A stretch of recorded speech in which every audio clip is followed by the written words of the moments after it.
As far as the properties, these two properties here are concerned, the palace, the iconic palace, is currently being managed by the Archaeological Survey of India, whereas the temple is being managed by the Muzrai department. Here you can see also a stone plaque that clearly shows Tipu Sultan's palace, built in 1778 to 1789. Now this was the place where Tipu Sultan, when he was the king, used to come here for a summer retreat. Now it has remained one of the biggest historical attractions here in the city, and this is the iconic palace. And now after this palace, just beside it is the temple as well, the Venkatramana Swami temple, which was built by Chikka Devaraja Vadiyar. Now the Hindu groups claim that the temple is built on a land that was encroached from the temple. The palace was built on the encroached land from the temple, and they also demand that a survey has to be conducted. It remains to be seen if the authorities or the government gives heed to these demands. But as of now, a new controversy has broken out. This time, this is regarding the iconic Bengaluru Summer Palace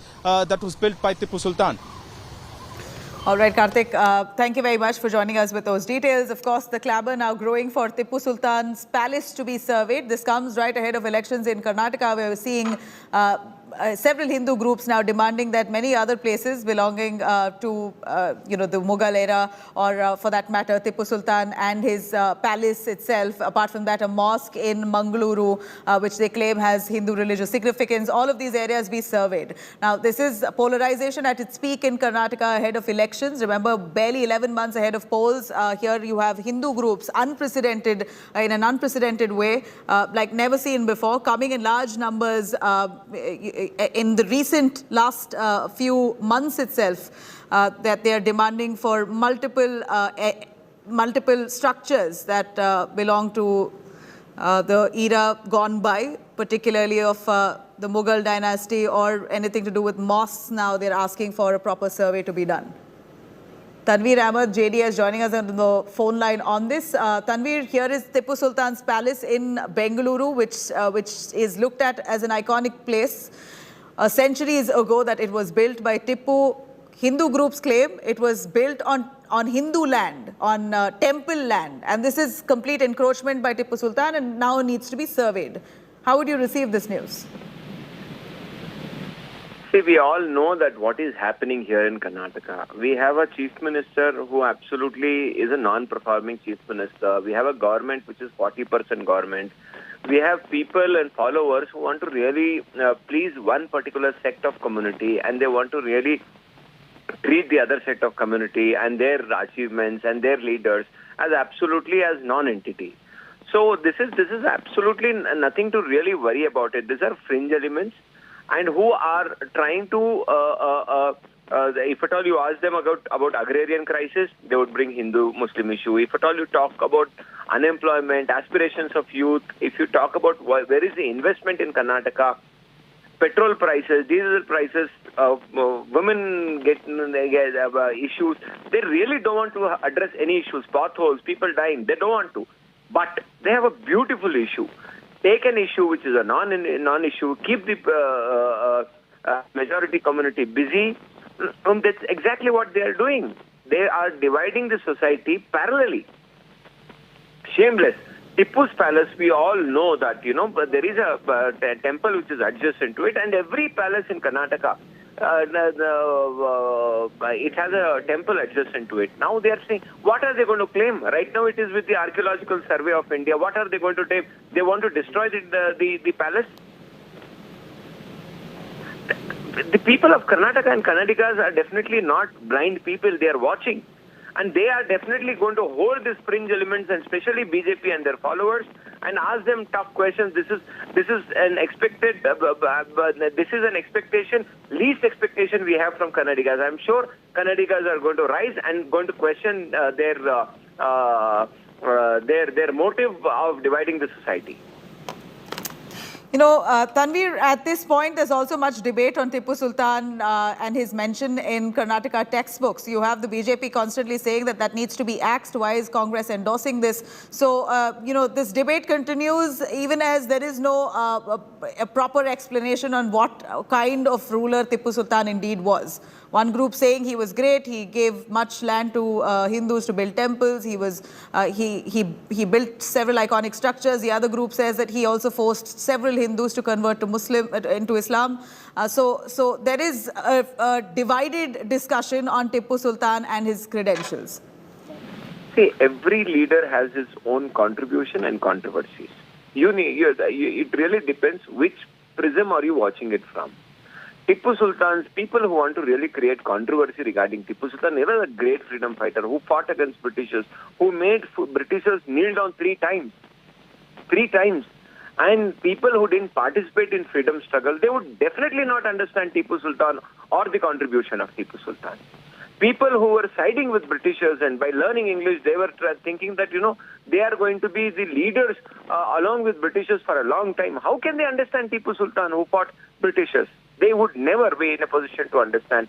Neither they would understand Nehru, they would not understand Gandhi, they would understand Tipu, because they were people who were siding and being with Britishers. So we all need to really understand that they want to see history from their own prism, and their prism says that they are great because they were siding with Britishers. Tipu was a great leader because who fought against Britishers. Your own leader, JDS's Kumaraswamy, who's said that which Hindu god wants mosques back. He says that, this is, done extensively to polarize by the BJP. Would you reckon with your party chief? Eye for an eye will make the entire world blind. That is what exactly Mr. Kumaraswamy was trying to say. Sarve Jano Sukhino Bhavatu is what the scriptures teaches us. They say that Vasudhaiva Kutumbakam, the world is one family. And now, if people, definitely, see, by breaking masjid, if you have Ram temple, Ram is not there. By breaking temple, if you want to search Allah, Allah is definitely not there. That's exactly what Kumaraswamy was trying to say.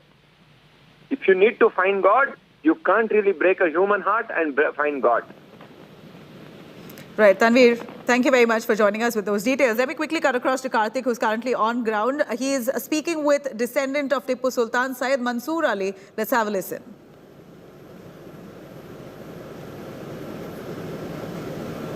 Very recently, the Hindu family alleged the Chamrajpete Tipu Sultan Palace has encroached on temple property, and the temple which is very decided.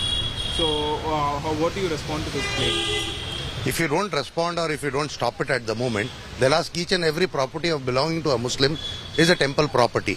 So I kindly request already I have given a memorandum to the government also and to the archaeological also. The properties which are coming under Archaeological Survey of India, which belonged in the Sultanate Khudada, that is Kingdom of Tipu Sultan, has to be as in various condition. No kind of changes has to be made. If it is a religious place which is belonging to the Hindu Samaj, it has to be a Hindu Samaj property, and if it is belonging to a Muslim Samaj, example Jamia Masjid, it has to be there. And especially when we talk about the Tipu Sultan Summer Palace, it was not even named as Tipu Sultan Summer Palace. It was named as a guest house and a secretariat at the time of Tipu Sultan. When Tipu Sultan won the war of Second Anglo-Mysore War, that work got started.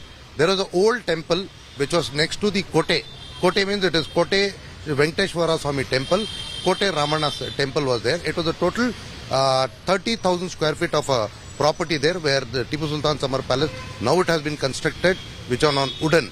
So I kindly request all this kind of a haterism should be stopped. Why only Tipu Sultan has been targeted? Because only he is being a Muslim.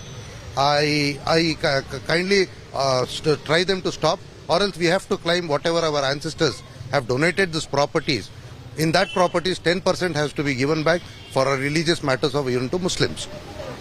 So, and very recently also, in the Tipu Sultan textbook issue was trending, and there's a lot of big controversy about it. So now the textbook is out. They've removed certain portions which they claim as it was a lot about praising Tipu Sultan. They only mentioned historical facts. So as a descendant, how do you see it? It really touches and hurts our sentiments, because Tipu was not called Tiger of Mysore from the local people or the Indians here, from the Britain or the French, because he killed a tiger and he became brave. That was why Lord Cornwallis and Lord Harris titled as Tipu Sultan as Tiger of Mysore. Even from the textbook I heard that Tiger of Mysore has been removed. Invention of the rockets have been removed. There is a NASA heavy document been mojud that first missile man was Tipu Sultan. Even in the time of Indira Gandhi, when Maulana Abdul Kalam Azad went from here as a scientist to do a research, already the NASA told that Tipu Sultan was the first rocket man to launch rocket and missile in India. So I don't know why this has been happened. I'm really sentimented. I think so. We have to climb up the court. And who's this illiterate lesson committee? 4 people have decided to remove Bhagat Singh's and Tipu Sultan and other legends and the greatest people of India has to be put it back. I am thankful that Kempegowda's also lesson has been bought in the textbooks. Okay, so the very reason.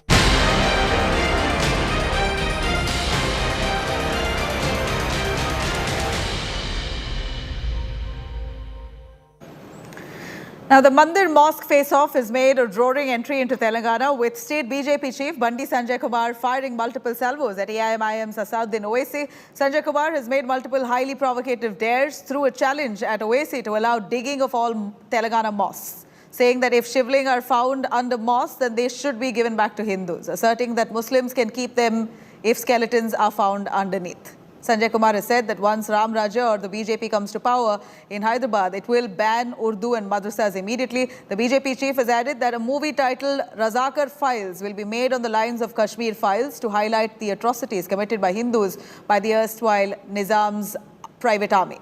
The ruling TRS has hit out at the BJP for trying to destroy mosques and destroy peace in the state, daring it to break Chinese bridge near LOC if they have the guts. ఈ తెలంగాణ రాష్ట్రంలో చలో మసీదులను తవ్వి చూద్దాం.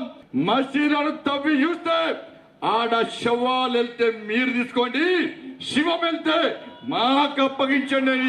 ఇవాళ కరీంనగర్ నది బొడ్డున ఈదిగా ఓలన్నా, వెమ్లవాడలో దర్గా ఓలన్నా, ఈ తెలంగాణ రాష్ట్రంలో రామరాజ్యం రావాల్సిందే. ఈ రాక్షసుల రాజ్యం కుహన సెక్యులర్ వాదులు ఏమైందన్న 36,000 దేవాలయాలను ధ్వంసం చేసి 36,000 దేవాలయాలను ధ్వంసం చేసి మసీదులు కట్టినటువంటి దేశంలో భారతదేశం అంత దీన స్థితిలో హిందూ సమాజం ఉంది. Well, there you have Bandi Sanjay making some really insightful comments and statements. He says that dig up all the mosques in Telangana, and then we'll see how many shivlings will be found underneath those mosques. And if they're not found, if skeletons are found, then the Muslims can keep it back. These are the comments made by the BJP leader Bandi Sanjay in Telangana. Presented by Aditya Birla Group, Big in Your Life. Powered by Berger Paints, paint your imagination. Co-powered by only OLX Autos gives the best price for your car. Co-powered by NetMeds, India की अपनी pharmacy.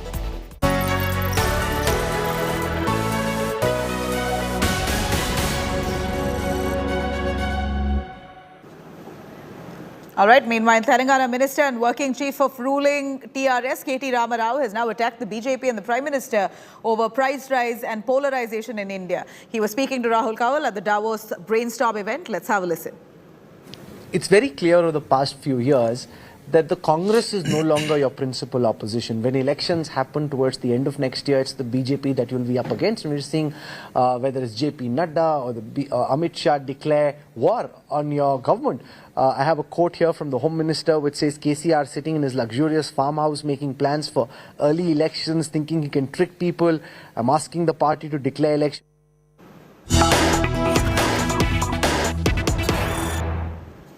Right, cutting straight across to Prime Minister Modi currently in Hyderabad. He's speaking. Let's listen in. आज 21वीं सदी के भारत के लिए परिवारवाद से मुक्ति, परिवारवादी पार्टियों से मुक्ति एक संकल्प भी है और एक नैतिक आंदोलन भी है। जहां-जहां परिवारवादी पार्टियां हटी है, उनका अस्त हुआ है, वहां-वहां विकास के रास्ते भी खुले हैं। अब इस अभियान को आगे बढ़ाने की जिम्मेदारी तेलंगाना के मेरे प्यारे भाई और बहनों की है, तेलंगाना की जनता की है। साथियों, एक और भाजपा की लड़ाई तेलंगाना के भविष्य के लिए है। तो दूसरी ओर ये लड़ाई तेलंगाना के सम्मान, स्वाभिमान और पहचान की भी है। यहां एयरपोर्ट से बाहर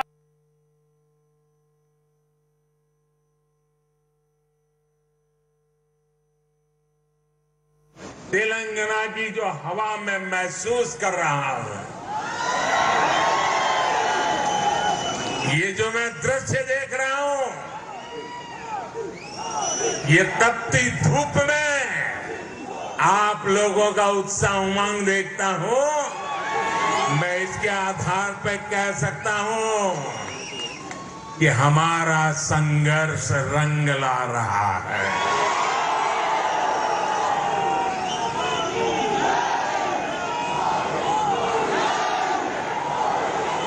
पिछले दिनों अलग अलग चुनावों में भाजपा की जीत इस बात का स्पष्ट संकेत है कि तेलंगाना में अब लोगों ने मन बना लिया है।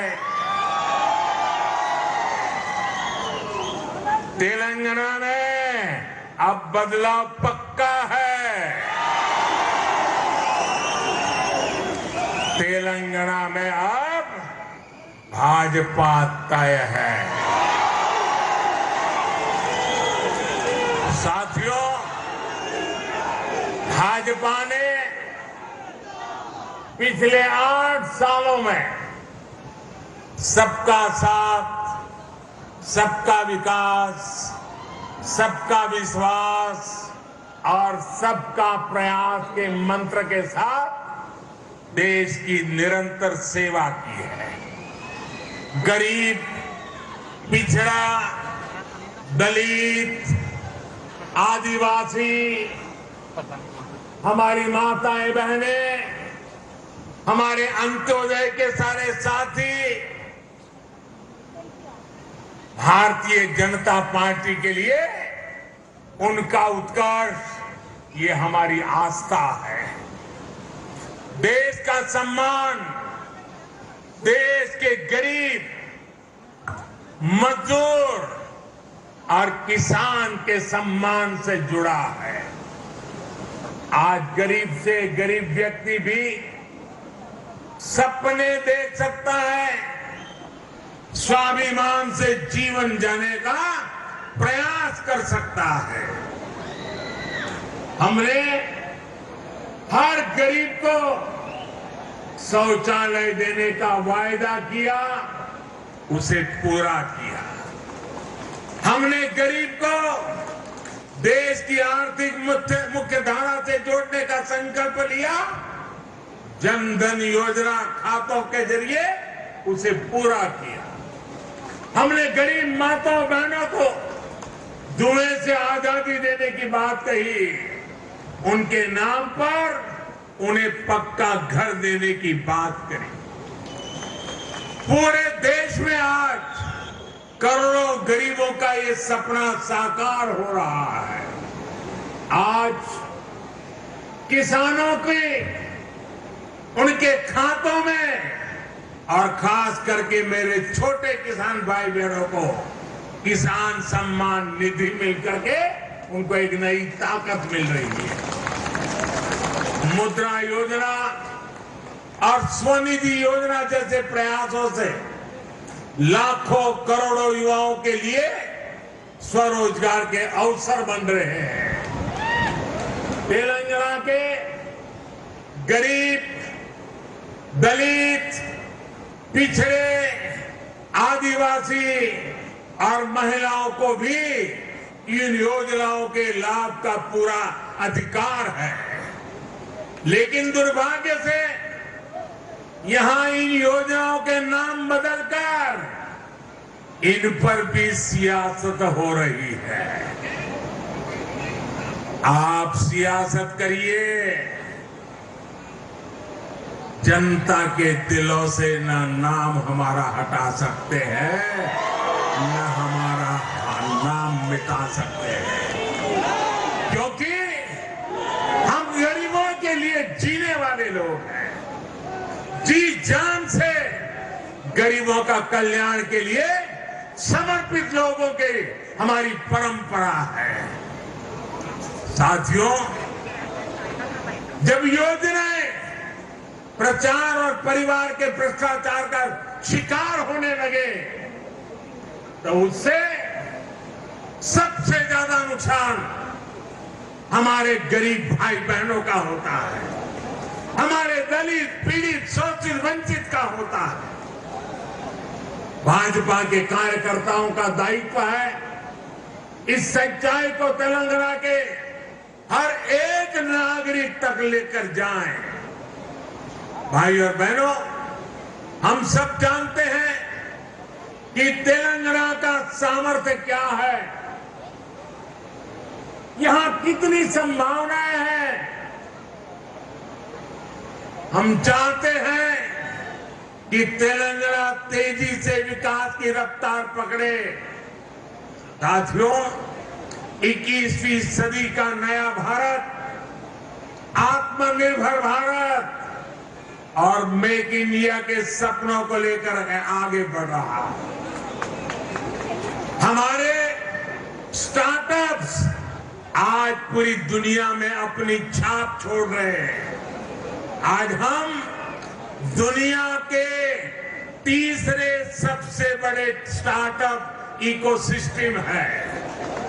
अभी कुछ दिन पहले ही भारत का 100वां यूनिकॉर्न हमारे सामने आया है। आज हम एक बार फिर से दुनिया की सबसे तेजी से आगे बढ़ रही अर्थव्यवस्थाओं में से एक है। हमारी इस ग्रोथ स्टोरी का सबसे बड़ी भूमिका टेक्नोलॉजी की है। टेक्नोलॉजी का नेतृत्व दे रहे हैं हमारे युवा नौजवान साथी। और बात जब टेक्नोलॉजी की हो और तेलंगाना के युवाओं की क्षमताओं के बिना ये बात कभी पूरी नहीं हो सकती।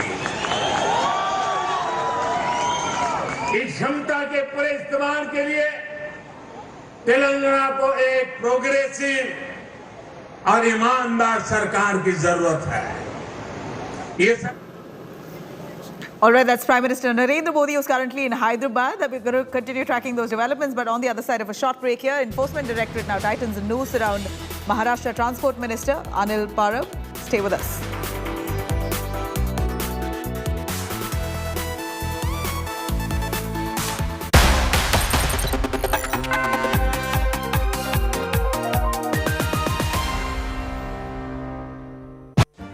Make your media plan smarter with India Today Live TV on your connected devices. Amplify your brand with 100 million smart internet viewers. To advertise, mail us at sales@aajtak.com or call 9999892171.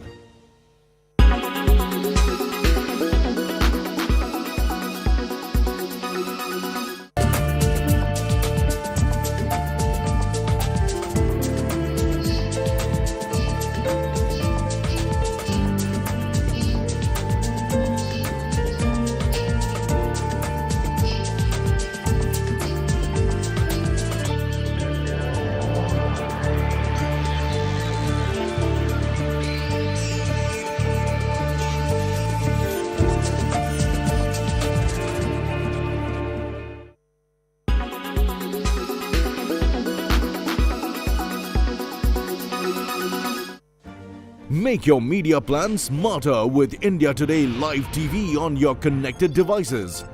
Amplify your brand with 100 million smart internet viewers. To advertise, mail us at sales@aajtak.com or call 9999892171.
Make your media plan smarter with India Today Live TV on your connected devices. Amplify your brand with 100 million smart internet viewers. To advertise, mail us at sales@aajtak.com or call 9999892171. You are...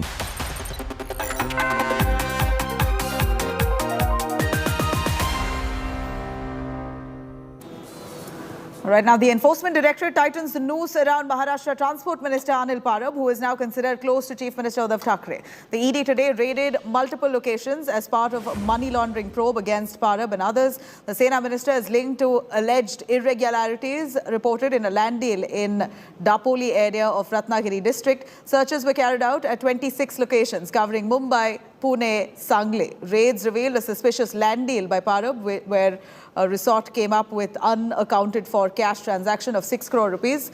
Politics has now, of course, erupted over this simmering issue. Sena MP Sanjay Raut has claimed political vendetta over these raids. BJP leader Kirit Somaiya has taken a dig at the leader, asking him to keep his bag ready to go to jail.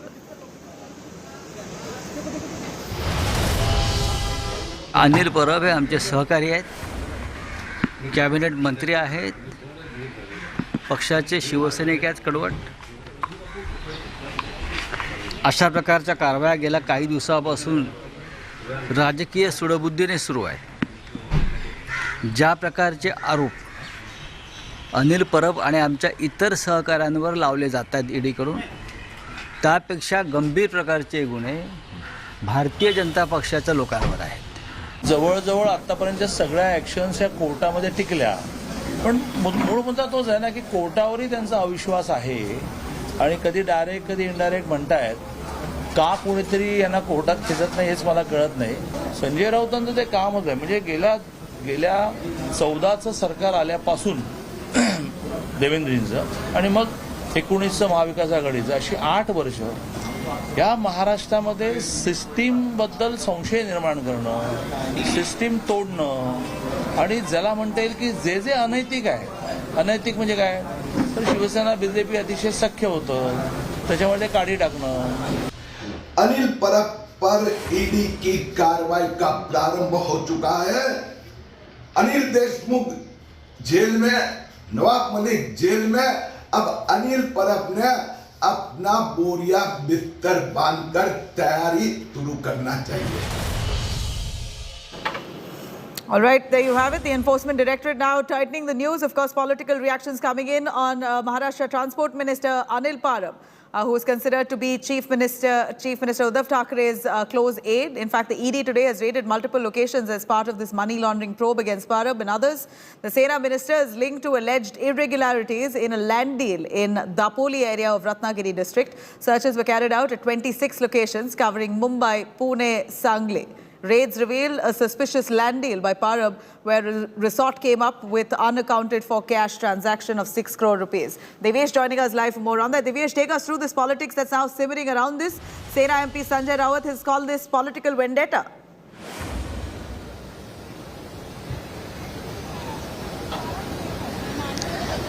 Well, Sanjay Raut, who's the Shiv Sena MP from Rajya Sabha, he's filing his nomination, and while on the same day there are raids going on at several places on senior most Shiv Sena leader Anil Parab, who's said to be close to CM Uddhav Thackeray. He's also Maharashtra's transport minister.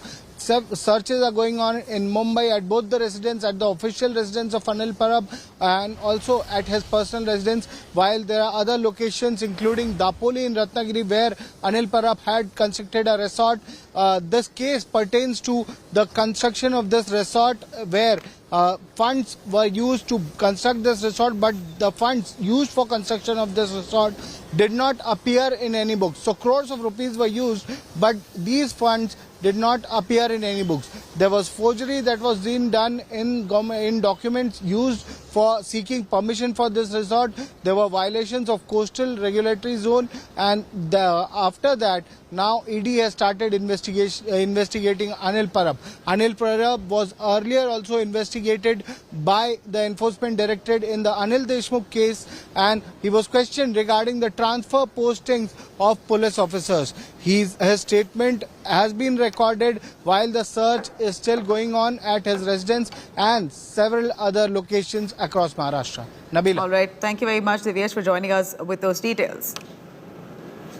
Now cutting across to this big India Today scoop on Karti Chidambaram China Bribegate case. Inside details of the evidence against the Congress MP has now emerged in the case. CBI sources have confirmed that Chidambaram's close aide, Bhaskara Raman, was in touch with a company that wanted to illegally facilitate visas for 263 Chinese nationals to complete a power project in Punjab. Central agency has now traced the payment made to Karti's associate for finishing the job. He has received 50 lakh rupees from the company. Sources have also revealed that Home Ministry had flagged off these concerns about employing Chinese nationals. However, it was brushed aside by the Congress MP. CBI is now grilling Karti Chidambaram in its New Delhi office in connection with a fresh case lodged against him for allegedly helping Chinese nationals get visas by flouting rules. Meanwhile, the Congress MP has claimed that all charges are bogus and that he has not facilitated a single Chinese national in getting a visa. Case posted against me is a bogus case. One is bogus, one is more bogus, and this is most bogus. So this is alleged a visa scam, what we have been told that you have facilitated. I have not facilitated a single Chinese national in getting his visa, let alone 250. I have given out a statement, I don't know whether you have read it. That's Karti Chidambaram, who says that it's all bogus, refuses to accept any of those charges, saying that this is just political vendetta. Of course, these are allegations that stand on him, which need to be proved by the ED.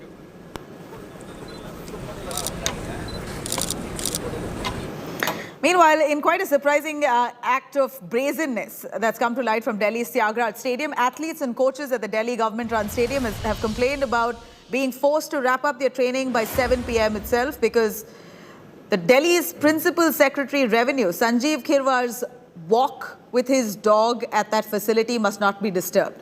They have also alleged that the stadium was emptied out for the Babu's pet walk. BJP has slammed the government, the Delhi government, demanding strict action in this matter. After the outrage, Delhi Chief Minister Arvind Kejriwal has issued an order to the sports department now to keep all the stadiums open until 10 p.m. strictly.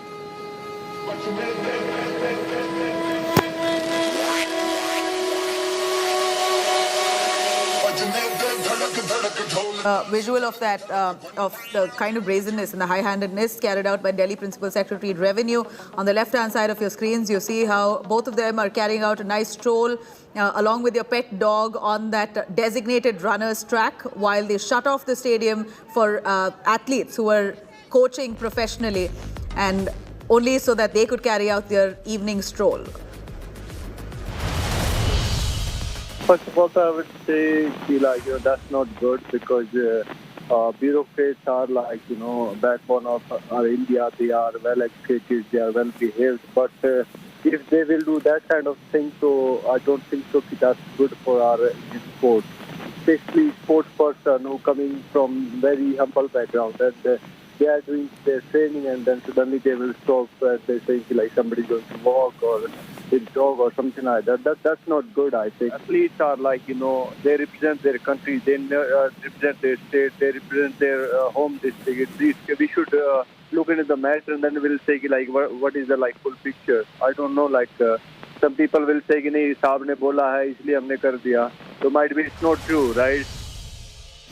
एक जो या कोई भी मैदान है वो खिलाड़ी और कोचिंग के लिए एक मंदिर की तरह है और जो खिलाड़ी है आपने देखा होगा एंट्री करते समय उसको भगवान की तरह आशीर्वाद देते हैं और पैर चुटकार के आगे बढ़ते हैं वो ऐसी जगह में अगर मान लो कोई ट्रैक सूट के अलावा या कोई भी बाहरी या कोई अपने पैर को घुमाता है तो वो एक खिलाड़ियों के लिए सुनने वालों के लिए बहुत अच्छा है उनके आघात को ढकता है और ये चीजें जहाँ पर भी अगर मान लो इंडिविजुअल कोई करता है तो वो एक एनकरेजिंग नहीं है. This is a sense of elitism and privilege. Why is the Delhi government, which owns the stadium, allowing this by their own Delhi government officer? That question needs to be asked.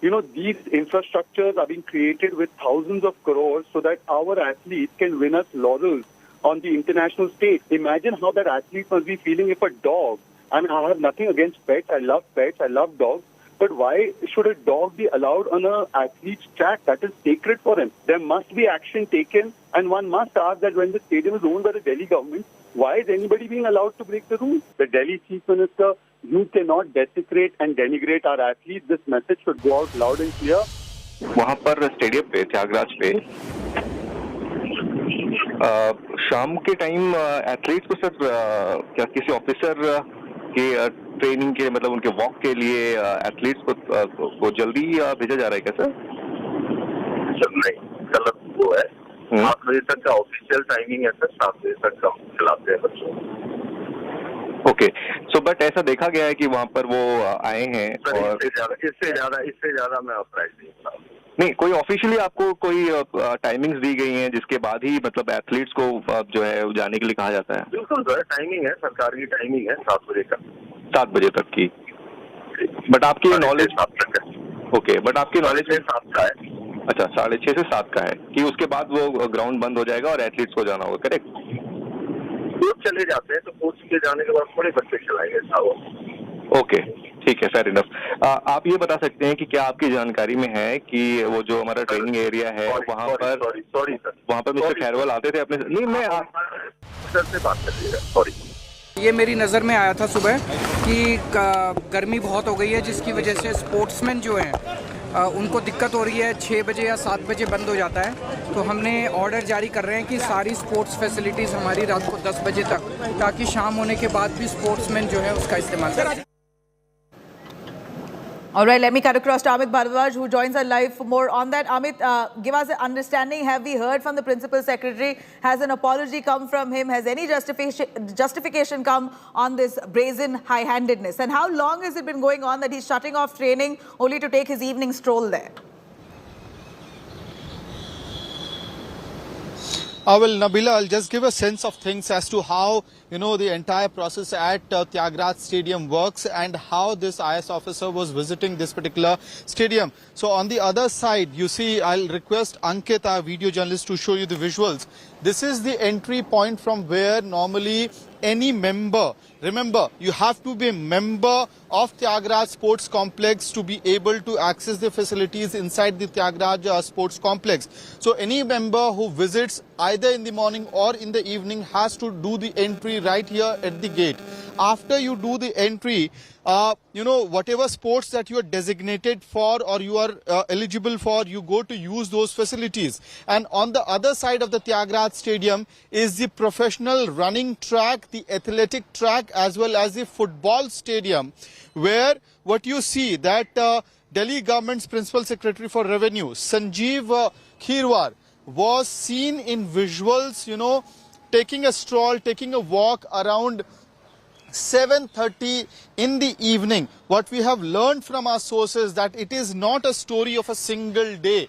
This was happening at least for a couple of weeks, that Sanjeev Khirwar would come on and around 7:30 in the evening along with his pet dog, and he would use this professional athletic track in Thiagraj Sports Complex, and on certain days his wife would be also with him, at least in the visual that is out there in public. Now we can see that Mr.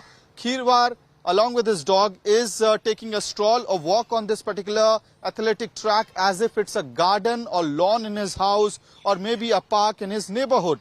But that is not the case. This is an athletic track, sports complex for professionals. Now you have to be a member in order to access the facility inside Thiagraj Sports Complex. That is the number one condition.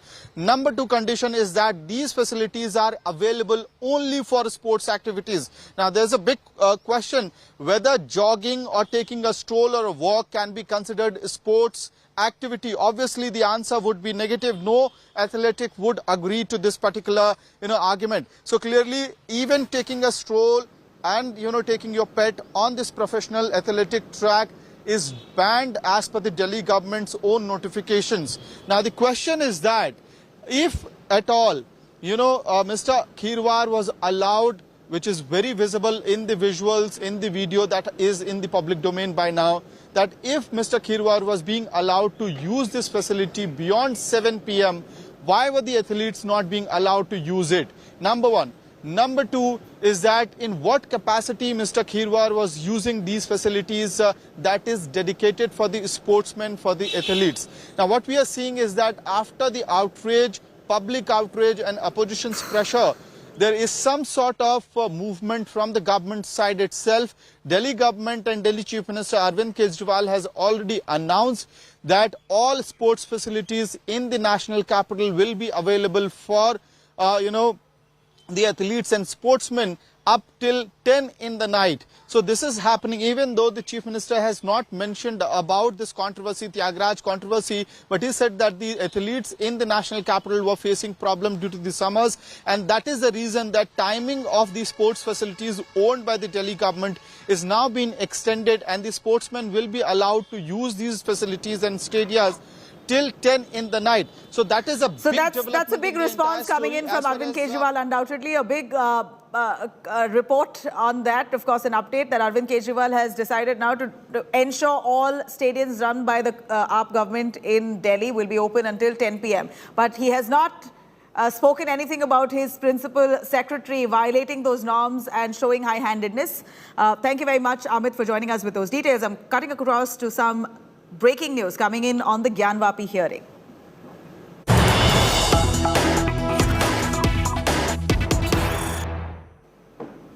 All right, the Gyanvapi hearing is all set to begin in the Varanasi court shortly from now. 36 people to remain present in court premises during the hearing. Maintainability of the case, the survey as well as the Places of Worship Act will be widely discussed. Because the Gyanvapi survey verdict possibly, first of all, the survey will come up for contention only after the court possibly decides on the maintainability of the plea from the Hindu side. Remember, we're looking at Gyanvapi Mosque controversy escalating to a point where the court has now, the Supreme Court finally had to intervene, saying that first of all, let's find out if this case is indeed maintainable under the court of law, considering there's a Places of Worship Act 1991 that insists on retaining religious character of a place of worship, anything that stood post-independence. So now the Gyanvapi hearing now will begin anytime now.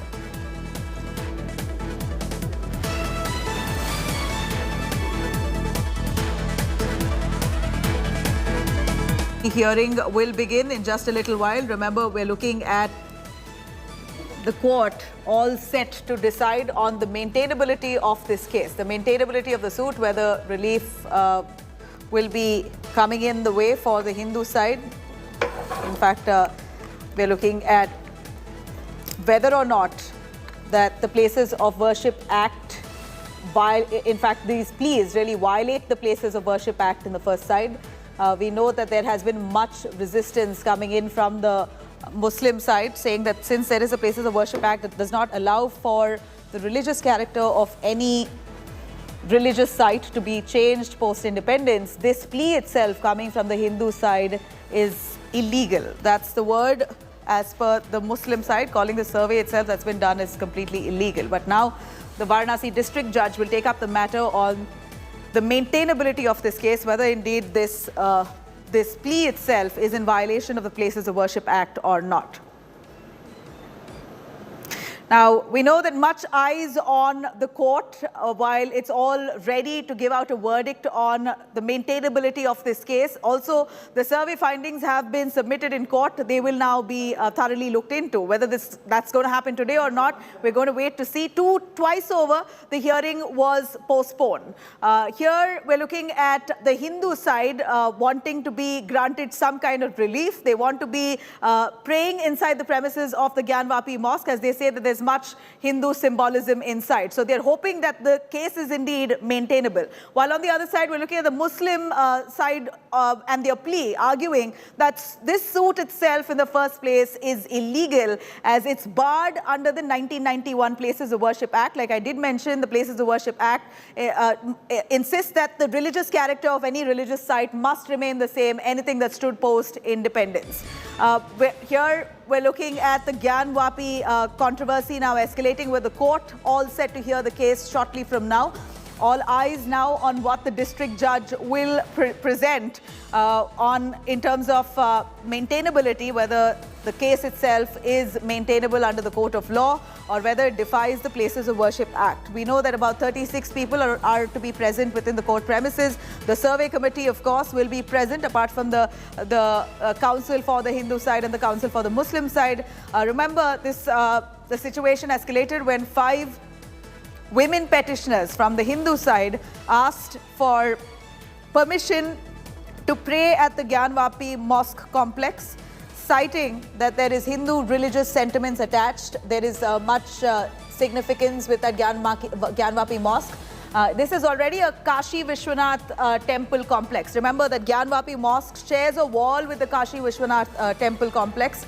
And that's why you see large Hindu symbolism on the walls of Gyanvapi. And there was no doubt and no debate on the fact that this mosque could have been built over Hindu temple remains. Was it really demolished? Was it taken over by force, etc.? That, of course, only historians to give us a complete detailed analysis on that. But here a survey report showing some kind of Hindu religious significance, including that shivling that you see on your screens. Now, India Today continues to track that as the court gears up to hear on the matter. But up next, after a short break, a special report on how Russia begins to give citizenship in the Ukrainian areas under its control. Stay with us.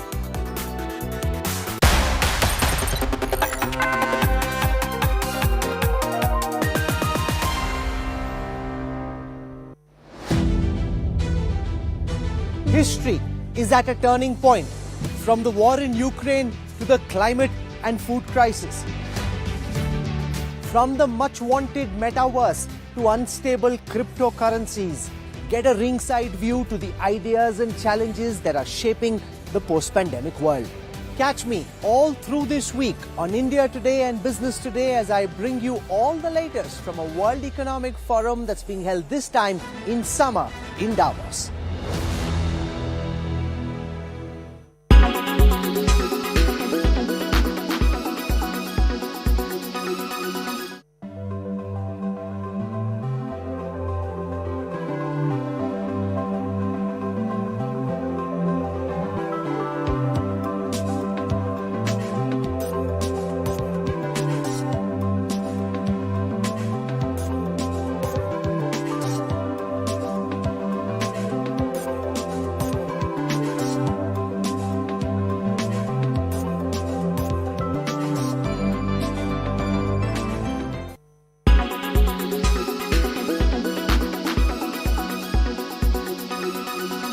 Make your media plan smarter with India Today Live TV on your connected devices. You are watching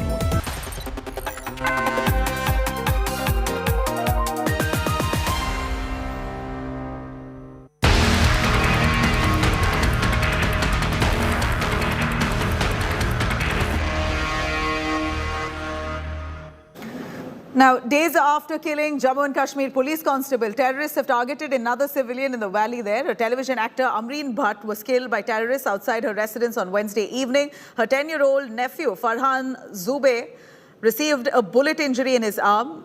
They both were shifted to the nearby hospital in injured condition, where doctors declared Amreen as dead. The police has claimed that the attack was carried out by 3 terrorists of the prescribed terror outfit Lashkar-e-Taiba. National Conference leader and former Jammu and Kashmir Minister Omar Abdullah has taken to Twitter and condemned this act. LG Manoj Sinha has said that his government would demolish the terror ecosystem that continues to receive reinforcement from across the border. Earlier on Tuesday, terrorists have killed a police constable, Saifullah Qadri, and injured his 9-year-old daughter, Safa, on the outskirts of Srinagar. Terrorists opened fire while he was leaving home to drop Safa for tuition.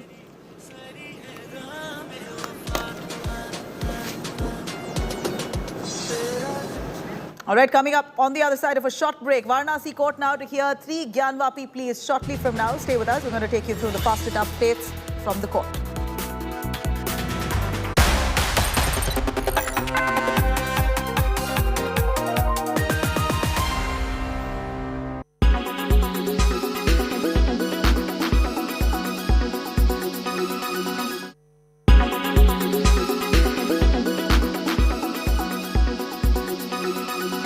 Make your media plan smarter with India Today Live TV on your connected devices.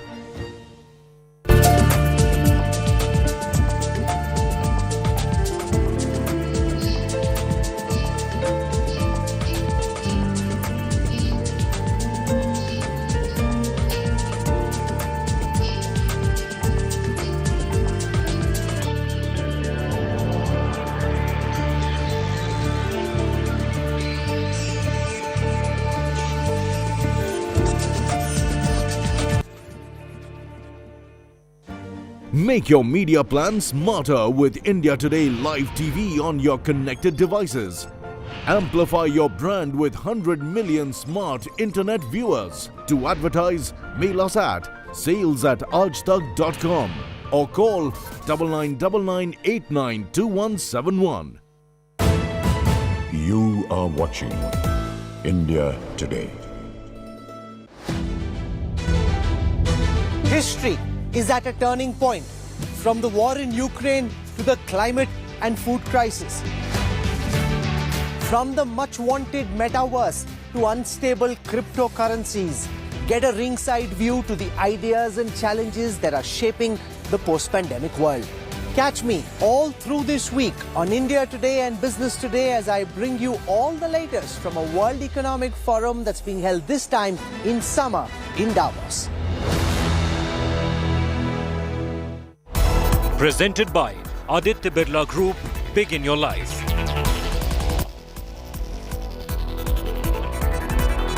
Co-powered by only OLX Autos gives the best price for your car. Co-powered by NetMeds, India की अपनी pharmacy. Presented by Berger Easy Clean. No dog, no dhabba, only beautiful walls.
In association with LG Refrigerators, stunningly stylish.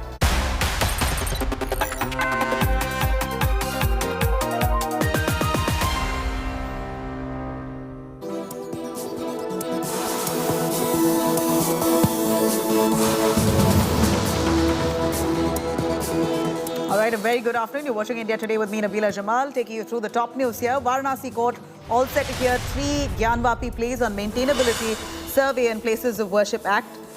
Both sides will get the survey videography tapes just yet. Now, Hindu groups glare on the palace of Tipu Sultan in Bengaluru, seek survey claiming the palace there has been built by the Mysore ruler, encroaching upon temple land. And Masjid fire now spreads to Telangana. BJP's Bandi Sanjay dares the AIMIM chief Asaduddin Owaisi to dig up mosques for shivlings. Says will ban madrasas in Urdu to bring Ram Rajya.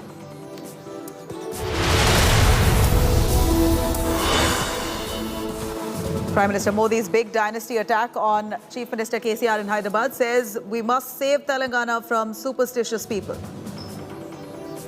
अंधविश्वास को इस प्रकार से तवज्जो देने वाले लोग तेलंगाना को उसके भविष्य को कभी संवार नहीं सकते हैं। ऐसे अंधविश्वासी लोगों से हमारे तेलंगाना को हमें बचाना है। Big India Today scoop on email trail between Karti's aide and Chinese officials in the visa bribe gate case. CBI grills Karti, who dubs the case as political vendetta.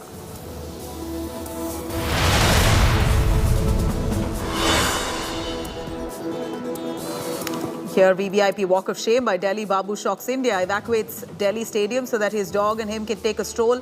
Chief Minister Kejriwal, meanwhile, bars any move to shut stadiums for such acts, says stadiums now in Delhi will be open until 10 p.m.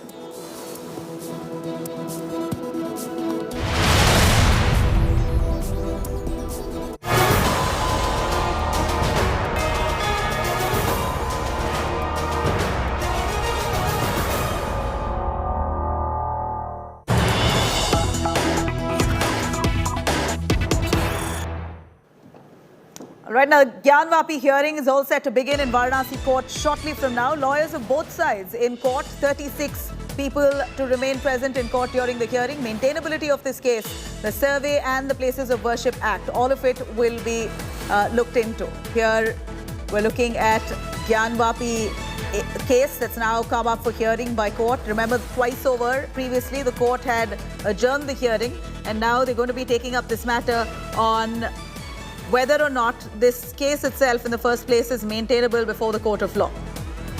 A big verdict to come in just a little while from now.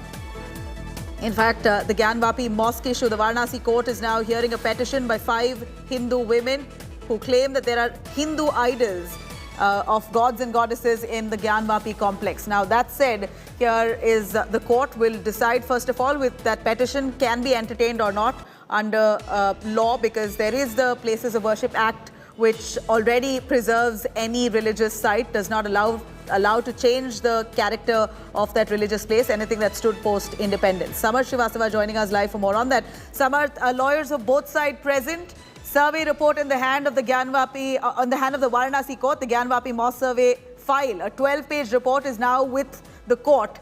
They're going to be deciding on the maintainability of the case, and then further we'll also go on to dissect the survey findings. A big, big day for both sides, the Hindu and the Muslim side. What's expected?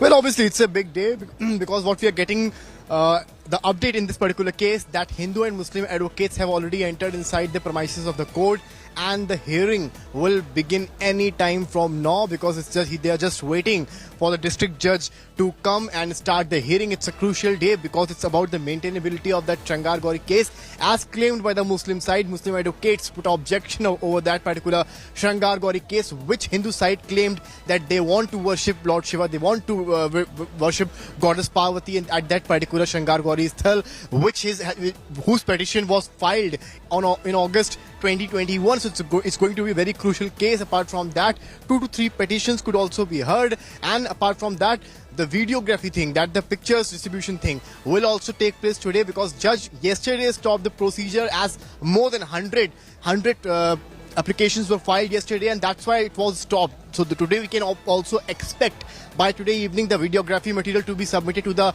respected petitioners in this particular case. But what's the current update is that the hearing in this particular Gyanvapi Shangar Gauri case is going to begin any time from now, as both Hindu side advocates, including Vishnu and other advocates have already entered inside, while the Muslim advocates Abhaynath Yadav and various others have entered inside the premises. So yes, we can expect any time the hearing to begin.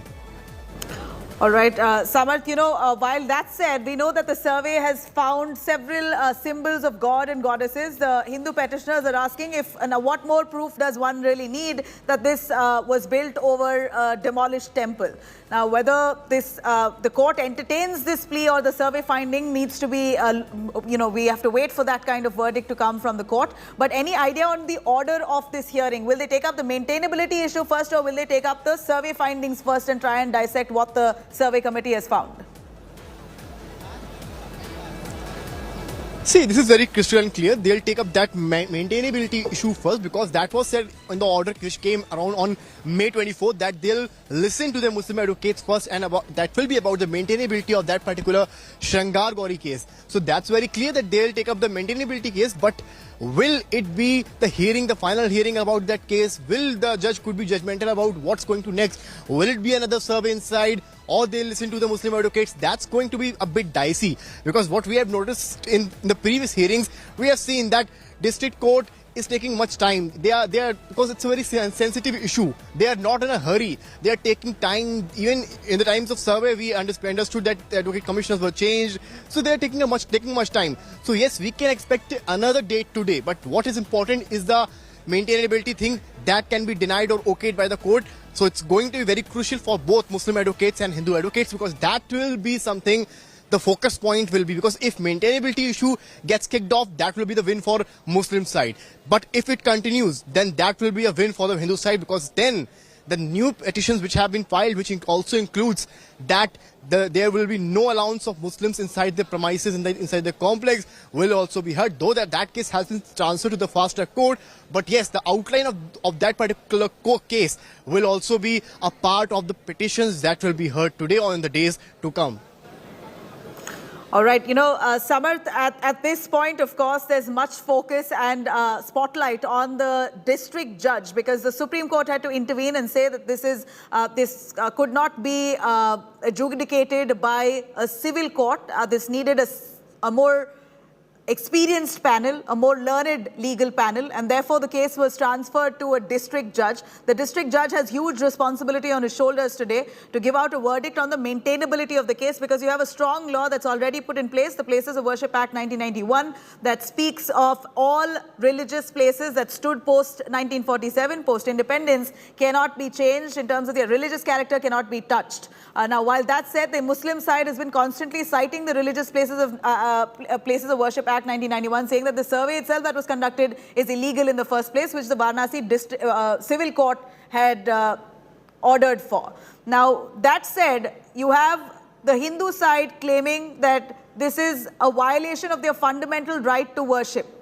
So this also is a huge, in terms of legalities, there are several layers to this case which the learned judge will have to look into, which is why, as per what you said, it could be very likely that another date for hearing on this matter could be given. This could possibly be postponed furthermore.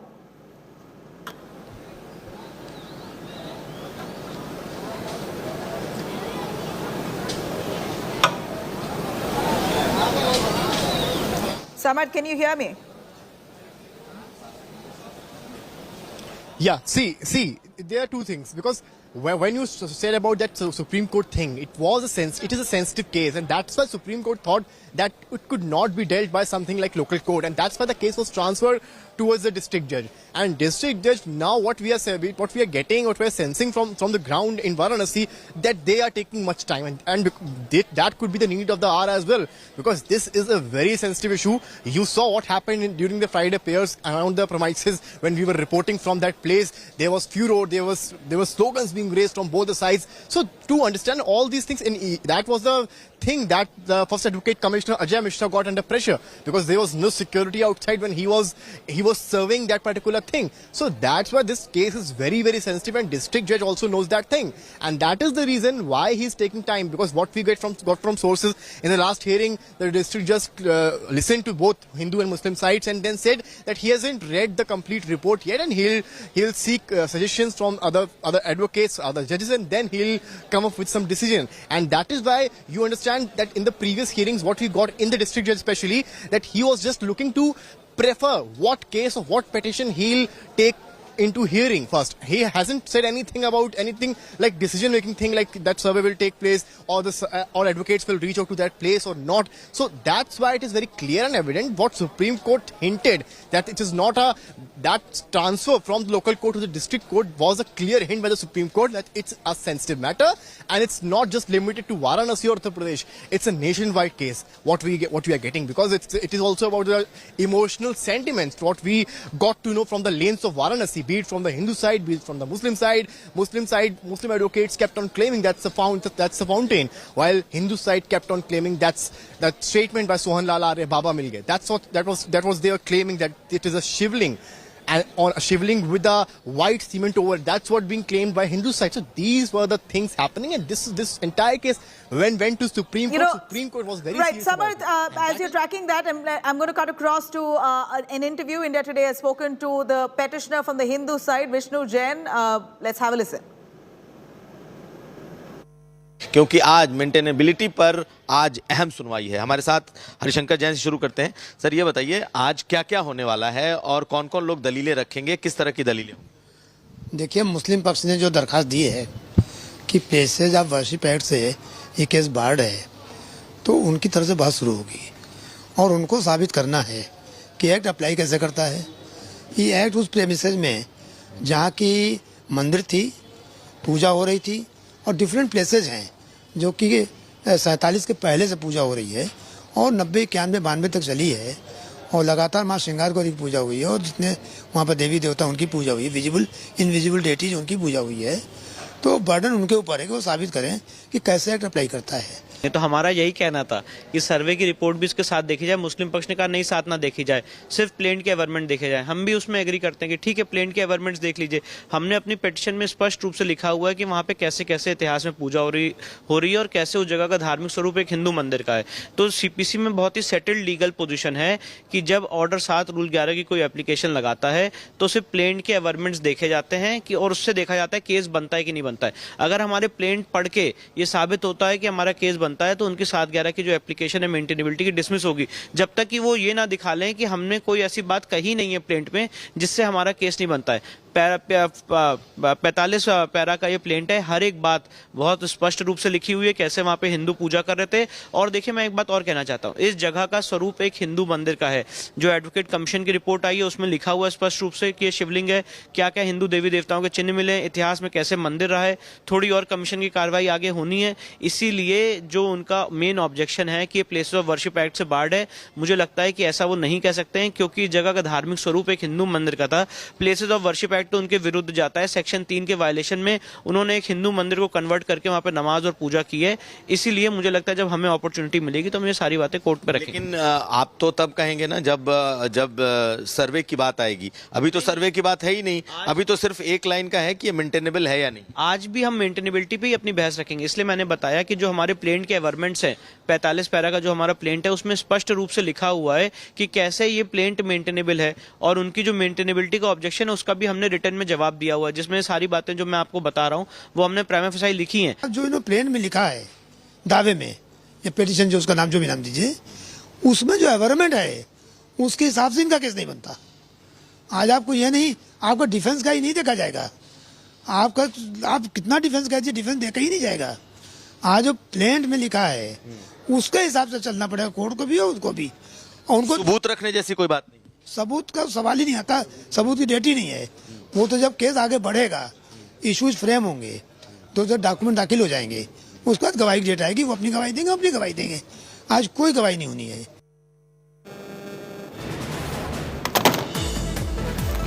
All right, the Gyanvapi case hearing begins in the Varanasi court. All eyes now on the court as lawyers of both sides currently in court. 36 people to remain present in the court during the hearing. Maintainability survey and places of worship act will be widely discussed. First of all, hoping that the court will pronounce a verdict today itself because the last two hearings were adjourned. The date has now come to today, where the focus, we believe, will remain on maintainability survey and the Worship Act. There will be extensive discussion on whether or not this plea itself from the Hindu side asking for worship to be allowed inside the premises and of course the survey to be carried out, which has already been done and the survey report is with the court now, whether this is legal and can be entertained under the court of law.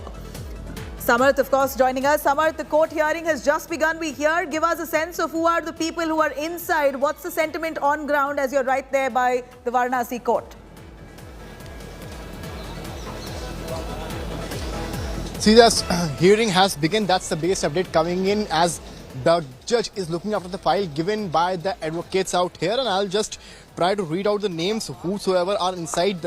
This includes the Muslim advocates and Hindu advocates. I have got the entire list of the advocates inside. That's Harishankar Jain, Pankaj Kumar Verma, Subhash Nandan Chaturvedi, Anupam Trivedi. It's a long list as I'm seeing from my mobile phone. So this is a big list with what I can see, what I can tell in a concrete way. The Muslim advocates including Abhaynath Yadav, Akhlaq Ahmed, while the Hindu advocates, including Vishnu Jain, Harishankar Jain, Subhash Nanda, all these are the big faces in this entire Gyanvapi thing, and that's why they are inside. And because court restricted the much mob inside the court, inside the premises, and that's why earlier also, when you remember Advocate Commissioner Ajay Mishra was also sent back when he tried to enter inside the court, because it was a ruling in the district judge court that only limited people related to this particular Gyanvapi case will be allowed to enter inside. And that is why today also a list of 36 members have been given, which includes the petitioners, which includes Sohanlal Arya, which includes the Hindu side advocates, which also includes the Muslim side advocates. And I'm not convinced that this will take a lot of time, because what we can expect, there could be another date for the hearing. But yes, as it is about the maintainability, so yes, the hearing will start from the part of Muslim side, as district judge already told in the order given on May 24.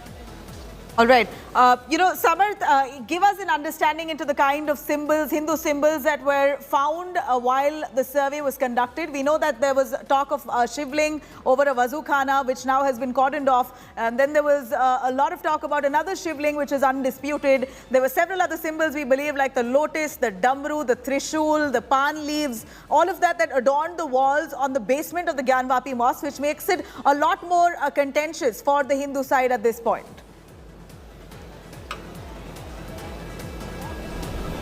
See, for that, we need to take our viewers to the back, because when we first spoke to the videographer, Vivaj Dubey, he told India Today TV a lot of things. He started with the swastik symbol, he saw lotus symbol, which is obviously of Lord Brahma, he saw the Shesh Nag of Lord Vishnu, and various other revelations were made by that particular videographer who surveyed, who actually videographed the entire survey.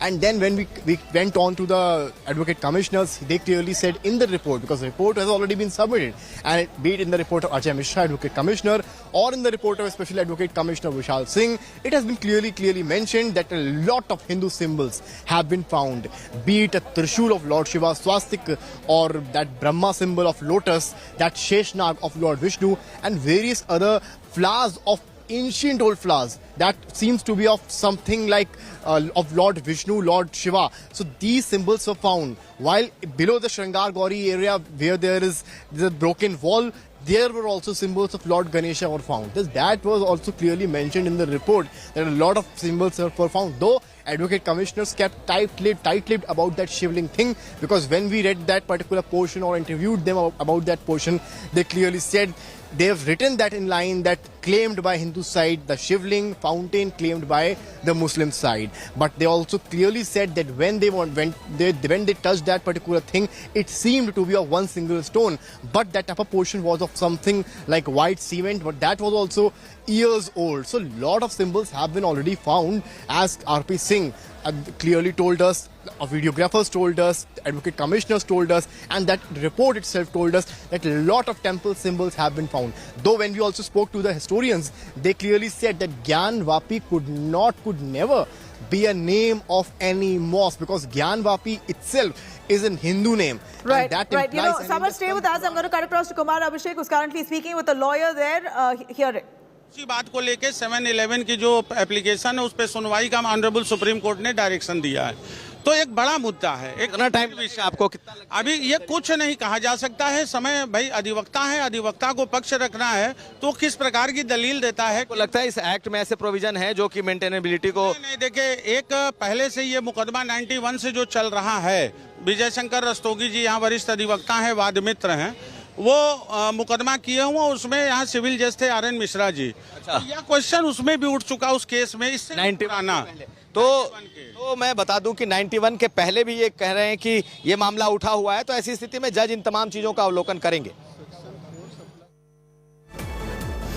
All right, let me cut across quickly to Nalini Sharma, who's tracking the court developments there. Nalini, it's going to be quite an elaborate judgment, if at all it has to come, because it can't be pronounced in simple words. There's got to be a lot of justification on whether this case is maintainable in the court of law, citing the Places of Worship Act 1991.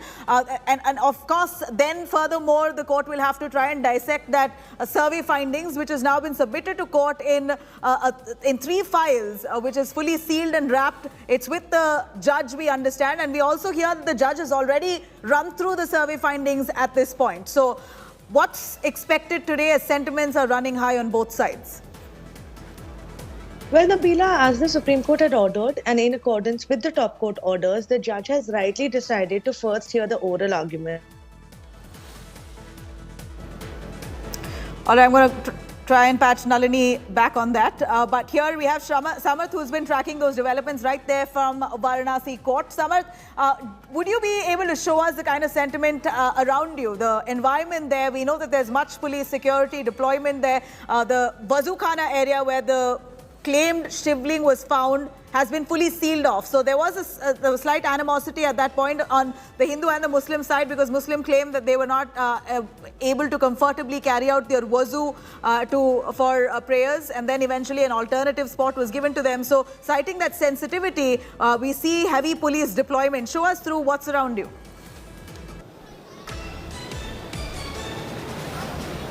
See, you just mentioned about the wuzu khana. That is a very important feature of this entire story, because after the order of the district administration, the area was sealed, and after that the entire controversy began, because Hindu side kept on claiming that government side that area should be submitted to some other place. At Supreme Court also said that they will be allowed, they will be given some other wuzu khana before their prayers.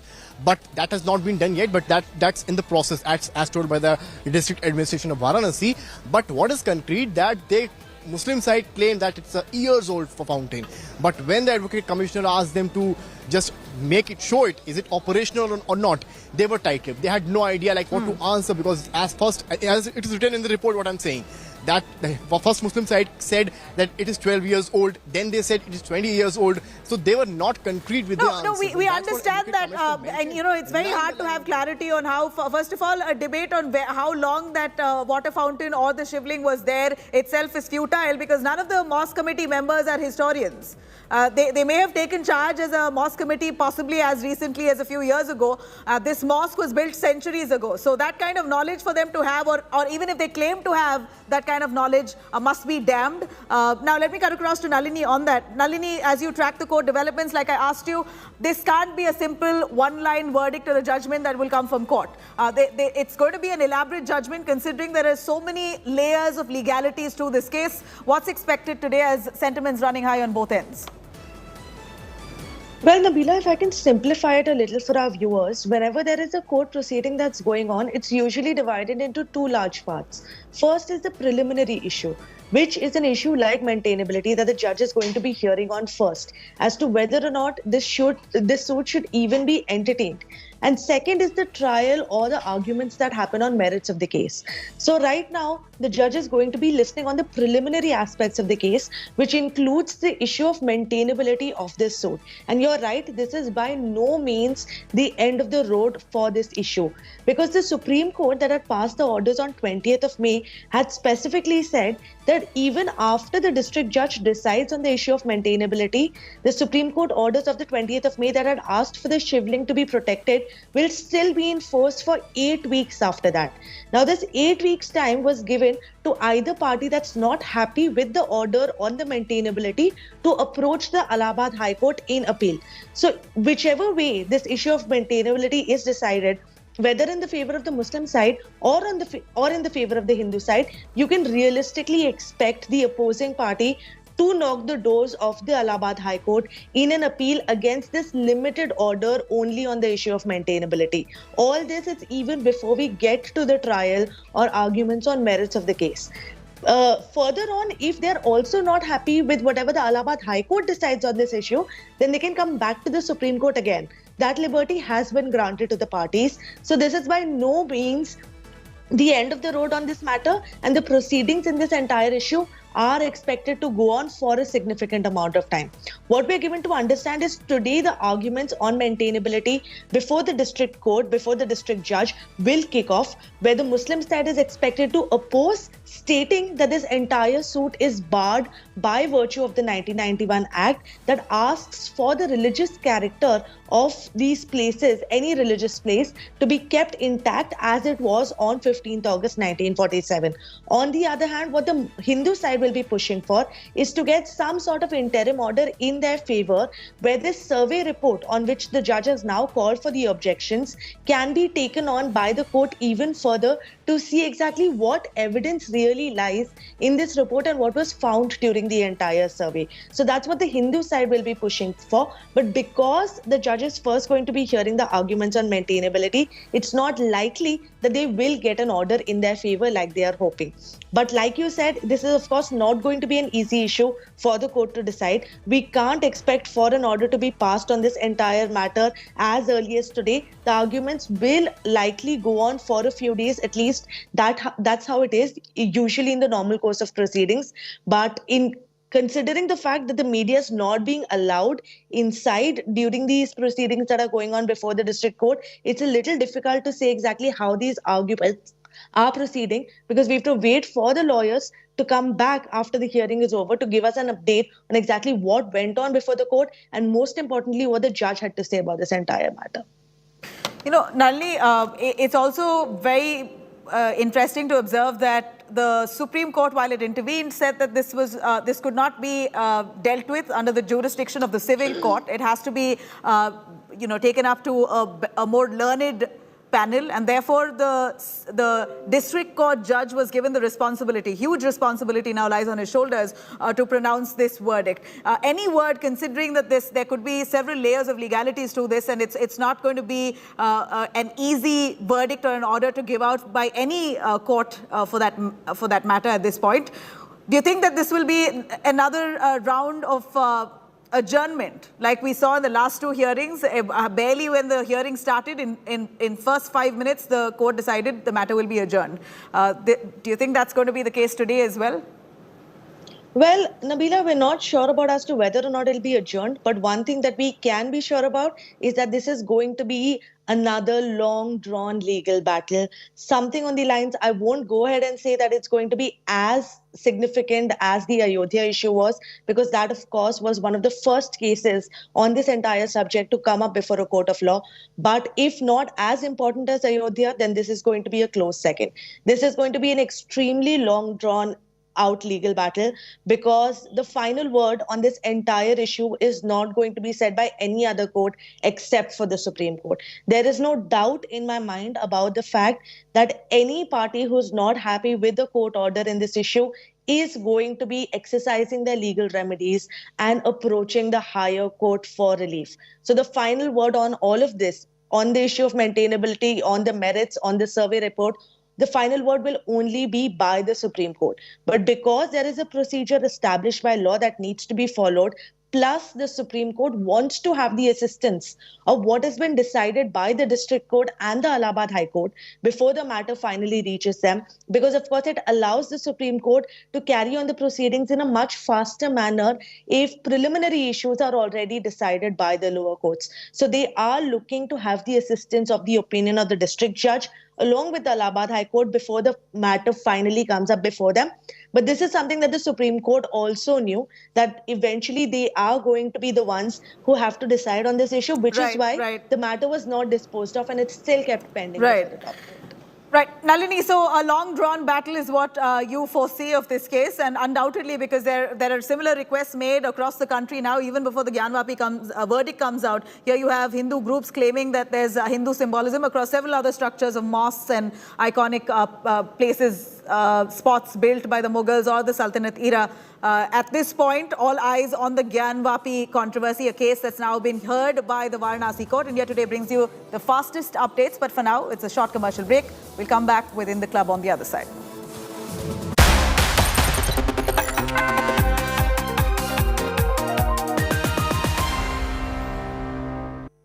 After 2 years of paralyzing pandemic, the world is ready to bounce back. Will shifting power centers make this India's big moment? Risk, resilience and revival on the agenda. What's India's role in the global rebalance? India's top world watcher takes you to the front lines of the global high table with top minds from politics and business for the biggest global brainstorm. Live and exclusive coverage only on India Today TV.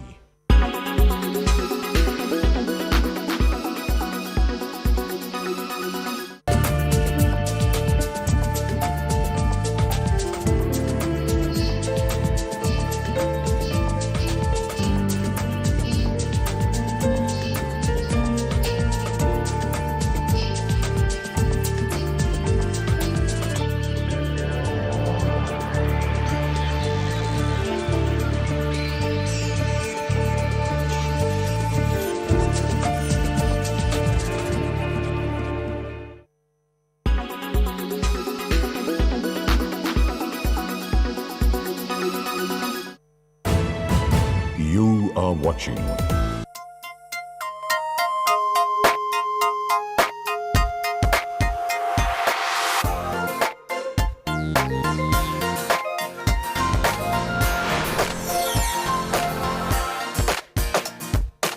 Hello and welcome. You're watching In the Club. I'm Deepali Patel. This is where we get you all the latest news from the world of showbiz. First up, an elaborate red carpet was rolled out for Karan Johar's birthday bash. The filmmaker turned 50 and on the occasion, he hosted a grand party for his friends from the film industry. From Salman Khan to Amir Khan, Anushka Sharma to Vicky Kaushal and Katrina Kaif, the evening turned out to be a star-studded affair. Several pictures and videos also went viral on social media. Here are all the highlights.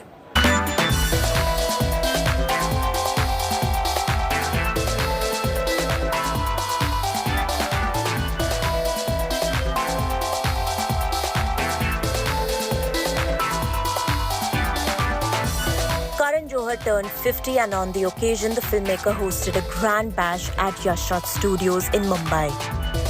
He arrived in style wearing a shimmery green tux over a white shirt, black bow and matching black pants with shoes. He was all smiles as he posed for the shutterbugs at the venue. Celebrities including Salman Khan, Ranveer Singh, Ranbir Kapoor, Neetu Singh, Gauri Khan, Kajol, Anushka Sharma, Aishwarya Rai Bachchan and Abhishek Bachchan were among the elaborate guest list. Amir Khan graced the party with his former wife, Kiran Rao. While Saif Ali Khan was accompanied by Kareena Kapoor Khan. Vicky Kaushal and Katrina Kaif walked in hand. Hrithik Roshan, on the other hand, arrived with rumor girlfriend Saba Azad, while Suzanne Khan appeared with her beau Arslan Ghani. Present from the young lot were also Sara Ali Khan, Ibrahim Ali Khan, Janvi Kapoor, Aryan Khan, Ananya Pandey and Shania Kapoor.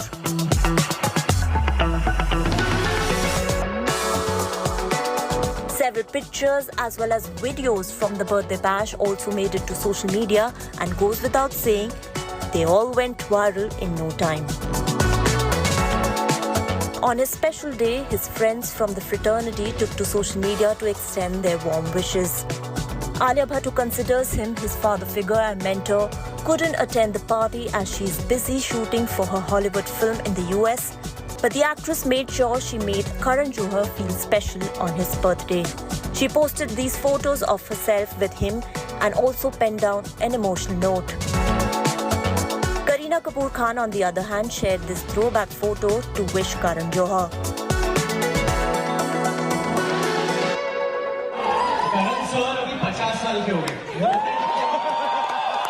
What's more, the team of Karan Johar's upcoming film Jug Jug Jio also celebrated his birthday on the sets.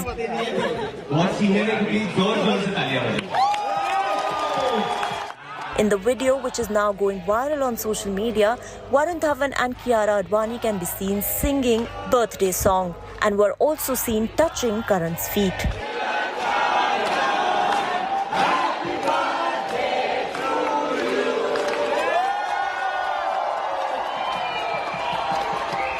That's not all. His friends and family also made sure he has the most memorable day, as they all rang in his 50th at his home at midnight with a cake cutting ceremony.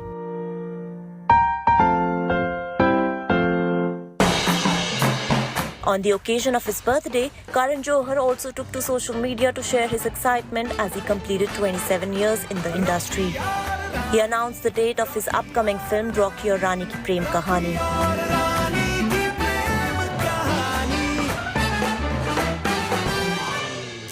The filmmaker also revealed that he will commence the shoot of his next action film after completing the shoot for Alia Bhatt and Ranveer Singh starrer. Entertainment Bureau, India Today. New day, new look at the Cannes Film Festival for Deepika Padukone. The actress attended the screening of Elvis on her 9th day at the French Riviera and opted for a Louis Vuitton gown that fans asked if it was inspired from Ranveer Singh's Padmavat character Alauddin Khilji. Take a look.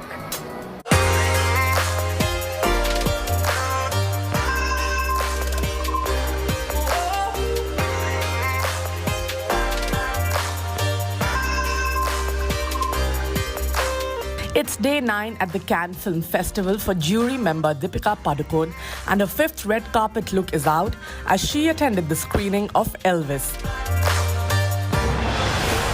Ladies and gentlemen, here's Elvis Presley.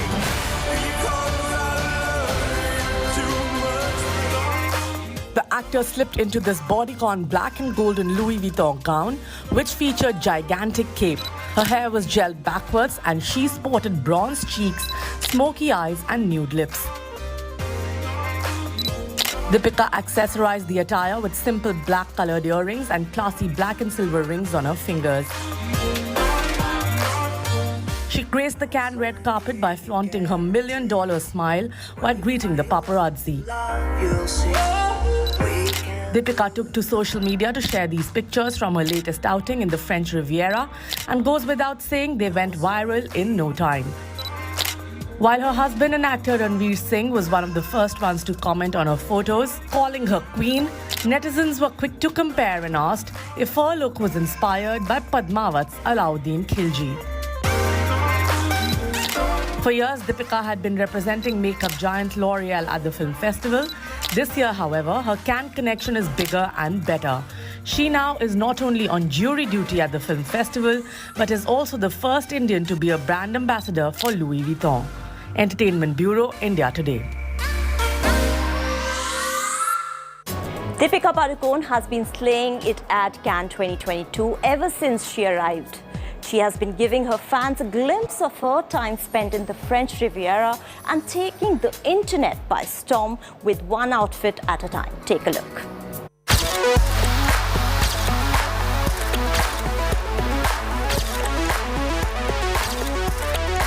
With one outfit at a time, Deepika Padukone has literally been taking social media by storm with the stunning appearances at Cannes 2022.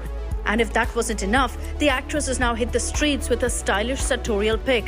Deepika Padukone took to her Instagram handle to share a series of photos of her new look in which she can be seen on the streets of Cannes, flashing her $1 million smile in a Richard Quinn floral outfit. She also wore a matching pair of boots.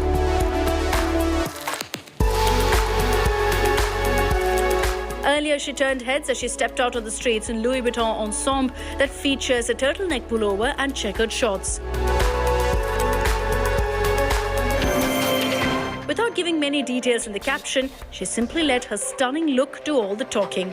And if that wasn't enough, she dropped another video in which she can be seen in a printed white shirt paired with a pink skirt. Before this, she made a statement in a black dress which she wore with a neckpiece and earrings and tied her hair up. She's been slaying it at Cannes ever since she arrived. How was the flight? Not bad at all, actually. It was a 7-hour flight from LA. In fact, the actress has been giving her fans a glimpse of her time spent in the French Riviera. Moreover, with back-to-back red carpet appearances, events, meetings and photo calls,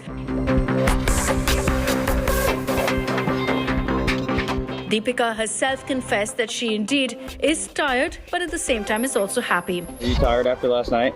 It's a different kind of tired. It's that tired, but like with joy. For the Unvest, Deepika is representing India as a jury member at the 75th edition of the Cannes Film Festival. The prestigious film festival commenced on May 17th and will conclude on May 28th. Entertainment Bureau, India Today.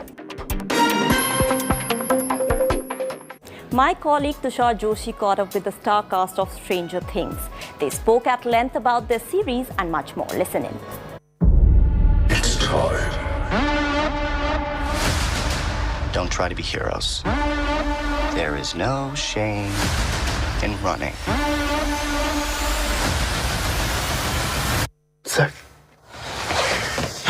What do you think, Mike? It's risky as hell. Chances of success are 20 to 1. Never tell me the odds. Hi, you guys. Welcome to India Today. Hello. Hello. This is really exciting. I want to quickly jump in and start with you, Eduardo, and ask you, since you're the new kid on the block, what was it like getting to know these guys in person? Oh man, it was a dream. They're so kind, they're so sweet, and like open. It's just like, you know, trying stuff on set with like the as far as like the pages and stuff, you know, the whole cast and crew, like everybody, the whole team, everybody was literally so like pleasant to work with and be around, despite, you know, crazy times, despite like, I mean, the whole production was like working like 300 days like straight. I mean, my stuff, when I ever got to my stuff, like I was like pretty fresh, but like everybody else had already gone through like a whole lot of like ups and downs and stuff, as far as like, you know, being able to work, not being able to work and stuff. And still, like, despite all that, like it was an awesome like experience. Everybody was so like game. Right. And this is for Noah and Charlie. And Charlie, if you could take this first. If you had to go back in time and tell yourself something about something you didn't know, if you had to go back in time on the first season and give yourself a piece of advice, what would it be? Wow. Yeah. It would, I mean, that's a great question. A piece of advice. Wow, I don't know. I mean, it's hard to kind I guess it goes to like not expecting the show to be as massive, but I don't know if I would have liked to have known that anyway. Yeah, I wouldn't want to have known that. I don't know. Yeah, I would say to relax a little bit, but I felt pretty like the way that like kind of our sets have been always from the beginning, it's always felt really relaxed. So, I don't know. Do you have an answer to that? I don't know, because everything I did is like, why now? Yeah, it's almost like you don't want to change. Yeah, I mean, I think maybe like change, like maybe in season 1, I would have talked to them about a different hair for the next 4 seasons. But like, that's actually great. I think I liked it. Yeah. That's a good one. I mean, the hair's the hair. You know, it is what it is. You have to kind of live with it. Like, the hair is the hair, ladies and gentlemen. The hair is the hair. Yeah, it's part of it. You kind of live with a bad haircut for. Yeah. No, I don't know. So. Right. And if you guys had to, all three of you, if you guys had to bring one thing from the 80s in the current generation, what would it be? Wow. One thing from the 80s, bring it over here. I almost like want the reverse of that. I want to take something away from now. Yeah. Like over there. Yeah. I feel like almost everything from the 80s is back anyway, right? I'm trying to think, man. Old Pizza Hut, I think. You know, I mean, at least like when I was a kid, I didn't grow up in the 80s, but like when I was a kid, Pizza Hut was still banging. So I think, you know, nothing against Pizza Hut personally, but it was just like the sit down, dine in Pizza Huts, you know, when you would go in, sit down, it had those lamps that like stained glass, like lamps, and then like those like red cups with like the rough texture on them. And then like they would, their wings and their breadsticks had that like cheese garlic on it on top. Dog, that shit was banging, man. When you dip that thing into like really hot like marinara sauce, and you're like doing the thing when you're like eating it because it's so hot, you know, but it's so good, like that, and that was probably awesome. And I'm sure like, yeah, I would probably want to bring that back. This just felt like a pizza infomercial, but I quickly want to cut to and ask you guys, since I come from India, are you guys aware of how huge the show is all across the world? And what has been your experience with fans internationally? Charlie? Yeah, I mean, I've never been to India. I'd love to go, but I guess I didn't know it was like huge there, but you're telling me it is. But everywhere that I have been, it's been pretty huge. Where's I mean, I know all across Europe. I've been to Italy, Paris, Spain, and the reception and South America is huge too. But I didn't. Noah, what about you? Me? Yes. Yeah. I mean, I think that it's crazy to travel around the world and see the fans' reaction to our show and all the support in a country so far away from here. And I mean, it's amazing. It feels great. And I love getting to meet everyone from all different walks of the world.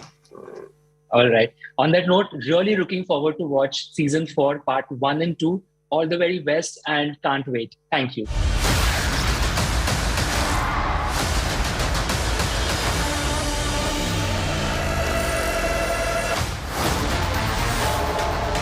We're a team.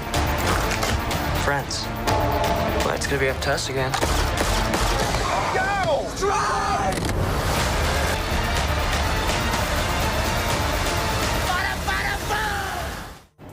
Popular web show Stranger Things will return with the first part of the highly anticipated season 4.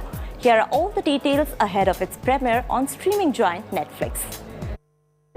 Dear Billy, I don't know if you can even hear this. Ever since you left, everything's been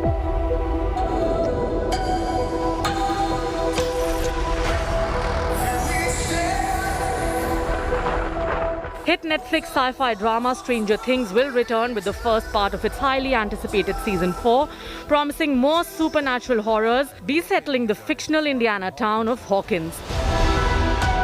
I'm afraid your friends at Hawkins are very much in the eye of the storm.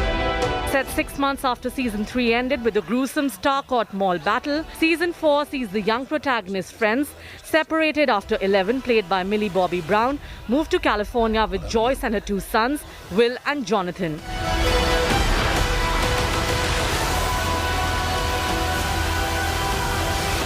Lacking her telekinetic powers as well as social skills, 11 soon finds herself bullied. Maybe I can still help.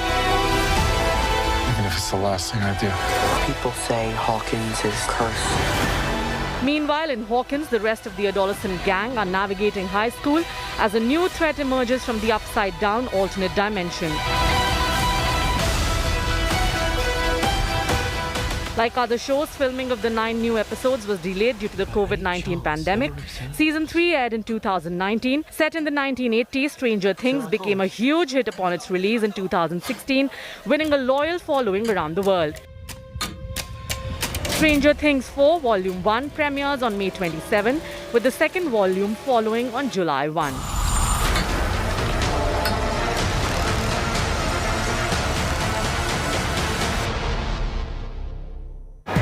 It's time for a short break now, but there's lots more coming up on the other side, so stay tuned to In the Club.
Make your media plan smarter with India Today Live TV on your connected devices. Amplify your brand with 100 million smart internet viewers. To advertise, mail us at sales@aajtak.com or call 9999892171. You are watching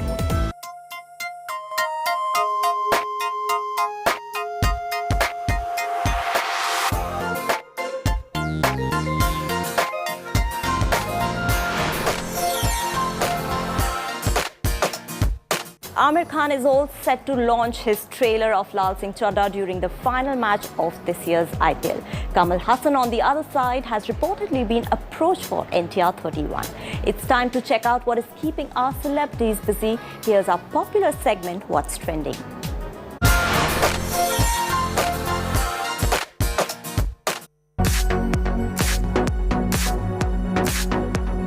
Amir Khan is leaving no stone unturned for the promotion of his much-anticipated film Lal Singh Chadha. In fact, he has impressed fans by his unique ways, such as releasing audio songs to hosting a podcast. And now the actor is all set to launch the trailer of Lal Singh Chadha during the final match of this year's IPL. The makers took to social media to announce the same with a hilarious video in which Amir can be seen informing that the trailer will be launched during the second strategic timeout in the first innings of the match, which is set to be held on May 29th. Hey guys, मैंने decide किया कि मैं खेलूंगा, लेकिन cricket नहीं खेलूंगा. I'll be the host of cricket match. Sir Laal Singh Chaddha का trailer कब दिखा रहे हो? 29 को दिखा रहा हूँ. 29 को कब? First innings में. First innings में कब? First innings, second strategic timeout. Yeah. So guys, 29th May. Yeah, Lal Singh trailer. Yeah. 29th May, the most exciting day. For the unversed, Lal Singh Chadha is a war comedy directed by Advait Chauhan, and apart from Amir, it also stars Kareena Kapoor Khan. The film is an Indian adaptation of Tom Hanks starrer Forrest Gump and is expected to hit cinemas on August 11th, 2022.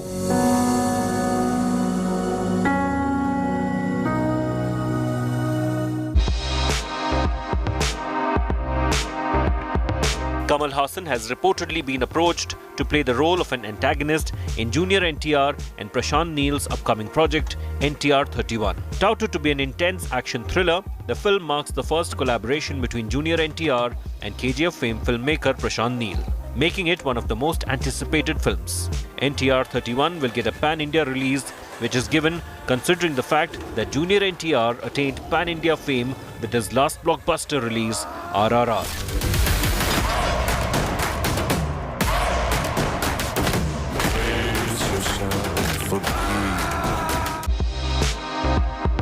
Amitabh Bachchan, who is pretty active on social media and keeps updating his fans about his personal life through his posts, has shared a new then and now photo. In the picture, Big B can be seen wearing the same tuxedo in both the pictures, but the one on the left is a throwback photo of him, while the right-hand side photo is from the present time.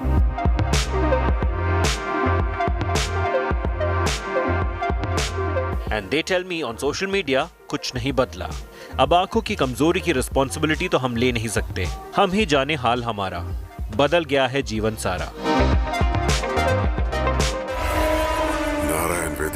On work front, Amitabh Bachchan, who was last seen in Runway 34 alongside Ajay Devgan, has a couple of interesting projects lined up, including Alia Bhatt and Ranbir Kapoor starrer Brahmastra. He also has Goodbye with Rashmika Mandana and Prabhas starrer Project K in his kitty.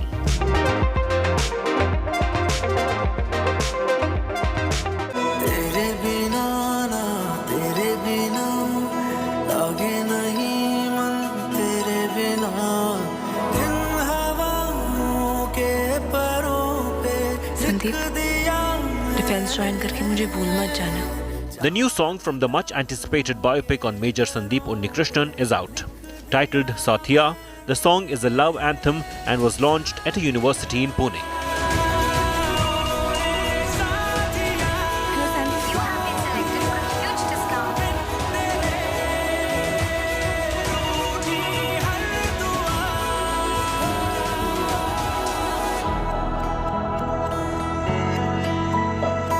The heart-melting track that features Adivi Sesh and Sai Manjrekar is winning hearts with their on-screen chemistry.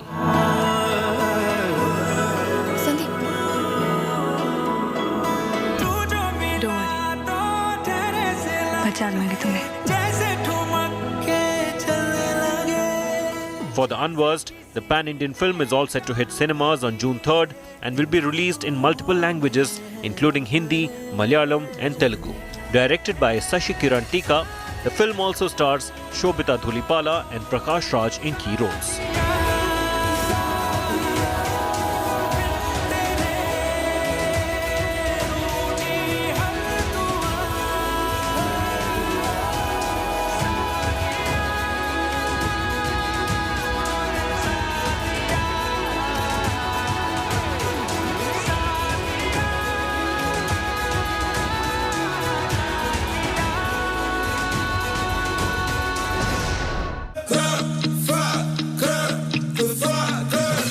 Tiger Shroff and Tara Sutaria's last release, Heropanti 2, will now be streaming on an online streaming platform starting from May 27th. छोड़ी बच्ची हो गया, गीली पुच्ची हो गया, carry कच्ची हो गया, अनुभव सिंह बस्ती हो गया, सड़ी मच्छी हो गया, मार्वल शांची हो गया. To announce the same, both the leads from the movie have dropped this face-off video where the duo can be seen taking up the Choti Bachchi Ho Kya challenge, which is a dialogue from the first part of the franchise that went viral during the promotions of Heropanti 2. छोटी पर्ची हो क्या? Trophy Ranji हो क्या? Naughty पंची हो क्या? चाय अच्छी हो क्या? ठंडी शिकंजी हो क्या? क्रिस्पी चकली हो क्या? टूटी रस्सी हो क्या? रोटी नाचनी हो क्या? मीठी लीची हो क्या? एवोकाडो सुशी हो क्या? तीखी किमची हो क्या? होटल में बावर्ची हो क्या? लाल मिर्ची हो क्या? लोलो चीची हो क्या? हलवे में सूजी हो क्या? माउंट फूजी हो क्या? Amazon प्राइम वीडियो के शो द फैमिली मैन में प्रिया मनी का नाम सूची है क्या? अच्छी हो क्या? छोटी खुशी हो क्या? बड़ी लस्सी हो क्या? समोसा मंची है क्या? छोटी कैंची हो क्या? फोटो खींची हो क्या? बहुत लालची हो क्या? घर पहुंची हो क्या? टॉपिक टची हो क्या? लियोनार्डो डा विंची हो क्या? बिल्डिंग ऊंची है क्या? केरला में कोची है क्या? बड़ी मोची हो क्या? बिटकॉइन के इन्वेंटर सतोशी हो क्या? फर्स्ट डेट की खामोशी हो क्या? सुशी के अंदर की मच्छी हो क्या? बिरयानी में इलायची हो क्या? अच्छे काम के बाद की शाबाशी हो क्या? शादी में दूल्हे की चाची हो क्या? देखो देखो, क्या वो पेड़ है चादर ओढ़े या खड़ा कोई? कभी सोची हो क्या? Entertainment Bureau, India Today. पर आप 27 मई से हीरोपंती 2 देखना ना भूले, सिर्फ Amazon प्राइम वीडियो पर। वो पेड़ वहाँ सच्ची है क्या? That's all we could pack in the show today. Till next time, thanks for watching and goodbye.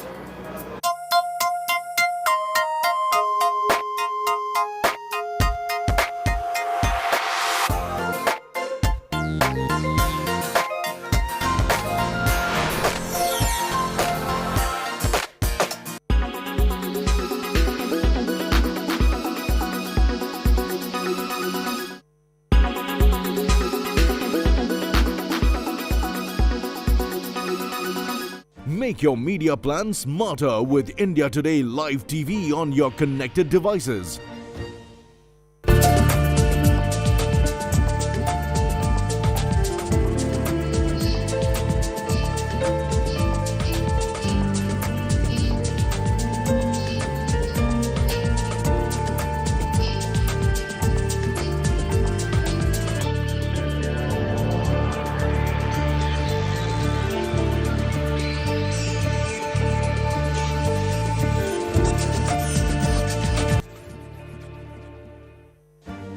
Make your media plan smarter with India Today Live TV on your connected devices. Amplify your brand with 100 million smart internet viewers. To advertise, mail us at sales@aajtak.com or call 9999892171. You are watching India Today.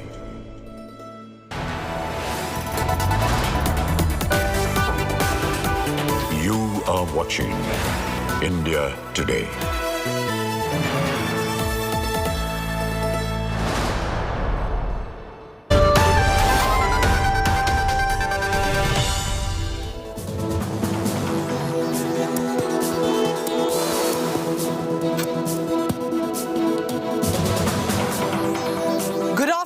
Welcome, I'm Pooja Shali. We are going to heading straight across to Varanasi because in the court the hearing has started on the Gyanvapi plea. First, the headlines. Let's begin. Varanasi court hears the Gyanvapi plea on Maintainability Survey and Places of Worship Act. Trust India Today to get you the fastest and the latest updates.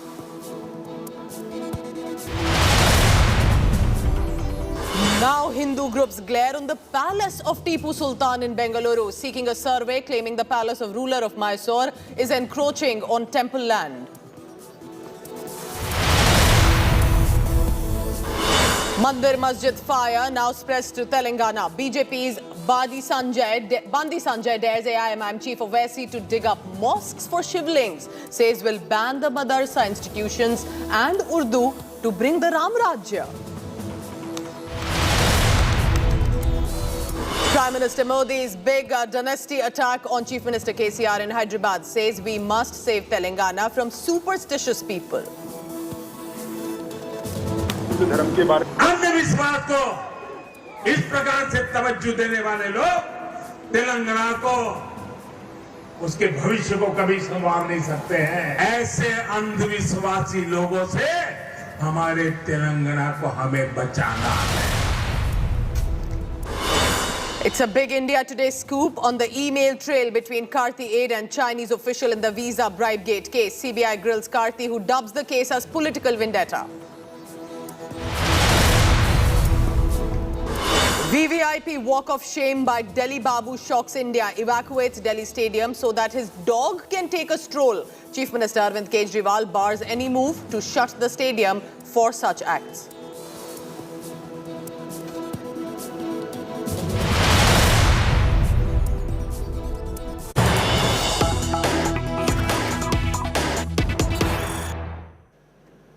All right, Gyanvapi case hearing is currently underway. It's been already 45 minutes there in the Varanasi court. Now the arguments are on the maintainability. Remember the maintainability with regard to the Hindu side's plea that there needs to be further investigation. Survey must be taken into consideration. The Muslim side has clearly opposed and has asked the court to ensure that the plea does not stay maintainable, which means maintainability will refer to how the court will hear this matter further, in what manner should it be done, and if it needs to be done at all. All of that is going to be discussed in the Varanasi court. Remember, this is in the backdrop of the court-appointed commissioners who submitted a survey with photographs, videos, images, evidence, all of that was sent, and it did refer to shivling-like structures. It referred to the Wazukhana. That's primarily the area that was videotaped. Let's now go across quickly to my colleague Nalini.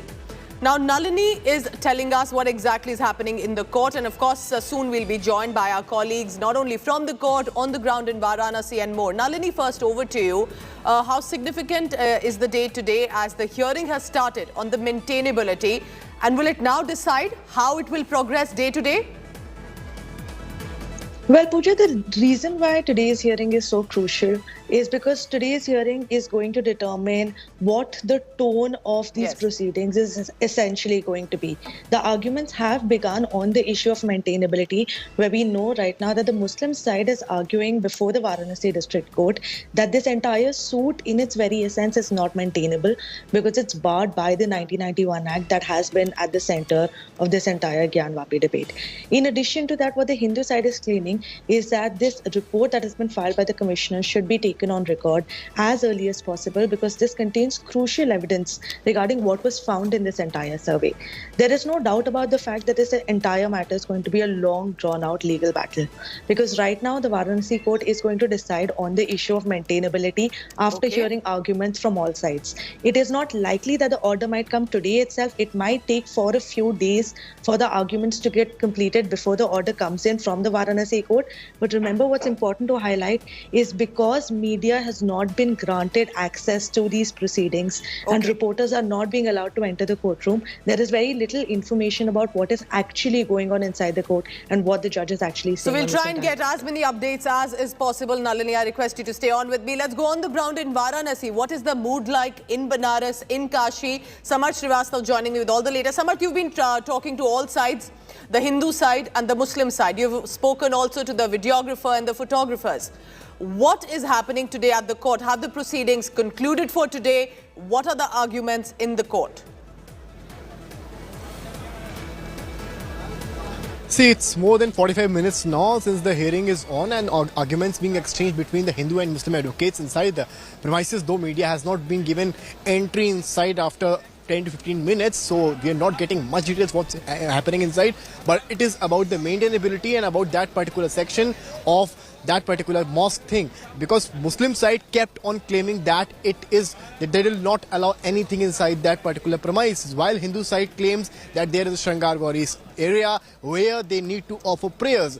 But what is happening inside the local court, I'll try to give you a look, that I'll try to show you inside that particular court where the hearing is on. You can see the visuals out here, that there are chambers outside and there are talks happening regarding the case happening, because there is a lot of curiosity in the city of Varanasi as well, like what's happening inside the premises, because it's not just limited to Varanasi. It has become a nationwide case with such sensitivity coming in, as claimed by Hindu side that it's a shivling, claimed by Muslim side it's a fountain. So that is why that case has become a talking town, not just in Varanasi but in entire Uttar Pradesh as well. And that's what I'm trying to show you, the local court area from where I am reporting. See the visuals out here. These are the chambers of advocates where you can see the talks are on regarding that particular thing. We also sat with many of them.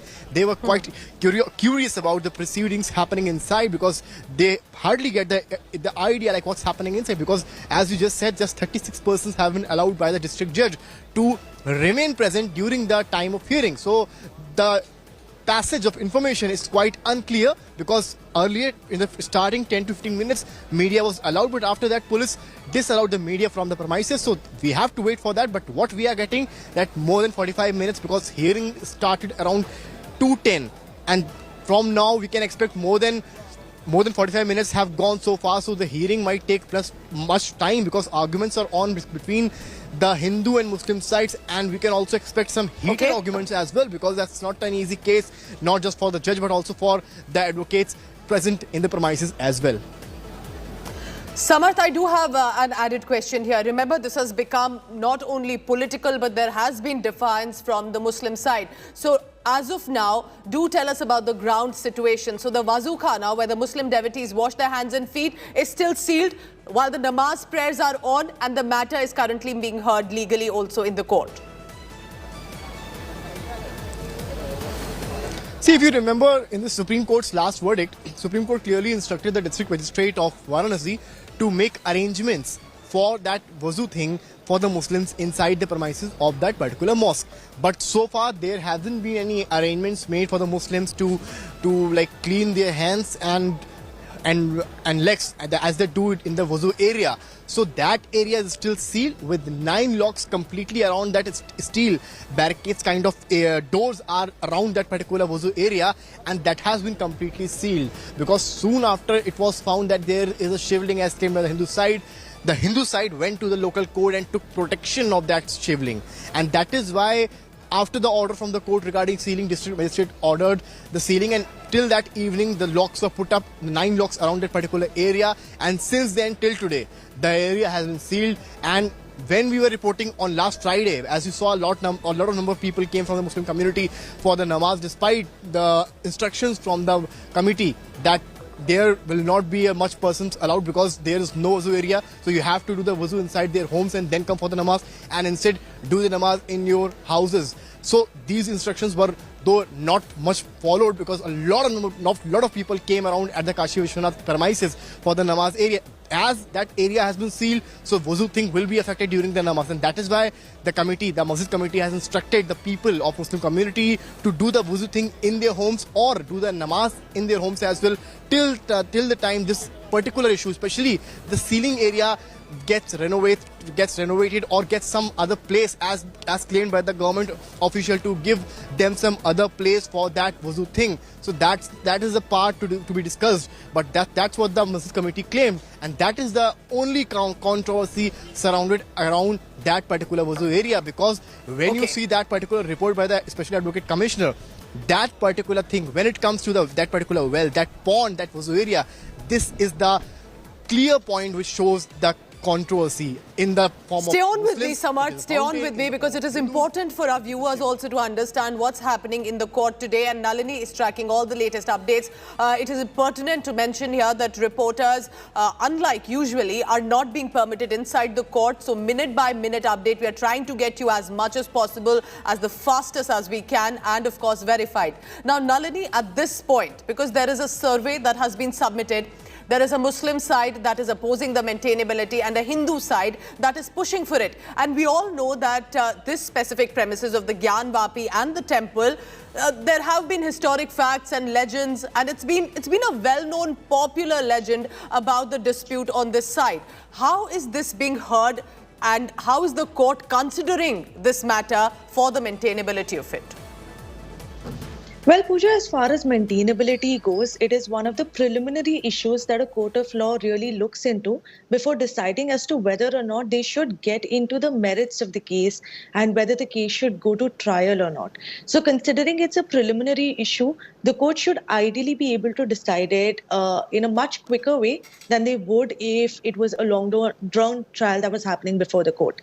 But this, having said that, it is important to point out that in the 20th May order that was passed by the Supreme Court, where they had specifically directed for the Shivling area to be protected and for the Muslims to be allowed to offer namaz inside the temple, that order is going to be in force for a period of 8 weeks, even after the district judge decides on the issue of maintainability.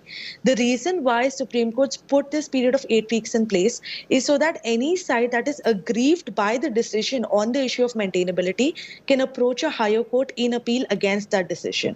So either way, however this issue goes and however the court decides whether this case is maintainable or not maintainable, we can expect for this matter to eventually reach the Allahabad High Court in appeal, and after that the Supreme Court. So the final word on this matter is only going to be said by the Supreme Court of India, something that they themselves have realized, which is why this entire matter has still been kept pending before the top court and it's not been disposed of in its entirety, because they know eventually the appeals are going to come before the Supreme Court. So it's going to be a long drawn out battle irrespective of how things really proceed before the district court. Very interesting, and it's just possibly the start, and we'll see how the court proceeds in this matter. Stay on with me, Nalini. I'm going back now to Samarth, and we are trying to get as many pointers coming in from the court. The hearing is underway. It's almost been 1 hour. Reporters this time are not being permitted inside the court chambers, and therefore the arguments on the maintainability in the court is still on. Samarth continues to be with me from Varanasi as well. Samarth, is there a Shivling too? What about the Shivling-like structure in the Wazu Khana? This is what the Hindu side is claiming. They have been pushing and asking the court that this is the moment that the court needs to find the plea and the petition maintainable and go ahead with the proceedings. What are the lawyers? What has Vishnu Jain told you? What are the lawyers telling you here in this matter? How are they going to ensure to push and argue for the court to continue to take this matter up?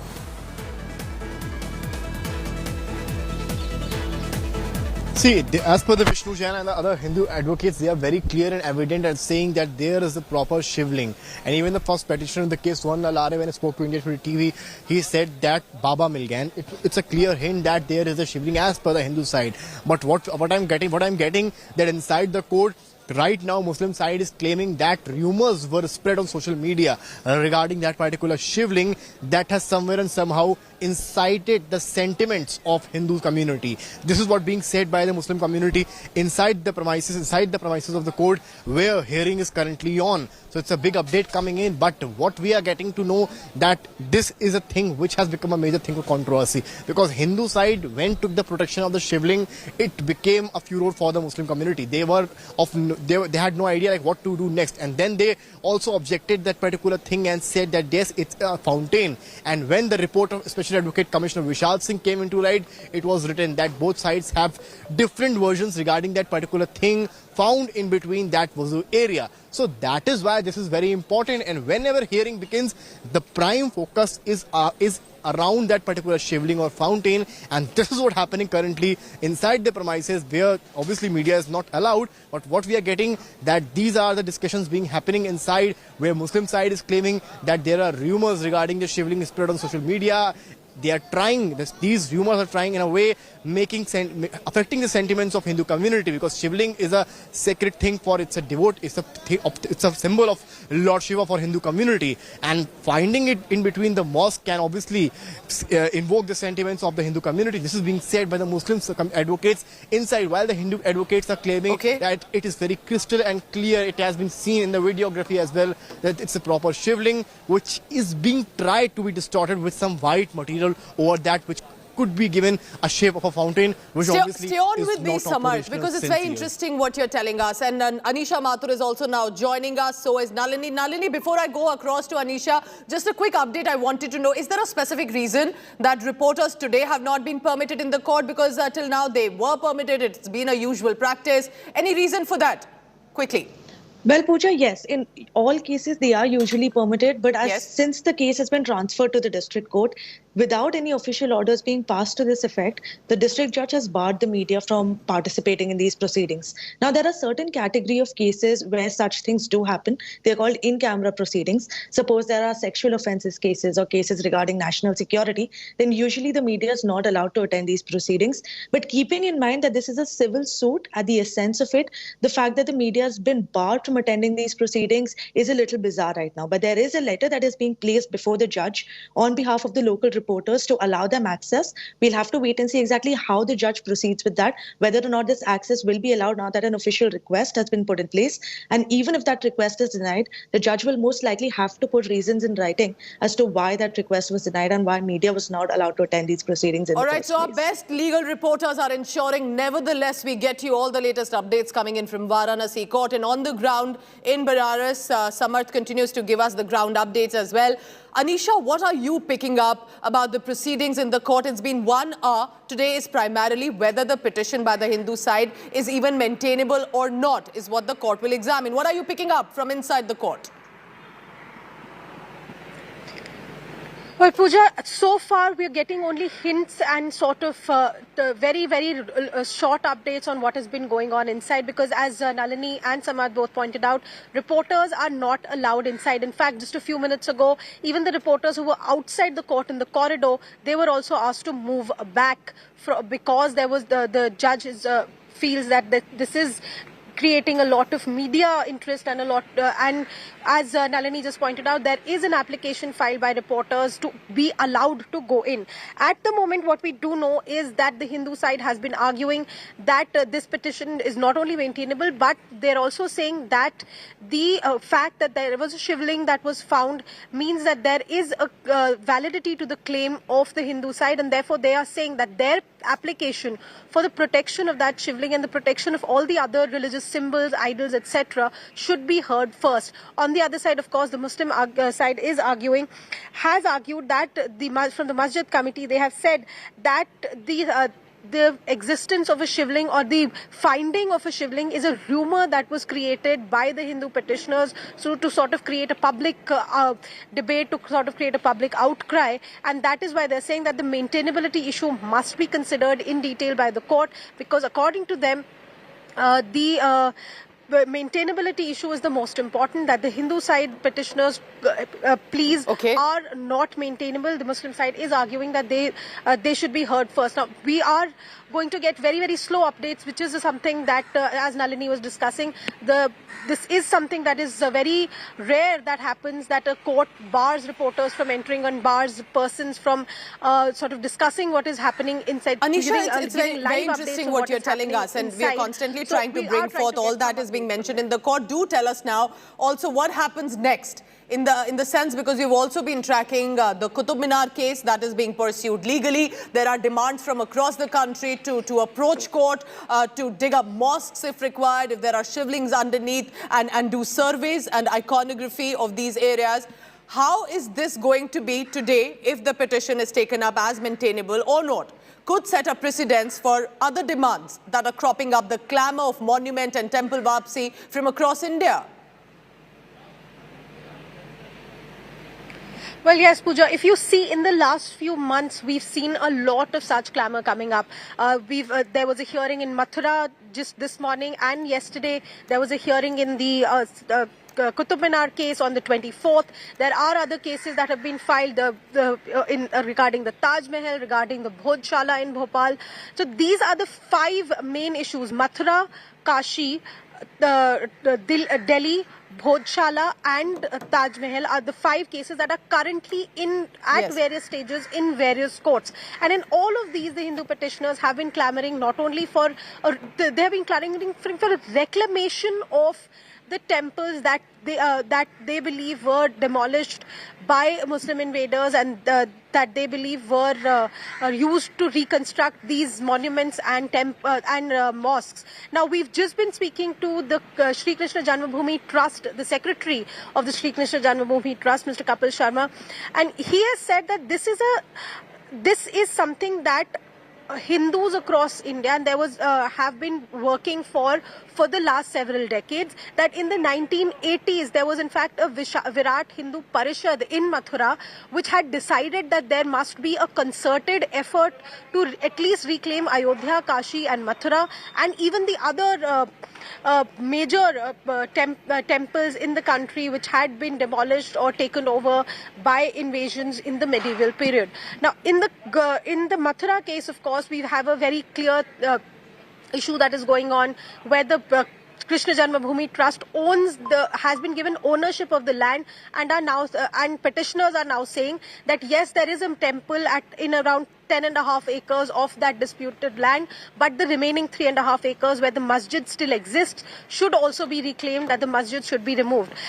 In Delhi, the Qutub Minar issue also, the question is of how far can you go and how much can you call for a reclamation, because in the Qutub Minar case, the allegation is it is a archaeological fact that the remains of Hindu and Jain temples were used to construct some parts of the Quwwatul Islam Mosque and some parts of the premises of what is now a protected heritage site, which is the Qutub Minar premises. And the Archaeological Survey of India has been very clear that it is a protected site. Whatever happened 800 years ago cannot today be reclaimed. Whatever happened 800 years ago should be allowed to exist as a monument to India's shared history. Thirdly, if you look at the Bhojshala case, the case is still pending. There has been no movement in the case. The Taj Mahal case, of course, the Allahabad High Court had thrown out that case saying you cannot ask for a survey of whatever is under there. And even the ASI so in some cases, what you're telling me, Anisha, had filed affidavits saying that court has taken a strong stand as well. It's not that every petition has immediately been admissible and has been taken into consideration. But this one, remember, has been in contention for a while now. And today, that maintainability arguments are on.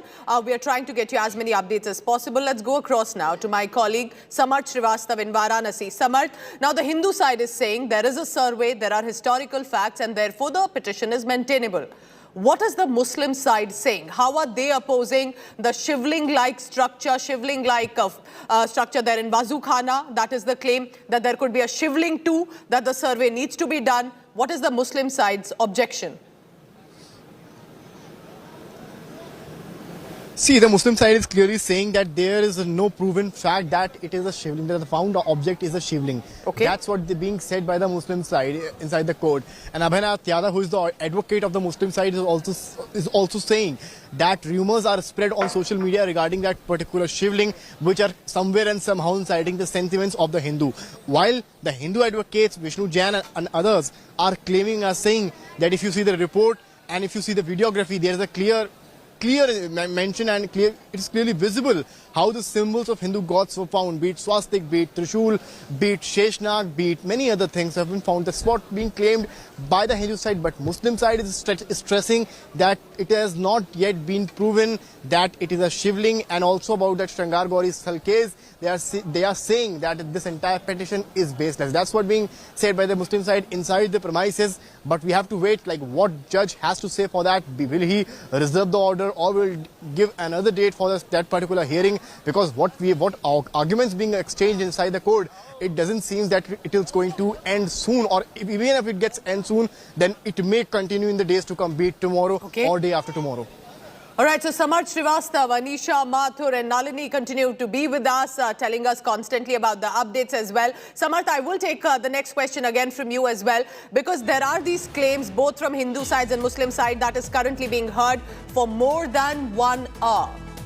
The hearing is underway, the hearing for the court to decide how the next proceeding should be for the court in the Gyanvapi premises case, which means the Hindu side's petition and to understand its maintainability as well.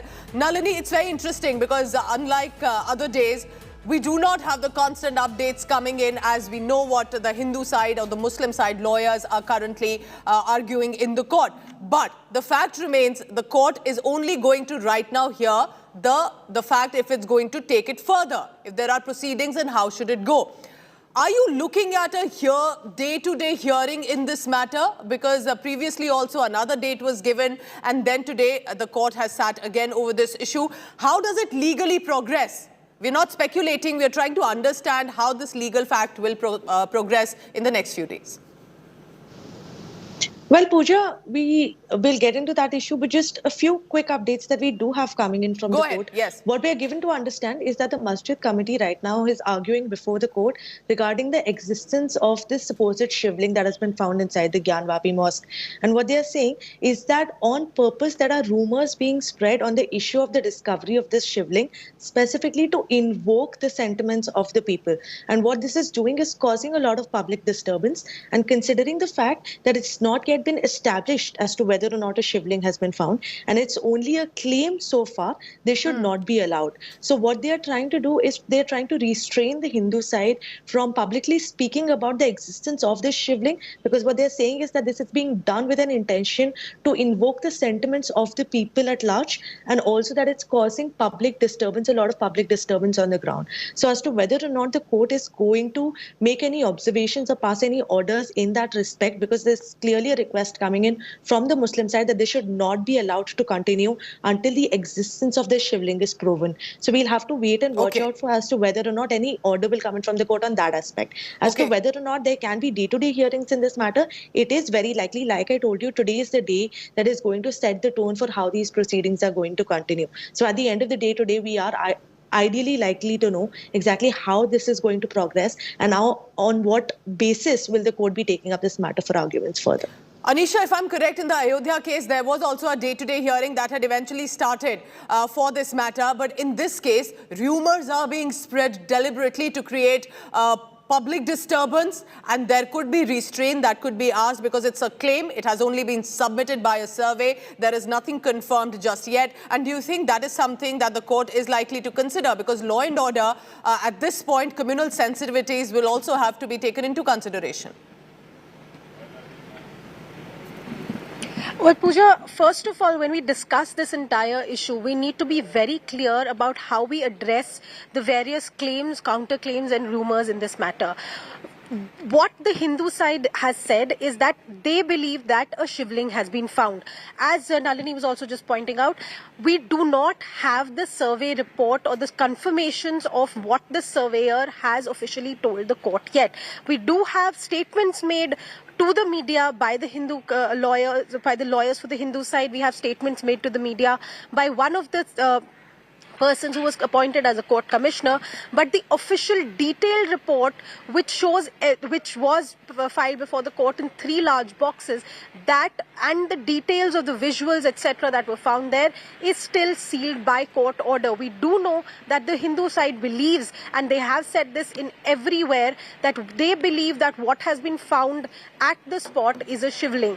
Whether or not it is accepted by the court as a shivling or not is something that the court will eventually have to decide. Remember, in this case, the entire issue is not that religious symbols have been found or not, because it is an accepted fact that the Shringar Gauri temple exists. It is an accepted fact that idols and symbols of the Hindu faith are present at the spot. The issue is not of whether it exists or not. The question is, legally, what does that mean for this dispute going forward? Because the Muslim petitioners have argued that even if something does exist, that cannot change the character of this particular full premises, because the mosque also has existed for over 300 years, and therefore any attempt to change the character is barred under the Places of Worship Act. And that preliminary objection of the Muslim side, which is that these petitions are barred from the start, is what is being heard by the court. So, of course, we could see a day-to-day hearing. Stay on with me, because what you made is a very pertinent for point. a title suit. We could see a delayed hearing as well. this is unlike Ayodhya or any other place, because Samarth, you have known the city of Varanasi now for such a long time. It has been the Gyanvapi Mosque has been a functional mosque. There are, of course, prayers also permitted, as the women petitioners have said, with regard to the Shringar Gauri temple and, of course, the adjacent temple as well.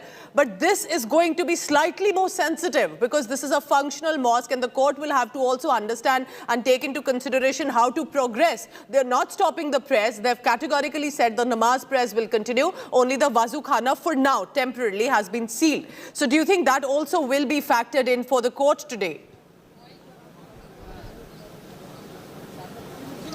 Well, obviously, all these points are clearly mentioned in the report accessed by India Today TV, that the report by the Special Advocate Commissioner, where it has been clearly mentioned that this is the arrangement being done and what will be done by the district magistrate, because Supreme Court in the last hearing in this particular case clearly ordered the district magistrate of Varanasi to provide Muslims some area for the wuzu thing, and that is in the process. That has not been provided yet, but that is under process. Currently, the entire area where the shivling or the fountain has been found, that area has been completely sealed with 9 locks all around that particular area, with doors of steel completely closed, as nobody is allowed to enter or even roam around at that particular place.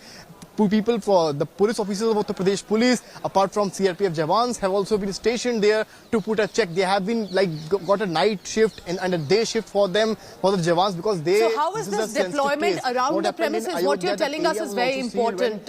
Yes, Samar, that this deployment, how are then devotees going in and out? There must be strict security checks. The footfall may have decreased as well, but the prayers nevertheless are still on.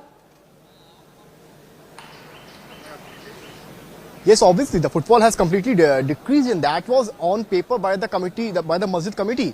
Because when Friday prayers were about to happen, a day before, the committee released a paper in which it was clearly mentioned that there won't be much people inside the premises for the namaz, because they gave 2 reasons. Number one, that the wuzu area has been completely sealed. Number two, it was that even if you will come inside, you will not be able to wash your hands or legs before the prayers. So it's better to do that wuzu thing at their homes and come here for namaz, and that too in lesser numbers as used to come before. So that was clearly mentioned in the letter issued by the Masjid Committee. So it was very clear and evident, because Muslim side themselves know that how concrete, how sensitive this particular case is, and they do not want to exaggerate it. When we were reporting from ground zero, when such things happened, be it from the Hindu side or the Muslim side, slogans were raised. There were also some Muslim men who had knowledge, who were telling the youngsters not to get into sentiments and just get back to your work after offering namaz. So that was something happening on the Hindu side as well,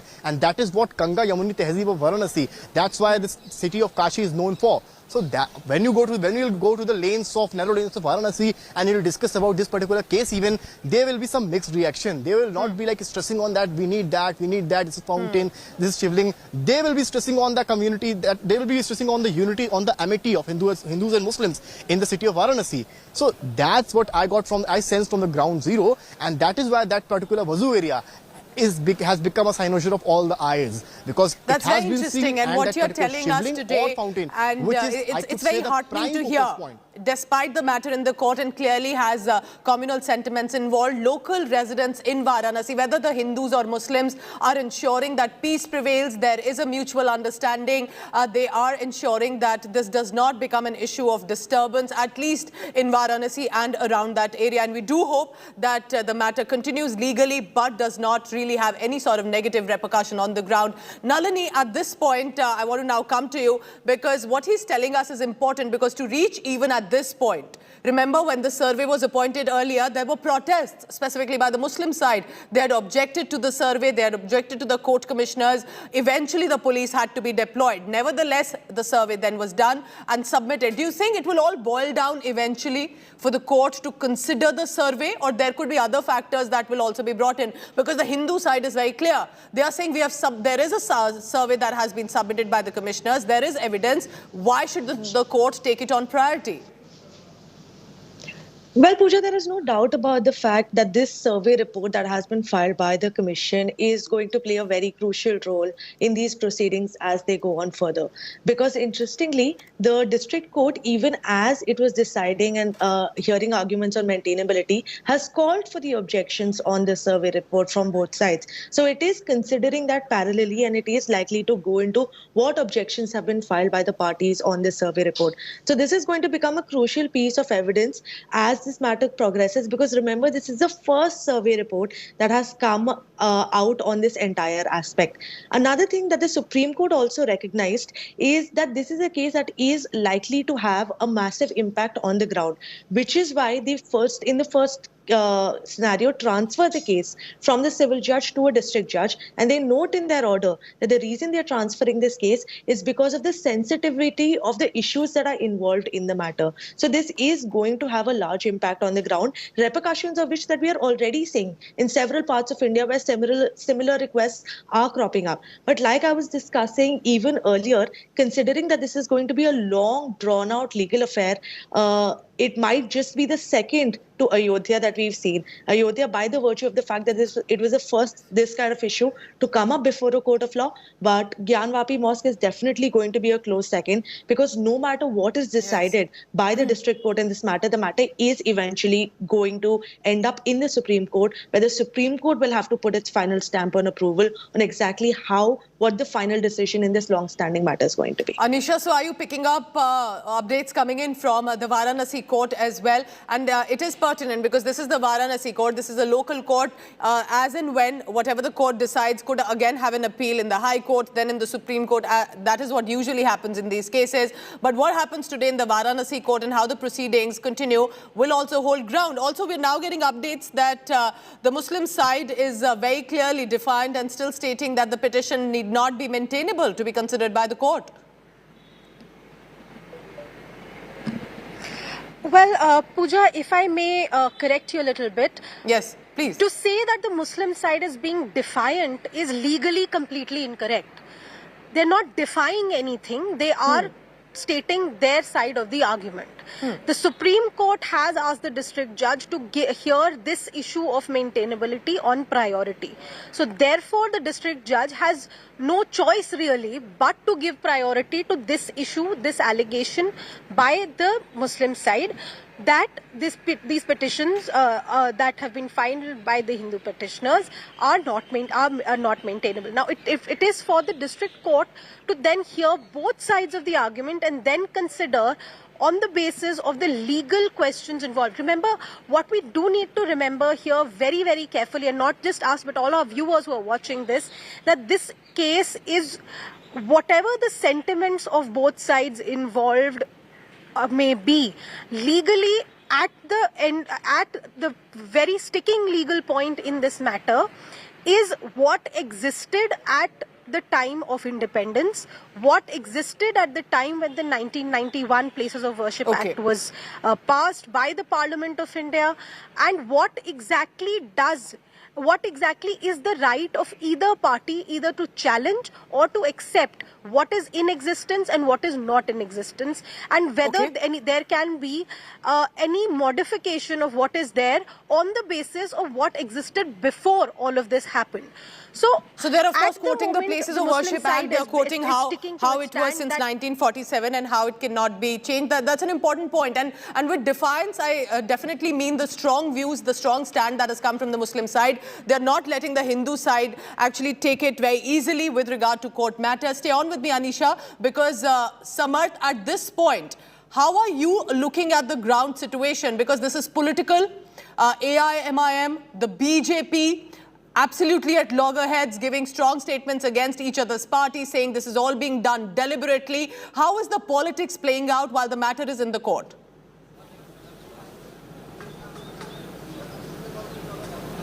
See, it has obviously become a political thing as well, because Gyanvapi, when you talk to Akhilesh Yadav, he clearly says that Gyanvapi is just to make diversions between that Hindu-Muslim, and that's what Akhilesh Yadav clearly stated in Azamgarh.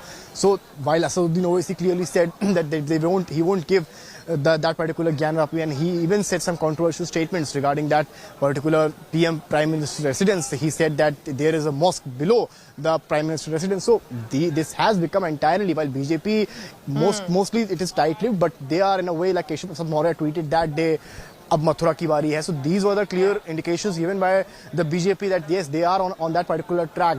Before Ram Temple, now they are focusing on Varanasi, and now later on they may focus what is in their agenda to the Mathura, what was unofficially being claimed by the BJP men. So that's very clear and evident. While Asaduddin Owaisi, Akhilesh Yadav, Congress Party, they are on a side, they are more on a legal side. And then you talk to Akhilesh about that Gyanvapi thing, he clearly says that it's completely a baseless thing at a time when government has to speak on poverty, on unemployment, on and various other things. They are making diversions, making things difficult for both Hindus and Muslims, not just in Varanasi, but in entire Uttar Pradesh. But what is concrete, as it is a petition, as it is a legal thing, so we have to go with it, and whatever court decides, we have to respect that. Can we also stay on these rumours that are being spread, that is being said? Do you think there is an impact on ground about it, or the security already is so tightened and people are also being rational that the rumours are not having direct repercussions on the ground, but the court clearly likely may take cognizance of this, and the Muslim side has also said that there are rumours being spread, and if there is no exact confirmation yet, why push that at this point?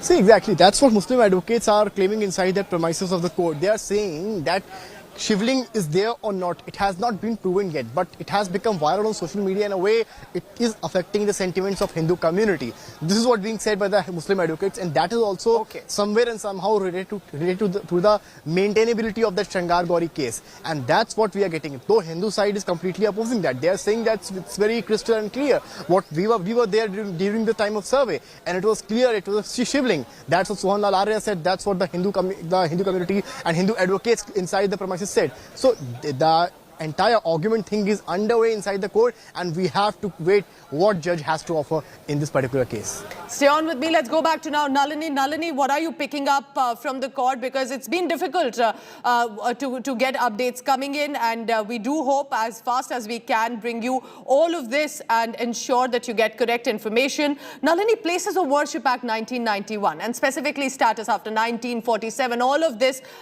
is also being considered. But this time, as I asked Samarth also, it's a functional mosque. It's a functional temple. Prayers are allowed with regard to the Gauri Shringar temple as well. So there could be, the issue is much more complex. If we consider it and compare it to, let's say, Ayodhya, for example, here the prayers are on till about a few days ago, and prayers are still on, as in Wazu Khana has been sealed a few days ago. So do you think that these complexities and technicalities will also have to be considered by the court?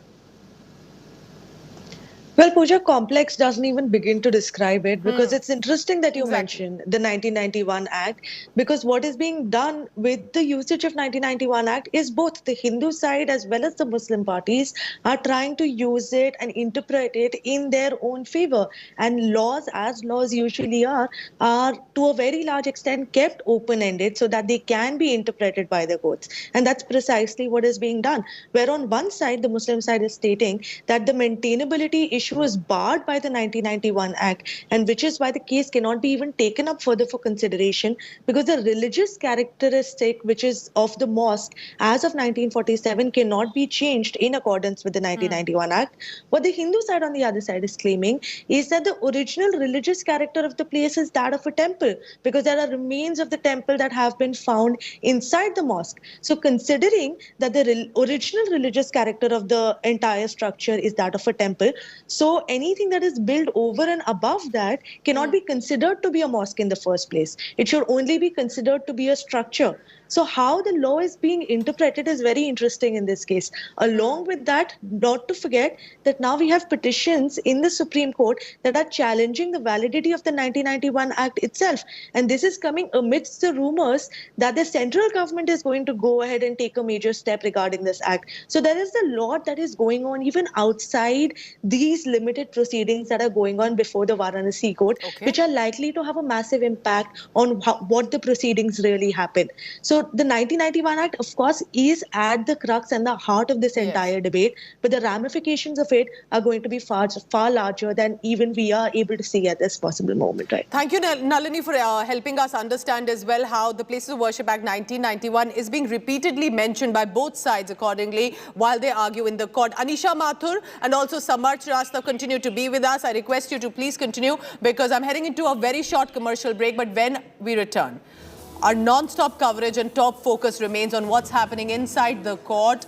And take a look at this virtual representation on your screen before I head into a break. This is to help you understand how the area looks like. This is the temple wall, the Nandi statue, which is now facing this grill and a gated area. And adjacent to that is the temple and the mosque premises. So, of course, as at this point, there are claims that the Shivling is now inside, as it stands, the Gyanvapi Mosque, while on the other side, where the Nandi statue is, that is the temple. And all of this right now is being debated and discussed, at least to begin with, or whether that plea can even be maintainable in the court. I'm heading into a very short break. We'll continue to track the latest on this big story.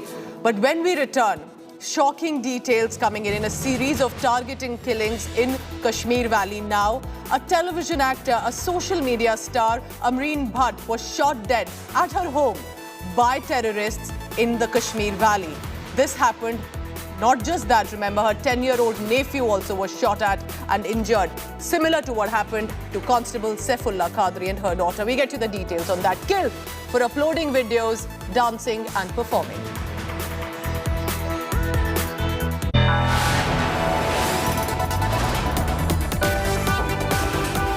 You are watching India Today.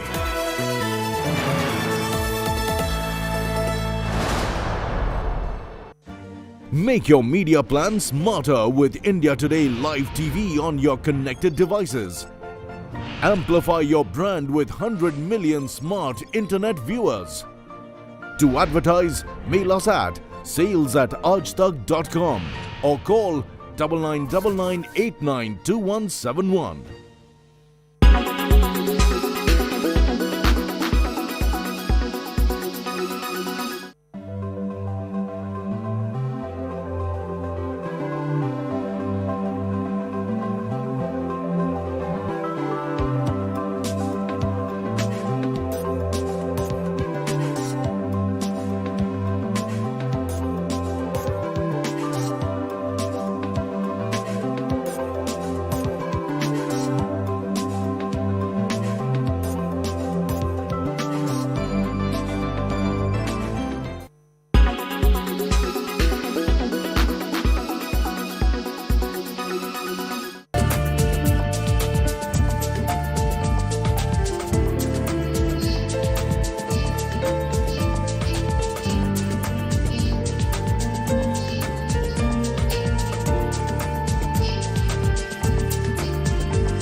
Make your media plan smarter with India Today Live TV on your connected devices. You are watching India Today. You are watching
See no evil, hear no evil, speak no evil. These three symbolic monkeys used by Gandhi actually have roots in 17th century Japan.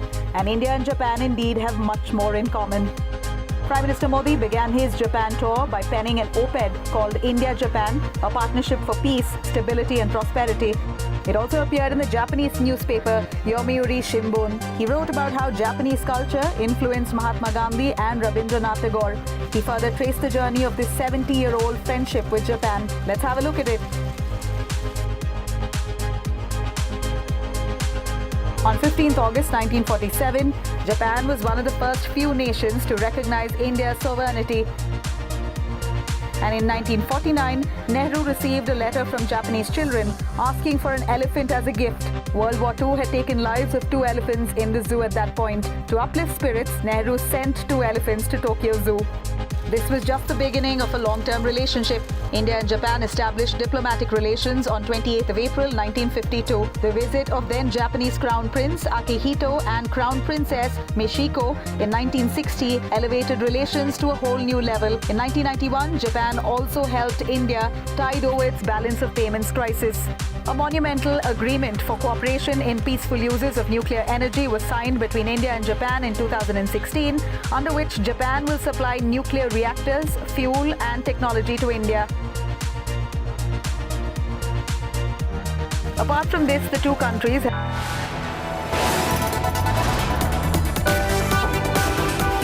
You are watching India Today.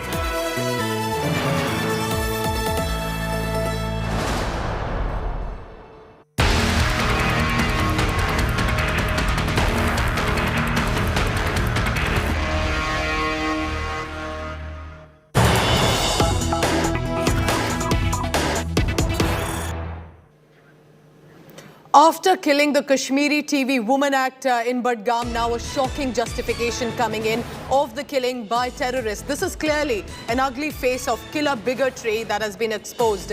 Her social media accounts where she is being abused, trolled heavily before and after the killing, they're now justifying this murder of an innocent woman who only liked to dance, sing, perform, put up her videos on her profile and have called it un-Islamic.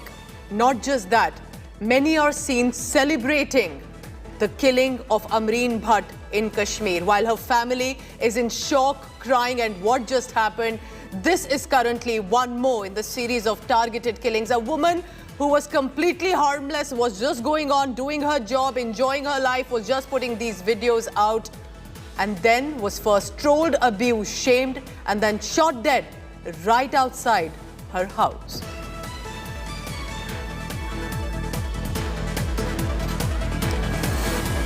Just days after killing Jammu and Kashmir Police Constable Saifullah Qadri and also hitting at her little child who's now currently battling for her life, terrorists have targeted another civilian in the valley and this time it is a woman. A television actor, a social media star, Amreen Bhatt, was gunned down by terrorists outside her residence in Budgam on Wednesday evening. Not just that, the heartless terrorists also targeted her 10-year-old nephew, who has now received a bullet injury in his arm. They both were shifted to the nearby hospital in an injured condition where the doctors declared Amreen dead. The police have claimed that the attack was carried out by 3 terrorists of the proscribed terror outfit Lashkar-e-Taiba and its fronts as well.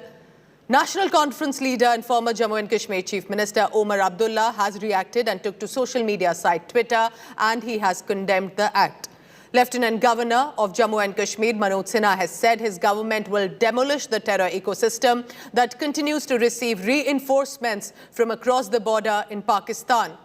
Taking you through, take a look at this. How children are being targeted, how women are being targeted. These are innocent civilians. Earlier on Tuesday, terrorists killed a police constable, Saifullah Qadri, and injured his 9-year-old daughter, and now this woman. So we'll be tracking all the latest on that. After a very short break, the Gyanvapi case's hearing is underway in the Varanasi court. Fastest updates on the other side of this break. Stay tuned.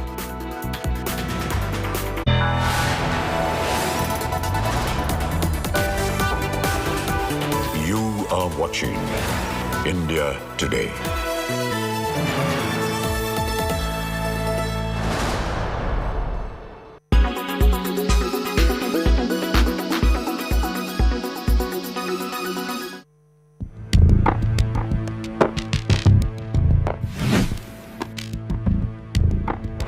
Killer robots sound like something out of a science fiction horror film, but advances in technology mean that fully autonomous weapons could one day become a reality, transforming warfare. Autonomous weapons, which use artificial intelligence to select targets, are already being developed, aimed at reducing cost and risk to human soldiers, while increasing speed and efficiency in action. Unlike drones, which are operated by humans, killer robots would have some autonomous decision-making ability and capacity to act. Fully autonomous weapons will be capable of acting without any human intervention. They've been described as the third revolution in warfare after gunpowder and nuclear arms. Some of the world's most prominent scientists believe that fully autonomous weapons pose an unacceptable threat to humanity and could trigger an artificial intelligence arms race. In April 2013, a group of non-governmental organizations launched the Campaign to Stop Killer Robots, an international coalition working to ban fully autonomous weapons.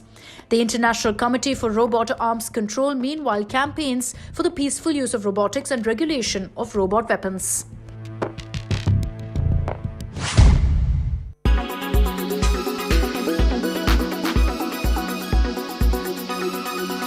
Make your media plan smarter with India Today Live TV on your connected devices.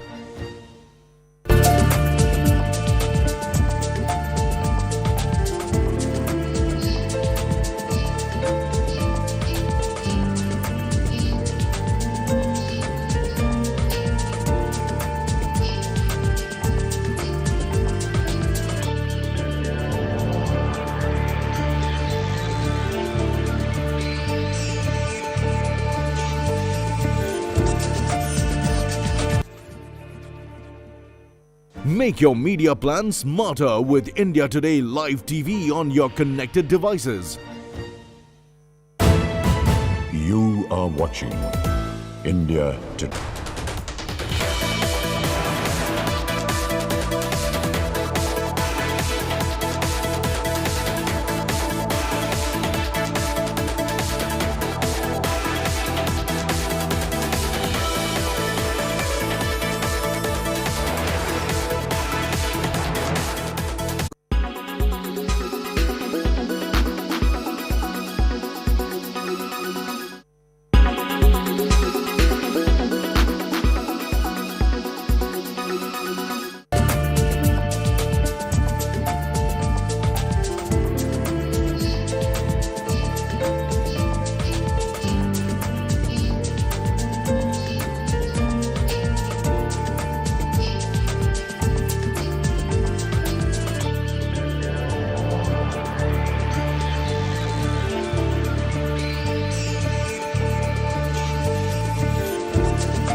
Make your media plan smarter with India Today Live TV on your connected devices. Amplify your brand with 100 million smart internet viewers. To advertise, mail us at sales@aajtak.com or call 9999892171. Make your media plan smarter with India Today Live TV on your connected devices. Make your media plan smarter with India Today Live TV on your connected devices. Amplify your brand with 100 million smart internet viewers. To advertise, mail us at sales@aajtak.com or call 9999892171. You are watching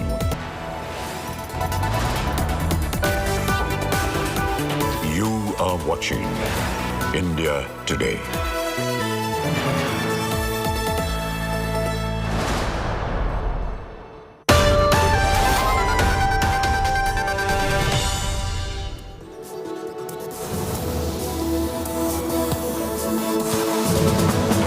Hello and welcome. I'm Pooja Shali. The Varanasi court is currently hearing the matter of maintainability with regard to the Gyanvapi premises. Let's begin first with the headlines and then we'll bring you minute-to-minute updates. Varanasi court hears the Gyanvapi plea on maintainability survey and places of worship act. Trust India Today to get you the fastest and latest updates.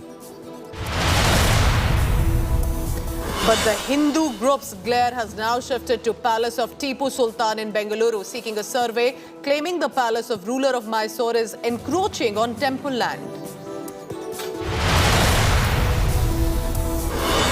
Mandir Masjid issue now spreads to Telangana. BJP's Bandi Sanjay dares AIMIM chief of SC to dig up mosques for shivlings. Says he will burn the madarsas and Urdu language to bring the Ram Rajya. Prime Minister Modi's big dynasty attack on Chief Minister KCR in Hyderabad says we must save Telangana from superstitious people. विश्वास को इस प्रकार से तवज्जो देने वाले लोग तेलंगाना को उसके भविष्य को कभी संवार नहीं सकते हैं। ऐसे अंधविश्वासी लोगों से हमारे तेलंगाना को हमें बचाना है। It's a big India Today scoop on email trail between Karti Aid and Chinese official in the visa bribe gate case. CBI grills Karti, who dubs the case as political vendetta. VVIP walk of shame by Delhi Babu shocks India, evacuates the Delhi stadium so that his dog can take a stroll. Chief Minister Arvind Kejriwal bars any move similar like this to shut the stadium for such actions.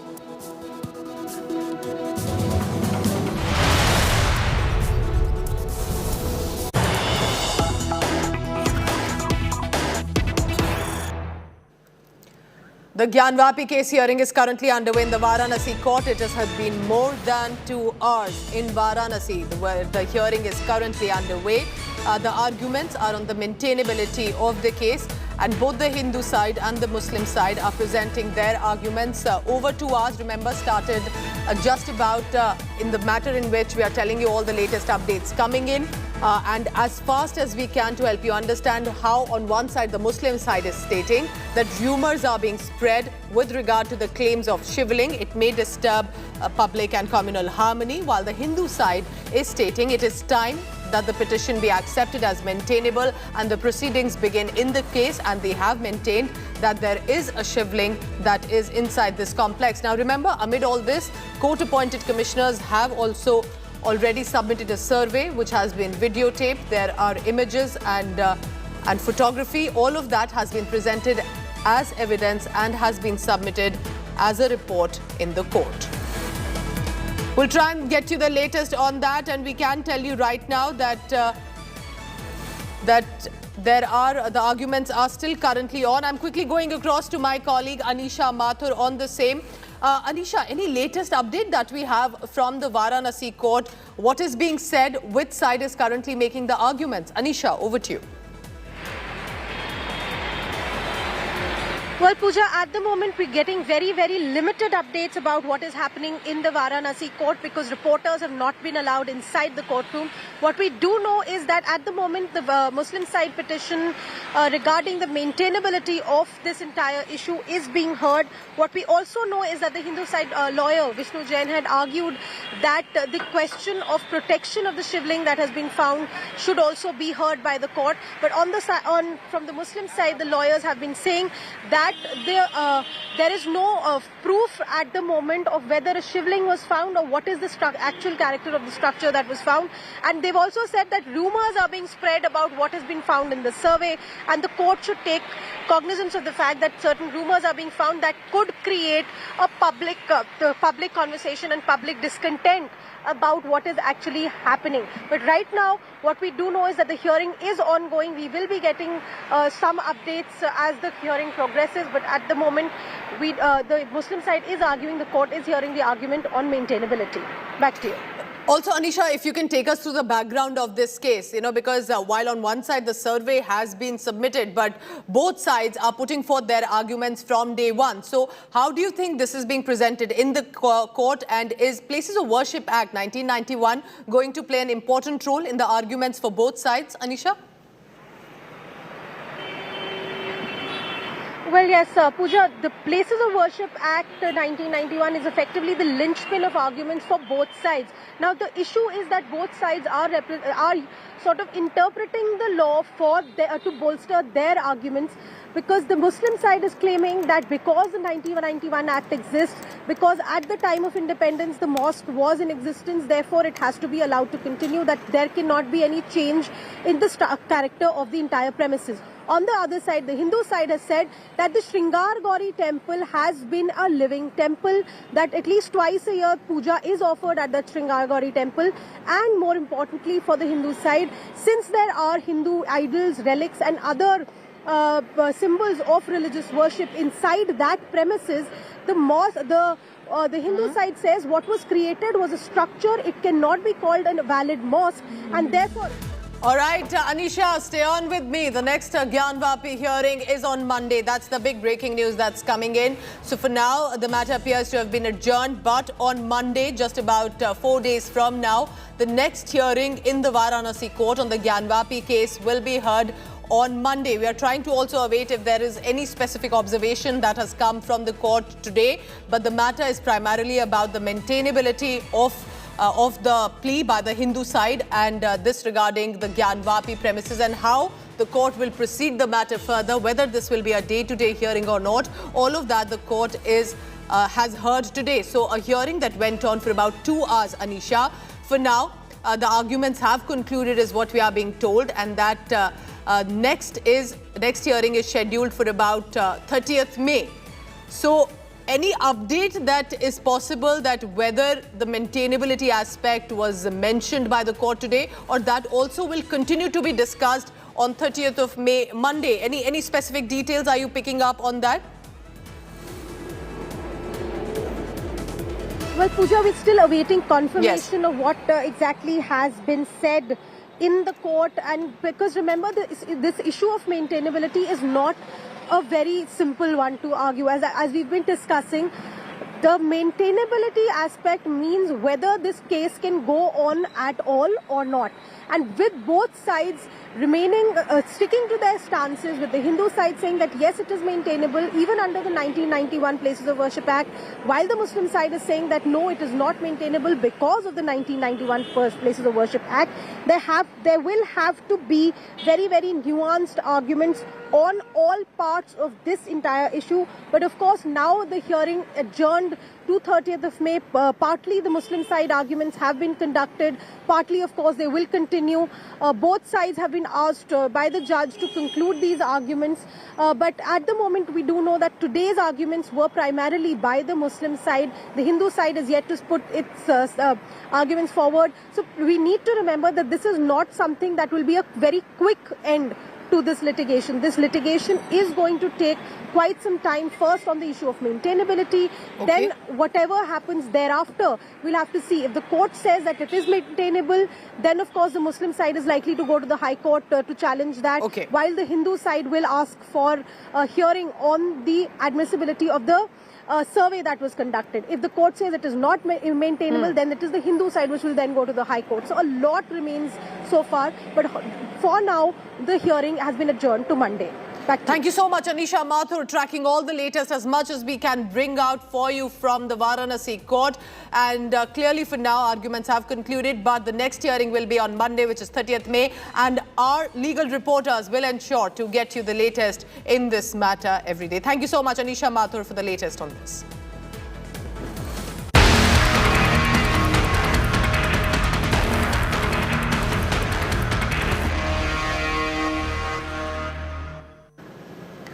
Mega Tipu war has erupted in Karnataka amid the Gyanvapi face-off that is ongoing in Varanasi. This Hindu outfit, Hindu Jana Jagruti Samiti, is claiming that the famous Tipu Palace in Bengaluru's Shamrajpet has encroached onto a temple land, into the land belonging to the ancient Kote Venkatramana temple. Now, the Hindu group is now demanding a survey of this palace, like it is done in Gyanvapi, to find out if it has been built on the temple land by Tipu Sultan. This is a fresh demand that has come amid endless politics that is ongoing over the Mandir Masjid showdown in Karnataka and across the country. Now, former Chief Minister and JDS leader H.D. Kumaraswamy took a Tipu jibe asking if Hindus will return the land given by Tipu Sultan to them to build temples. Tipu Sultan palace ಇದರ ಬಗ್ಗೆ ಈಗಾಗಲೇ ಅನೇಕರು ಈ palace ಹಿಂದೆ ಕೋಟೆ ವೆಂಕಟರಮಣ ದೇವಸ್ಥಾನದ ಜಾಗವಾಗಿತ್ತು. ಟಿಪ್ಪು ಸುಲ್ತಾನ್ ಕಾಲಾವಧಿಯಲ್ಲಿ ಇದು ಅತಿಕ್ರಮಣ ಆಗಿದೆ. ಅಷ್ಟೇ ಅಲ್ಲ, ಕೆಲವರು ಹೇಳುವ ಪ್ರಕಾರ ಅಲ್ಲಿ ಸಂಸ್ಕೃತ ವೇದ ಪಾಠಶಾಲೆ ನಡೀತಾ ಇತ್ತು.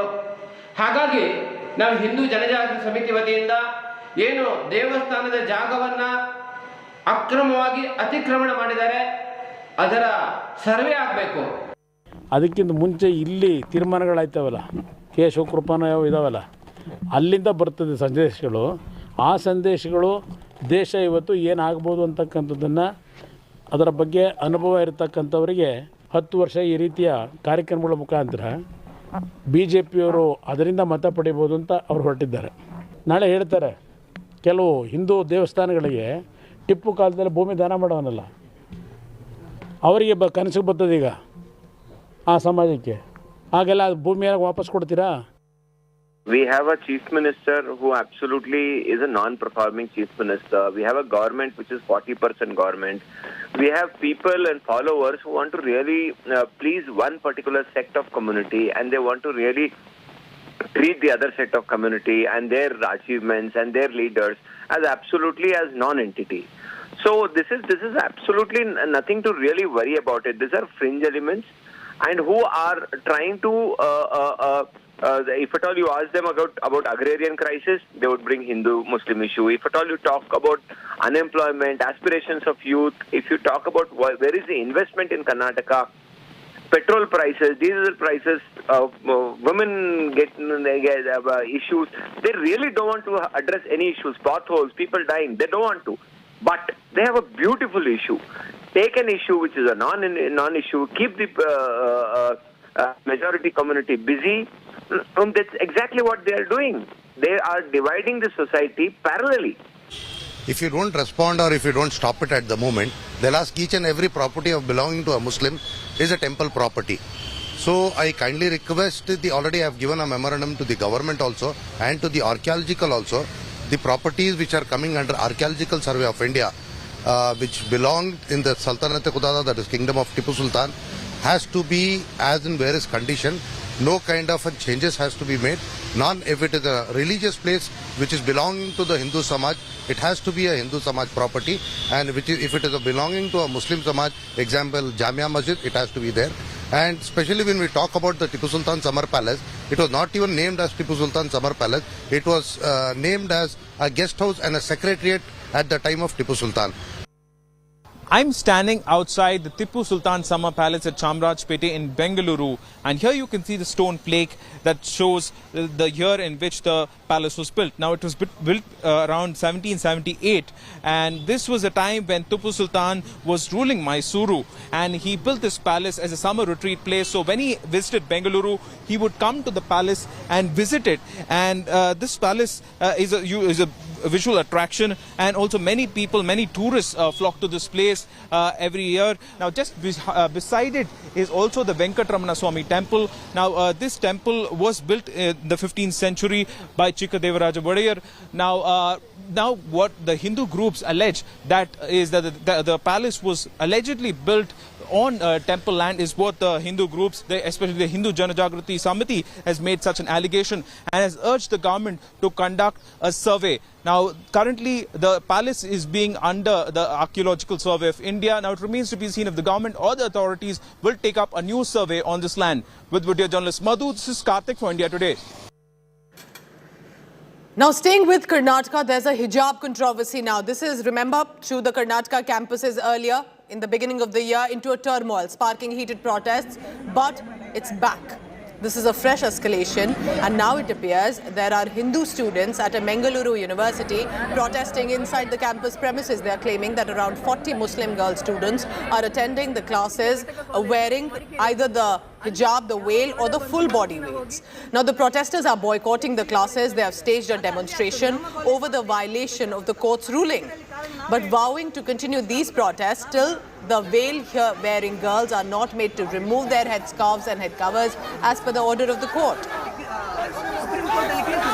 ಮಕ್ಕಳು ಏನು ಮಾಡ್ತಿದ್ದಾರೆ ಅಂದ್ರೆ ಹಿಜಾಬ್ ಹಾಕೊಂಡು ಕ್ಯಾಂಪಸ್ ನೊಳಗೆ ಆಚೆ ಈಚೆ ತಿರುಗ್ತಾ ಇದ್ದಾರೆ. ಅದು ನಮಗೆ ನೋಡ್ಲಿಕ್ಕೆ ಆಗುದಿಲ್ಲ. ನಾವು ಪ್ರೊಟೆಸ್ಟ್ ಮಾಡ್ತಿದ್ದೇವೆ, ಅವರು ಪ್ರೊಟೆಸ್ಟ್ ಮಾಡಿದ್ರೆ ಬೇರೆ ವಿಷಯ. ಇವರು ಎಂತ ಮಾಡ್ತಿದ್ದಾರೆ, ನಾವು ಅವರ ವಿಷಯವೇ ಕೇಳ್ತಿಲ್ಲ. ಅವರಿಗೆ ಬೆಲೆ ಕೊಡೋದಾಗೆ ಆಯಿತು. ಹೈಕೋರ್ಟ್ನ ನೋಟಿಸ್ ಬಂದಿತ್ತು, ಅದನ್ನು ಫಾಲೋ ಮಾಡಬೇಕಿತ್ತು ಕಾಲೇಜ್ ಅವರು. ಅದು 2.5 ತಿಂಗಳು ಗ್ಯಾಪ್ ಆಯ್ತು. ಈಗ ಈ ವಿಷಯ ನಮ್ಮ ಕಾಲೇಜಲ್ಲಿ ಎದುರು ಬರ್ತಾ ಉಂಟು. जब सारे कॉलेज में ये हिजाब का जो प्रकरण है चालू हुआ था, तब तक हम शांति में थे. आज तक कुछ नहीं बताए गए कि जो हिजाब पहन कर आ रहे हैं उनको अपोज भी नहीं कर रहे या फिर हमें कुछ तरफदारी भी नहीं कर रहे, कुछ भी नहीं कर रहे. उससे उन्हें किसी की दबाव है या फिर प्रेशर है जिसके वजह से वो लोग ऐसे कर रहे हैं, हमें ये जाननी है. I am telling you, Chief Minister in Davos calling for investment. All these issues will hit the investment.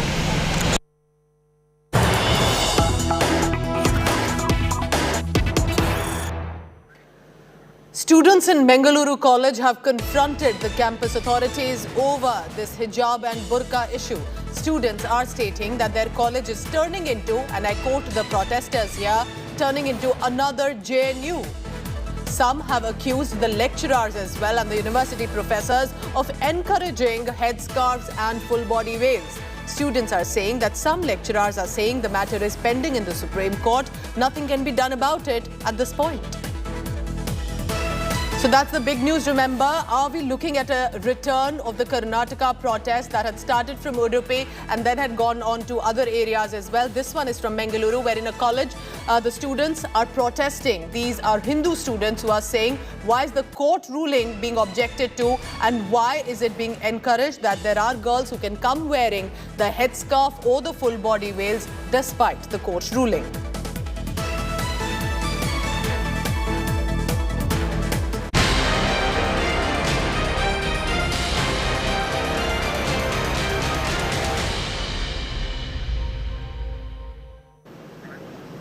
The Mandir Masjid face-off has now escalated and has made an entry into another state, which is Telangana, with the state Bharatiya Janata Party chief Bandi Sanjay Kumar firing multiple salvos at AIMIM's Asudin Owaisi, who's the member of parliament from Hyderabad. Sanjay Kumar made multiple highly provocative challenges, throwing this dare to Owaisi to allow the digging of all Telangana mosques, saying if shivlings are found under the mosques, they should be given back to the Hindus, asserting that members of the Muslim community can keep them if skeletons are found underneath. So all of these provocative statements coming in from the Neta. Now Sanjay Kumar has added, once Ram Rajya or the BJP, according to him presently, comes to power in Hyderabad, it will ban Urdu and madrasas immediately.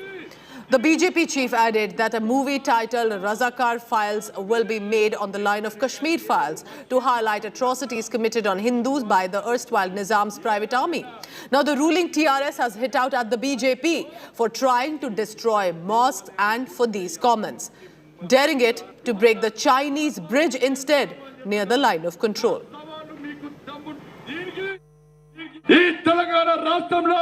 చలో మసీదులను తవ్వి చూద్దాం. మసీదులను తవ్వి చూస్తే ఆడ శవాలు వెళ్తే మీరు తీసుకోండి, శివం వెళ్తే మాకు అప్పగించండి. ఇవాళ కరీంనగర్ నది బొడ్డున ఈదిగా ఓలన్నా, వెమ్లవాడలో దర్గా ఓలన్నా, ఈ తెలంగాణ రాష్ట్రంలో రామరాజ్యం రావాల్సిందే. ఈ రాక్షసుల రాజ్యం కుహన సెక్యులర్ వాదులు ఏమన్నా 36,000 దేవాలయాలను ధ్వంసం చేసి 36,000 దేవాలయాలను ధ్వంసం చేసి మసీదులు కట్టినటువంటి దేశంలో భారతదేశం అంత దీన స్థితిలో హిందూ సమాజం ఉంది. Prime Minister Narendra Modi tore into the Telangana Chief Minister KCR in Hyderabad. Now KCR skipped the Prime Minister's event. Not the first time, this has happened again. But the Prime Minister was unsparing in his attack on the Telangana Chief Minister. Taunting the TRS chief on dynasty politics, Prime Minister said the state of Telangana will see development if dynastic parties are voted out. He also took a dig at the superstitious practices of KCR and his government. Listening to this. कोई एक परिवार शाम दाम दंड भेद ये रास्ता अपना करके तेलंगाना को तबाह करने में नई नई साजिश करते रहे। साथियों, परिवारवादी पार्टियां भारत की केवल एक सियासी समस्या नहीं है। परिवारवाद और परिवारवादी पार्टियां देश के लोकतंत्र और देश के युवा दोनों की सबसे बड़ी दुश्मन है। मैं तो आज तेलंगाना की इस धरती से उत्तर प्रदेश के हमारे मुख्यमंत्री श्रीमान योगी आदित्यनाथ जी को भी बधाई देता हूं।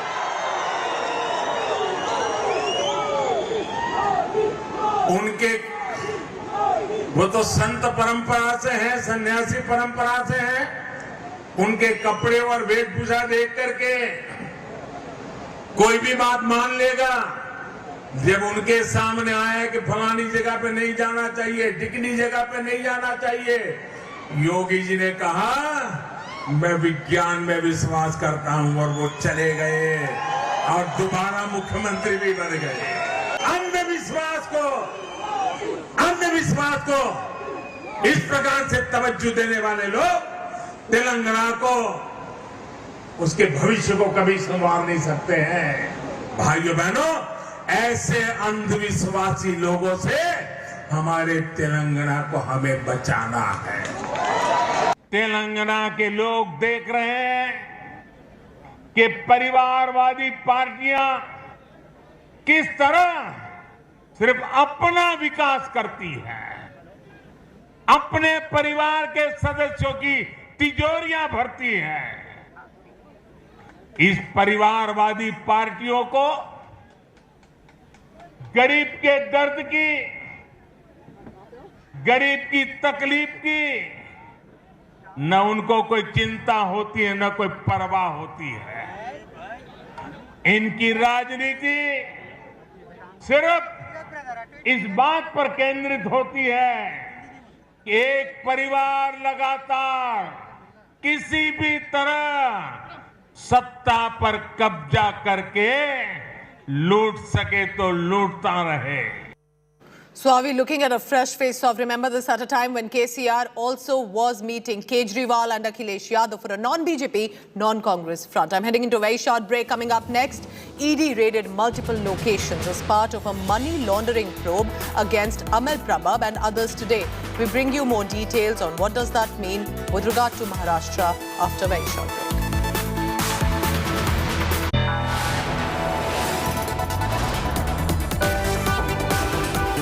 You are watching India Today.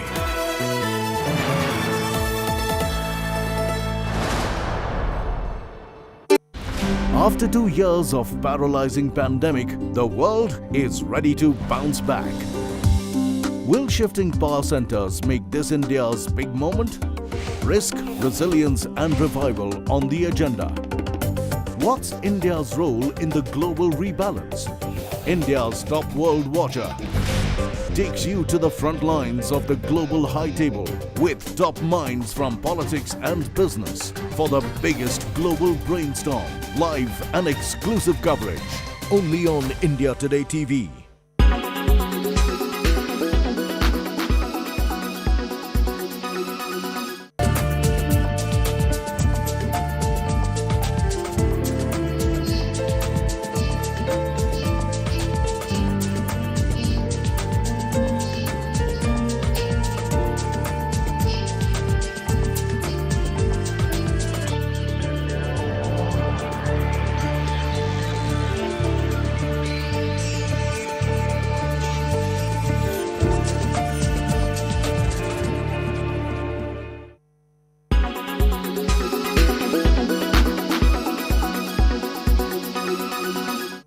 Make your media plan smarter with India Today Live TV on your connected devices. You are watching India Today. You are watching India Today.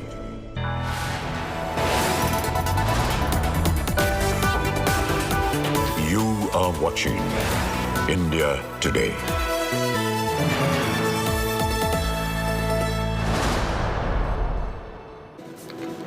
Enforcement Directorate tightens the noose around Maharashtra Transport Minister Anil Parab, who is considered close to Chief Minister Uddhav Thackeray in the state.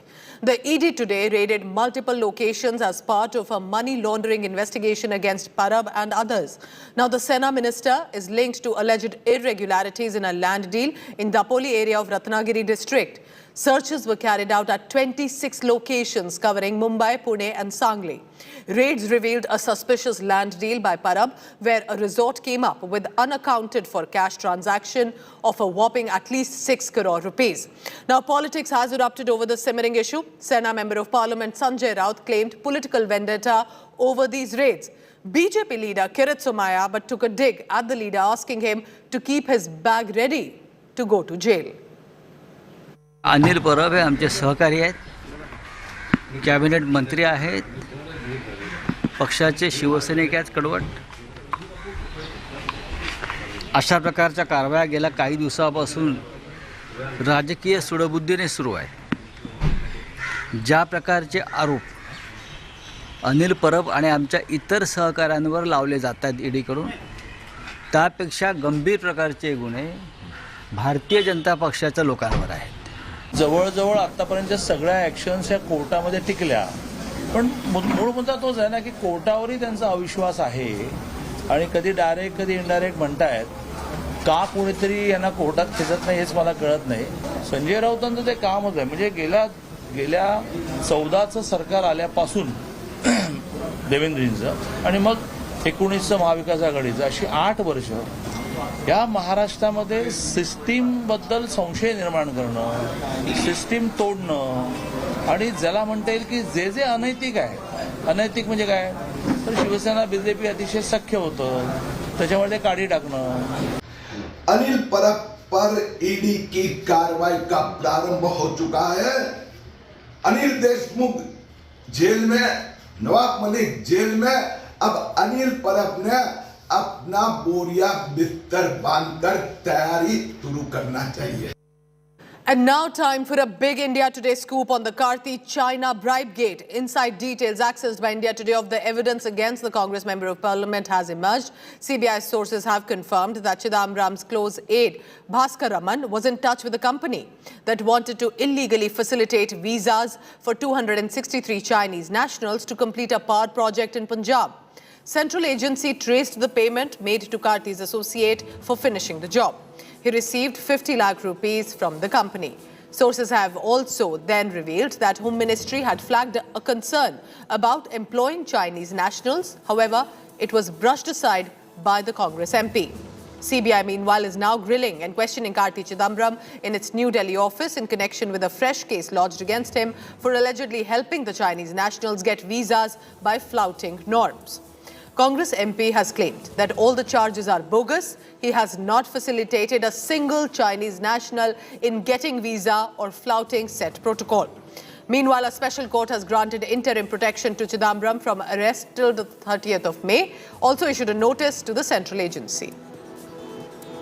Every case posted against me is a bogus case. One is bogus, one is more bogus, and this is most bogus. So this is alleged a visa scam, what we have been told that you have facilitated. I have not facilitated a single Chinese national in getting his visa, let alone 250. I have given out a statement, I don't know if you have read it. Coming up next after a very short break, the killing that has sent shockwaves across the country. The story coming in from Kashmir. Television actor Amreen Bhatt shot dead by terrorists right outside her house. Her 10-year-old nephew also was shot at and has received injuries.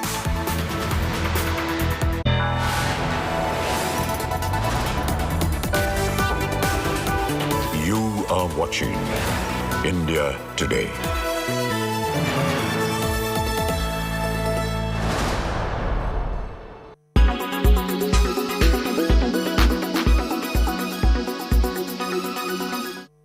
India's favorite IPL is nearing its season finale, and we think it is time to reveal some astonishing IPL facts from this season. This season's bottom 4 teams have won 12 out of 14 IPL titles. On the 2008 opening night, Brendan McCullum scored 158. Since then, no one from Kolkata Knight Riders has ever scored a century. Surprisingly, the jinx continues this year. Chennai Super Kings have failed to qualify for the IPL only 2 times.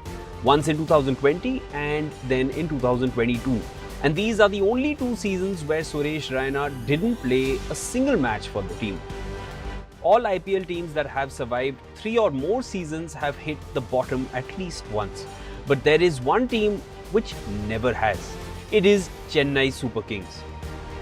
There are only 5 teams that have played every season of the IPL. Out of them, 3 teams have never lifted the IPL Cup.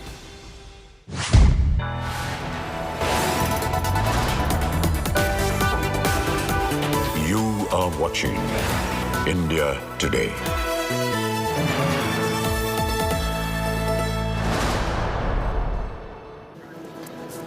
Just days after killing Jammu and Kashmir Police Constable Saifullah Qadri and injuring 9-year-old daughter, terrorists have now targeted another civilian, and this time it's a woman. A television actor, a social media star, Amreen Bhatt, was killed by terrorists outside her residence on Wednesday evening. But not just that, her 10-year-old nephew also has received a bullet injury due to the terrorists. And they both were shifted to the nearby hospital in injured condition, where the doctors declared Amreen dead. The police have claimed that the attack was carried out by 3 terrorists of the proscribed terror outfit Lashkar-e-Toiba. National Conference leader and former Jammu and Kashmir Chief Minister Omar Abdullah took to Twitter, condemned the act.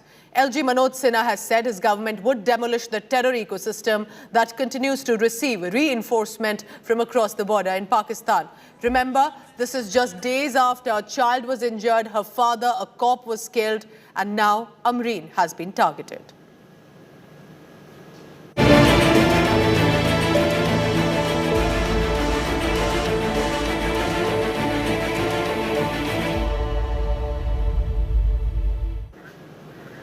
A big boost to Tamil Nadu's commerce and connectivity. Prime Minister Narendra Modi is all set to lay the foundation stone of 11 projects worth over 31,000 crore rupees in Chennai. These projects cover key infrastructure such as railways, petroleum, housing and roads. Prime Minister Modi will be visiting Chennai a day after when BJP leader was hacked to death, remember, and back-to-back killings are being reported and are bleeding the city of Chennai. Opposition, meanwhile, politics breaking out, and opposition is accusing Stalin government of ignoring the law and order situation in the state. Meanwhile, Prime Minister will also be inaugurating over 1,500 houses in Chennai built under the Lighthouse project. This project makes use of precast concrete construction system as used in the US and Finland. This is a mega infra push, and Prime Minister will also lay the foundation stone for the redevelopment of 5 railway stations in Tamil Nadu. But ahead of this visit, curbs have been imposed on drones and other unmanned aerial vehicles for security reasons.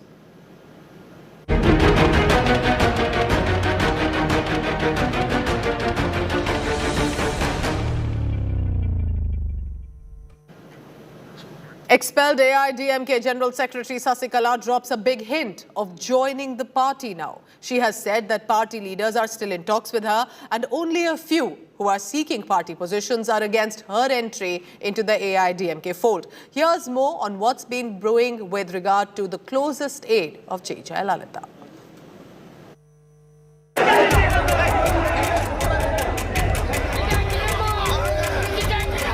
Sasikala, the expelled AIDMK General Secretary, has reignited speculation about her joining the party.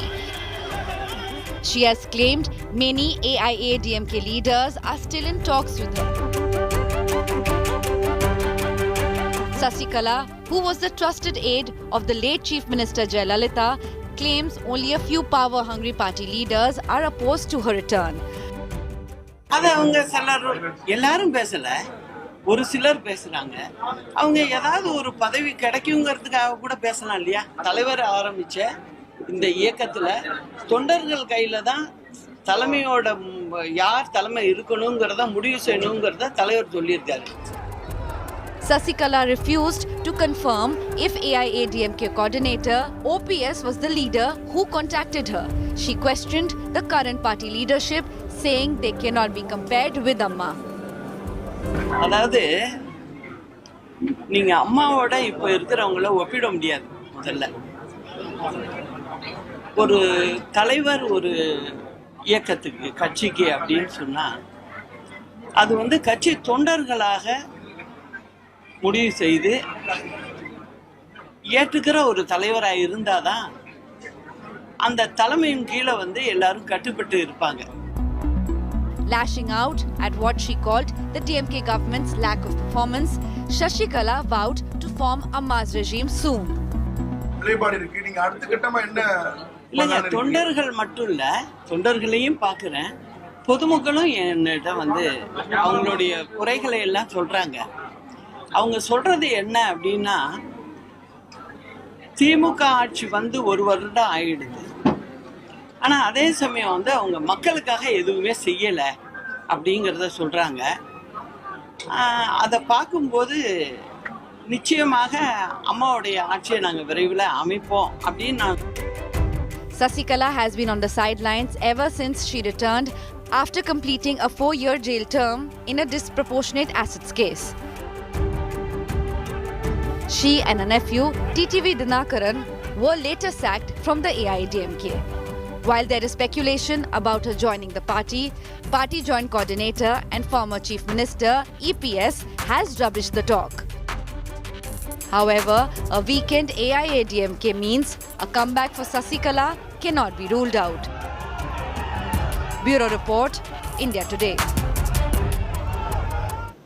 A shocking incident has come to light from Delhi's Thiagraj Stadium. Athletes and coaches at the Delhi government-run stadium complained about being forced to wrap up their training by 7 p.m. Now, the reason, according to them, is Delhi's Principal Secretary Revenue's walk with his dog at the facility. They have alleged that stadium was emptied out so the Babu could take his pet dog out for a walk in the stadium. BJP slammed the Delhi government and demanded strict action in the matter. And after the outrage, Delhi Chief Minister Arvind Kejriwal has issued an order to the sports department to keep all stadiums open till about 10 p.m. And that, remember, has become now the big story of the day. First of all, I would say, that's not good because bureaucrats are backbone of our India. They are well educated, they are well behaved. But if they will do that kind of thing, so I don't think so that's good for our Indian sport. Especially sports person who coming from very humble background and they are doing their training and then suddenly they will stop and they say somebody going to walk or a dog or something like that. That's not good, I think. Athletes are they represent their country, they represent their state, they represent their home district. We should look into the matter and then we'll say what is the full picture. I don't know, some people will say कि नहीं साहब ने बोला है इसलिए हमने कर दिया, so might be it's not true, right?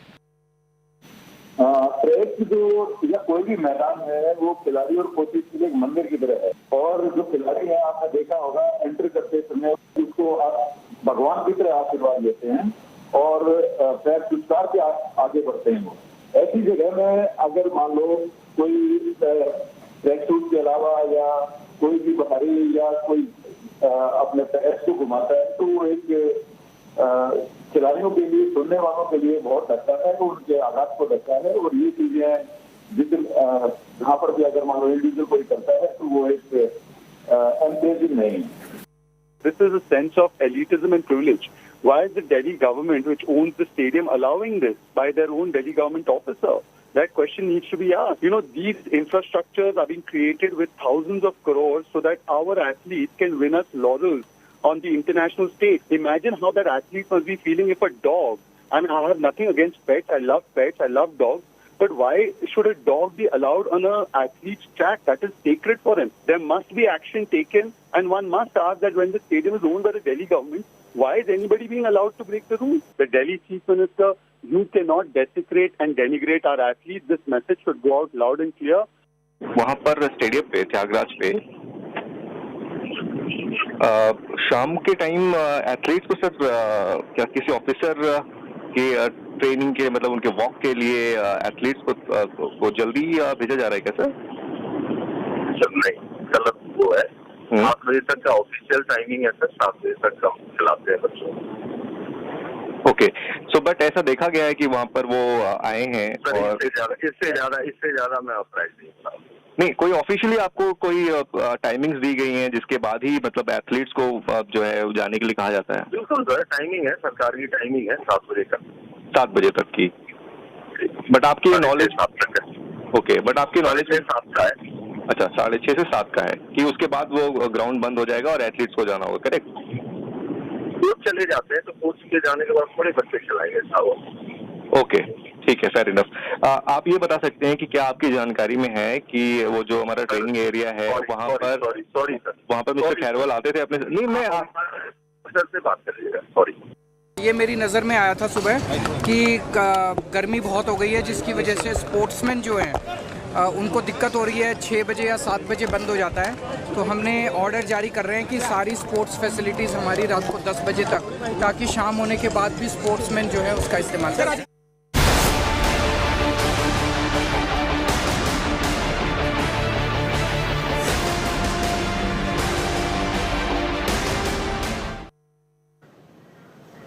"24th May marks 3 months since the Russian invasion of Ukraine began. Parts of Ukraine as a country trying to limp back to life, hopeful of peace coming in. But in parts like Kherson and Zaporozhye that are under Russian control, Kremlin has now launched an aggressive campaign to issue passport and citizenship documents to Ukrainians living in that part of the country.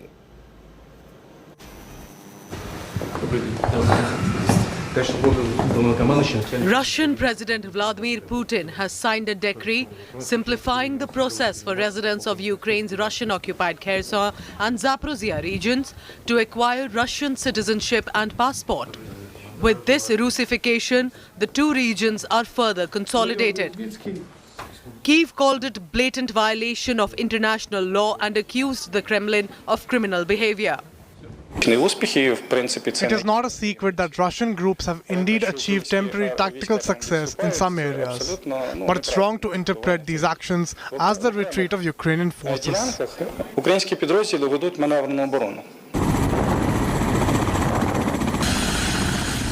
On Wednesday, the Russian military claimed that the key Ukrainian port of Mariupol was functioning again after 3 months of fighting. The Russian forces took control of the strategic port on the Sea of Azov after the last Ukrainian defenders at the giant Azovstal seaside steel plant laid down their weapons.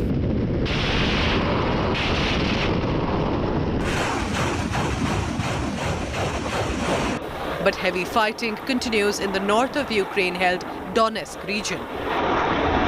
The situation is difficult. The front line is under shelling at all times. We have heavy fighting in Luhansk direction in the Lyman territorial community. The enemy is trying to break through and capture Lyman city so as to perform its offensive towards Sloviansk and Kramatorsk.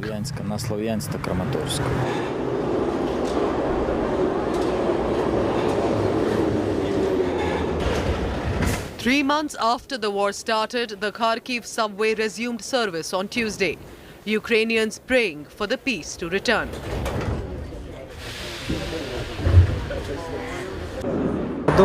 There should be peace. There should be peace. Peaceful life. How much can we fight? I wish there to be peace. Peace seems to be the last thing on the Kremlin's agenda. The lower house of Russian parliament passed a bill on Wednesday removing the age limit to join the military. Bureau Report, India Today. An elaborate red carpet was rolled out for director Karan Johar's birthday bash. The filmmaker has turned 50 years old, and on the occasion, he hosted a grand party for his friends and the ones from the film fraternity specifically. Here are all the highlights from the red carpet and the party.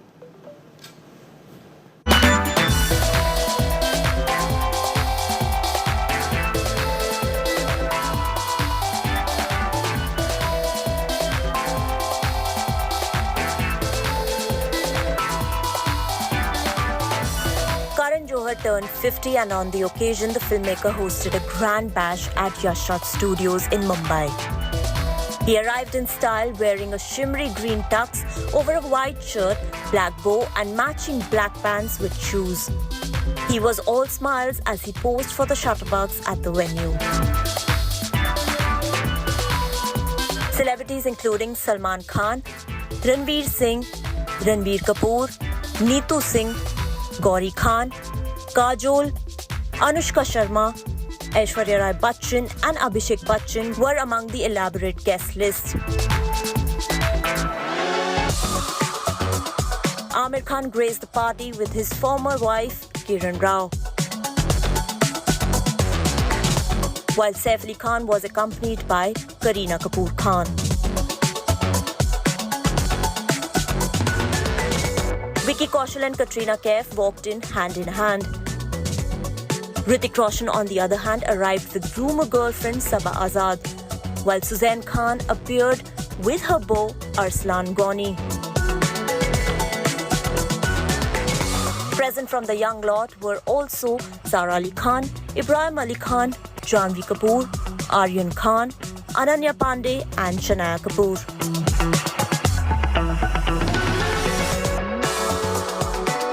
Several pictures as well as videos from the birthday bash also made it to social media, and goes without saying, they all went viral in no time. On his special day, his friends from the fraternity took to social media to extend their warm wishes. Alia Bhatt, who considers him his father figure and mentor, couldn't attend the party as she is busy shooting for her Hollywood film in the US. But the actress made sure she made Karan Johar feel special on his birthday. She posted these photos of herself with him and also penned down an emotional note. Kareena Kapoor Khan, on the other hand, shared this throwback photo to wish Karan Johar.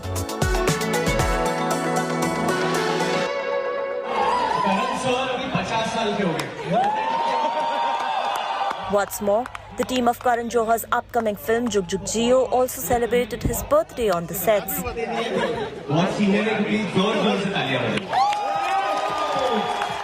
In the video, which is now going viral on social media, Varun Dhawan and Kiara Advani can be seen singing birthday song and were also seen touching Karan's feet.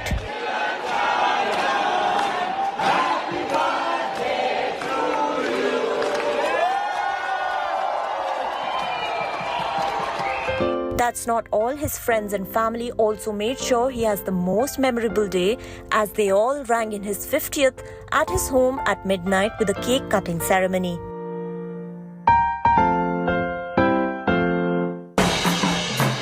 On the occasion of his birthday, Karan Johar also took to social media to share his excitement as he completed 27 years in the industry. He announced the date of his upcoming film Rocky Aur Rani Ki Prem Kahani.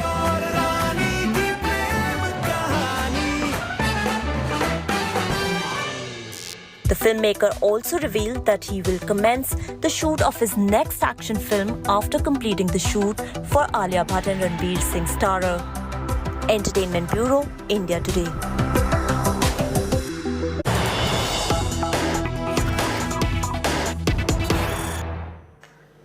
And with the ongoing language war, Kamal Hassan, actor, has now entered into this controversy, and of course the war of words that continues over this language issue. Kamal Hassan has said, I quote him here, pan-India films have universal appeal. So Kamal Hassan there also stating his view, and for now he has said, and we'll hear of course what exactly the actor has said, but primarily that pan-India films have an universal appeal. Remember, in the past few days, the ongoing language war about the Hindi film industry, about should it be called Bollywood, should it be called the Indian film industry, and this specifically when many southern film stars had said all attention cannot be going to the Hindi film industry, while Telugu, Malayalam cinema, Tamil cinema also has made some very incredible films.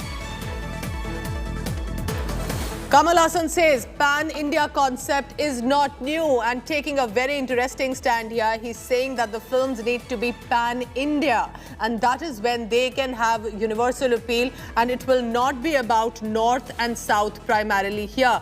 Now, the actor, remember, has been vocal in the past as well, and has this time said that primarily this new coinage that has come, the pan-India, it is not new, because classics such as the Mughal-e-Azam, Chemin films were also popular despite languages, and were popular across the country, did not have a language barrier, because eventually the films were good.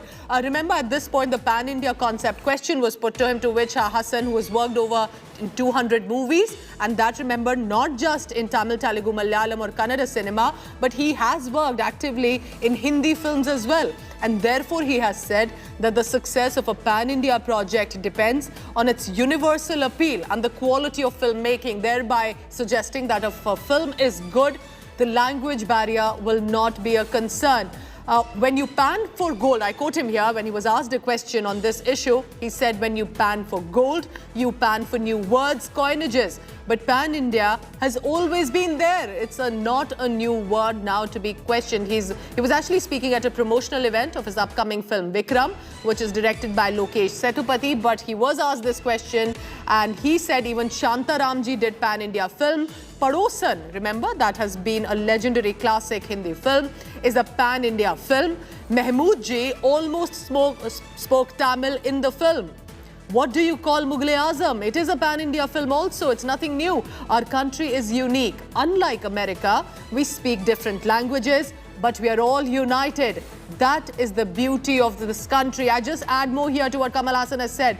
We will always be making pan-India films depending on how good and universal the film is. It will be accepted. Everyone would like to then watch it, whether it's Chemin, a Malayalam film that was a pan-India. They didn't even dub it. There were no subtitles, and yet people across speaking different languages have watched. So a very important comment coming in from Kamal Hassan, and stating that let's not get into this north-south divide or a language war here, because eventually films that are made well, and if it is a pan-India film that's always been there, it will be accepted by the watchers.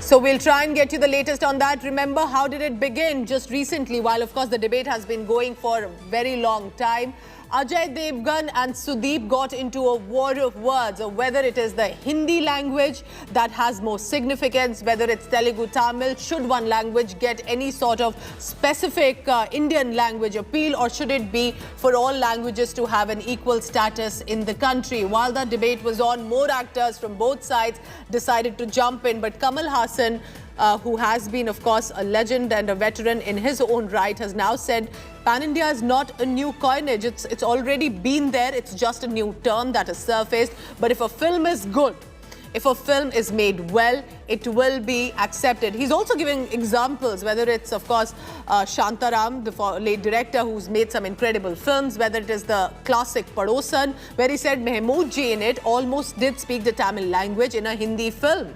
What about Mughal-e-Azam, that has been known and been popular for decades now? It was a pan-India film for him.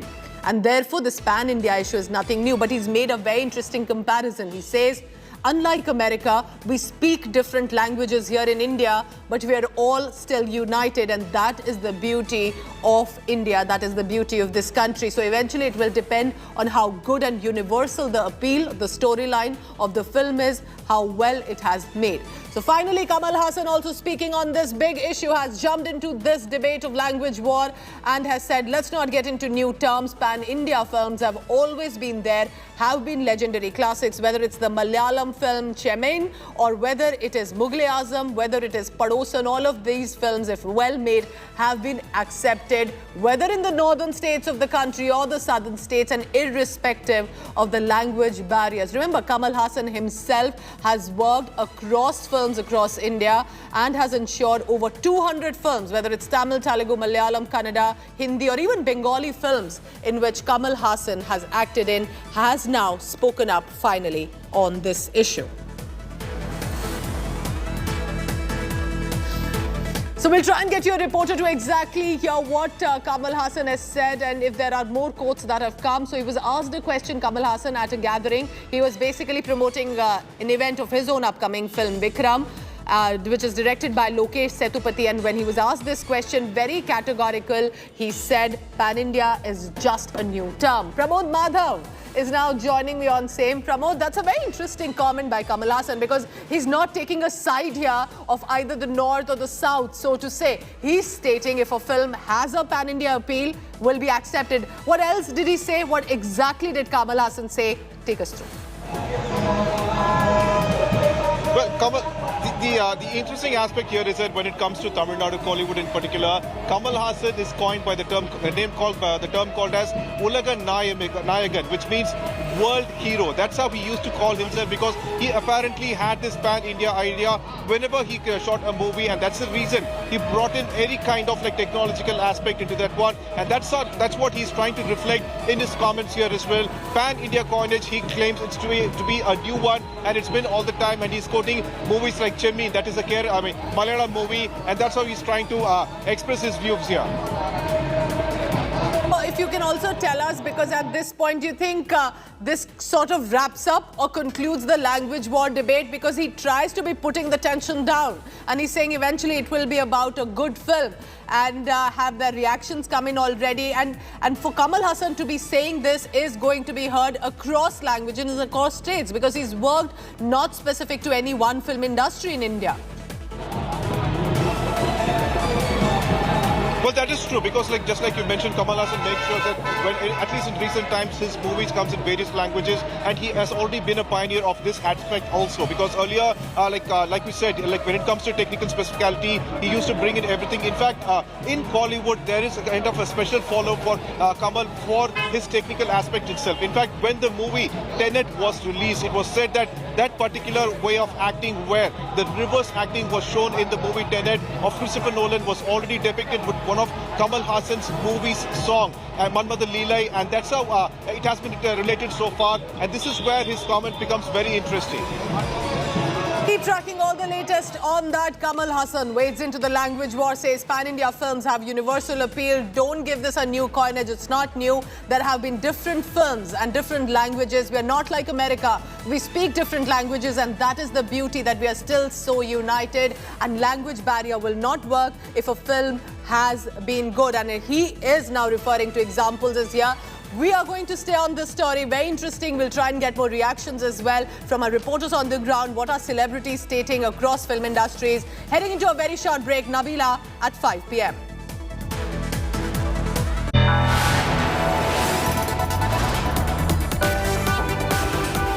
You are watching India Today.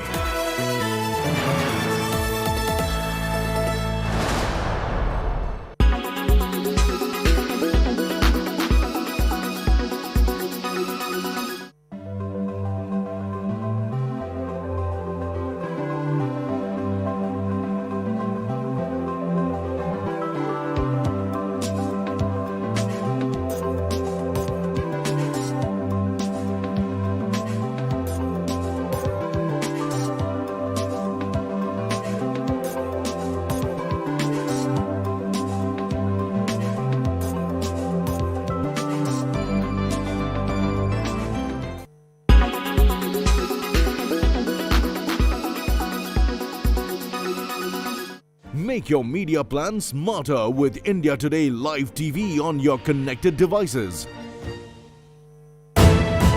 You are watching India Today. You are watching India.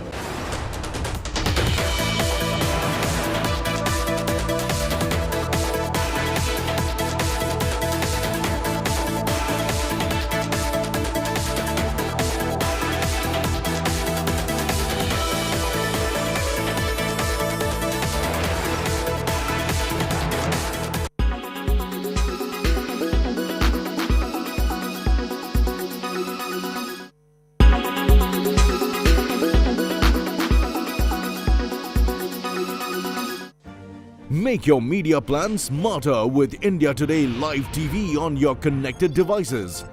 Amplify your brand with 100 million smart internet viewers. To advertise, mail us at sales@aajtak.com or call 9999892171. Make your media plan smarter with India Today Live TV on your connected devices.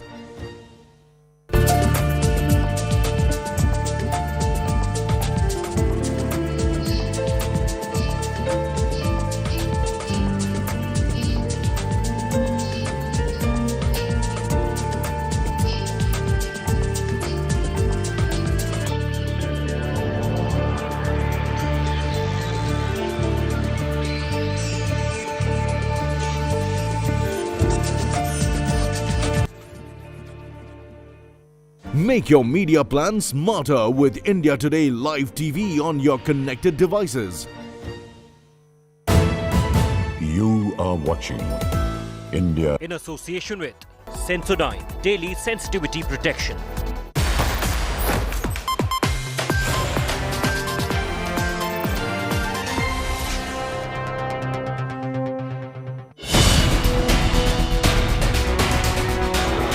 Monument Vapsi Drive reaches Karnataka.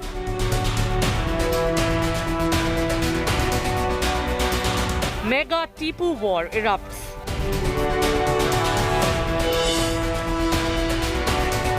Hindu outfit demands a survey at Tipu Palace. Former Chief Minister mocks Temple Drive.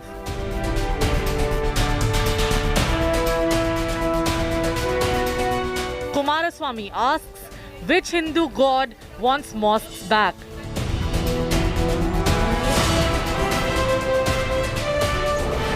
Monument Vapsi strikes Tipu.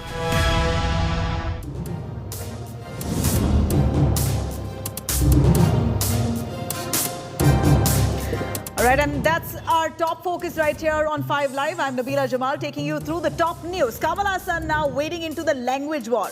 Giving you those updates, first the headlines. Arguments conclude in the Varanasi court over Gyanvapi case. Next hearing scheduled for the 30th of May. Mandir Masjid fire now spreads to Telangana. BJP's Bandi Sanjay dares AIMIM chief Owaisi to dig up mosques for shivling. Says will ban madrasas and Urdu to bring Ram Rajya. Prime Minister Modi's big dynasty attack on Chief Minister KCR in Hyderabad says that we must save Telangana from superstitious people. Buddha धर्म के बारे में अंधविश्वास को इस प्रकार से तवज्जो देने वाले लोग तेलंगाना को उसके भविष्य को कभी संवार नहीं सकते हैं। ऐसे अंधविश्वासी लोगों से हमारे तेलंगाना को हमें बचाना है। Big India Today scoop on email trail between Karthi Chidambaram's aide and himself and Chinese officials as well in this visa bribe gate case. CBI grills Karthi, who dubs the case as political vendetta. VVIP walk of shame by Delhi. Babu shocks India, evacuates Delhi Stadium so that his dog can take a stroll there. Chief Minister Kejriwal bars any move to shut stadiums for such acts.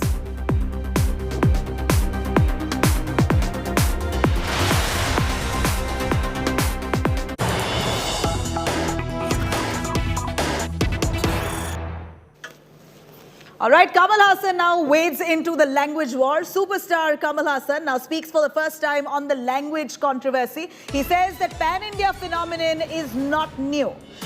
Kamal Hassan now says that pan-India films have a universal appeal. He says the pan-India concept itself is not new. He says, I'm an Indian.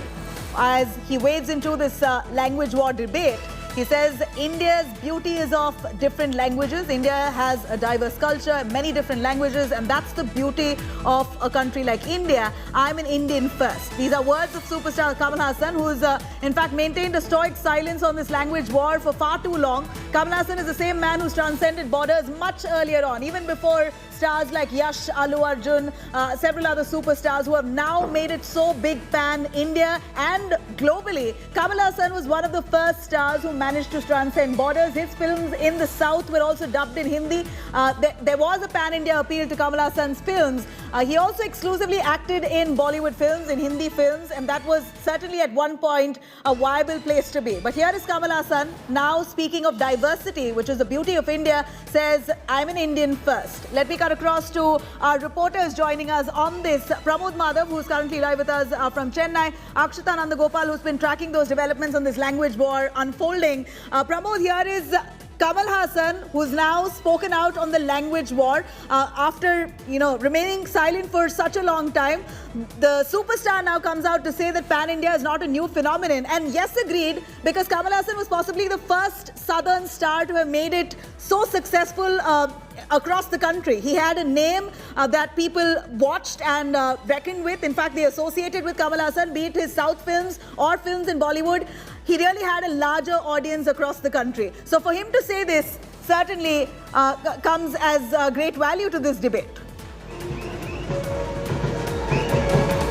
So Nabila, Kamal Hassan has a separate mark when it comes to cinema, be it Bollywood or the entire Indian cinema. Nobody can forget Ekta from Hindi also. So that's the way he is. But here he's also calling himself as a centrist. This happened after he entered politics. He's not calling himself as neutral, but he is calling himself as centrist. And that's the reason whenever he tries to take a decision on something, he tries to provide such a kind of example or answer. Here also, he said that he's an Indian. Kanyakumari is yours as much as Kashmir is mine. That way he's trying to provide an answer. He does not, I don't think, it looks like he doesn't want to actually appreciate the term pan-India because it says that even before that term was coined, the movies were doing well, South Indian movies in North and North Indian movies in South. So that way he doesn't want to actually bring in this divide, and that's the reason it looks like he's trying to say that you cannot curb a kind of cinema and bring it like North Indian cinema, South Indian cinema, and then pan-India cinema. This seems to be the kind of explanation Kamal Hassan is trying to provide over here. This has come at the time when his movie Vikram is going to get released. Even the movie Vikram, one particular line when he's one particular line from a song where he said Ondriyam, which is union, turned into an issue, and for that also he gave a different explanation. So that way Kamal Hassan, even his fans are waiting after nearly several years to watch the movie, and here he once again has made sure that he is a centrist by these comments.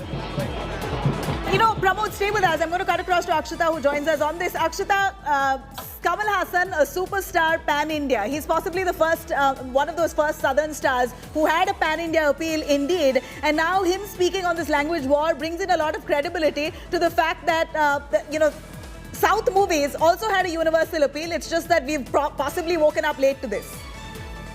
Very true, Nabila. And I think, what best explains it is that living here in Delhi, whenever I tell anyone I'm from Chennai, the first two things they say is Kamal Hassan and Rajnikant. So they know that they South films very, very well. And for that matter, immediately the next conversation is Kamal Hassan ne itna acha kaam kiya tha Sadma mein. Sadma is a remake of a Tamil film, Moonram Pire.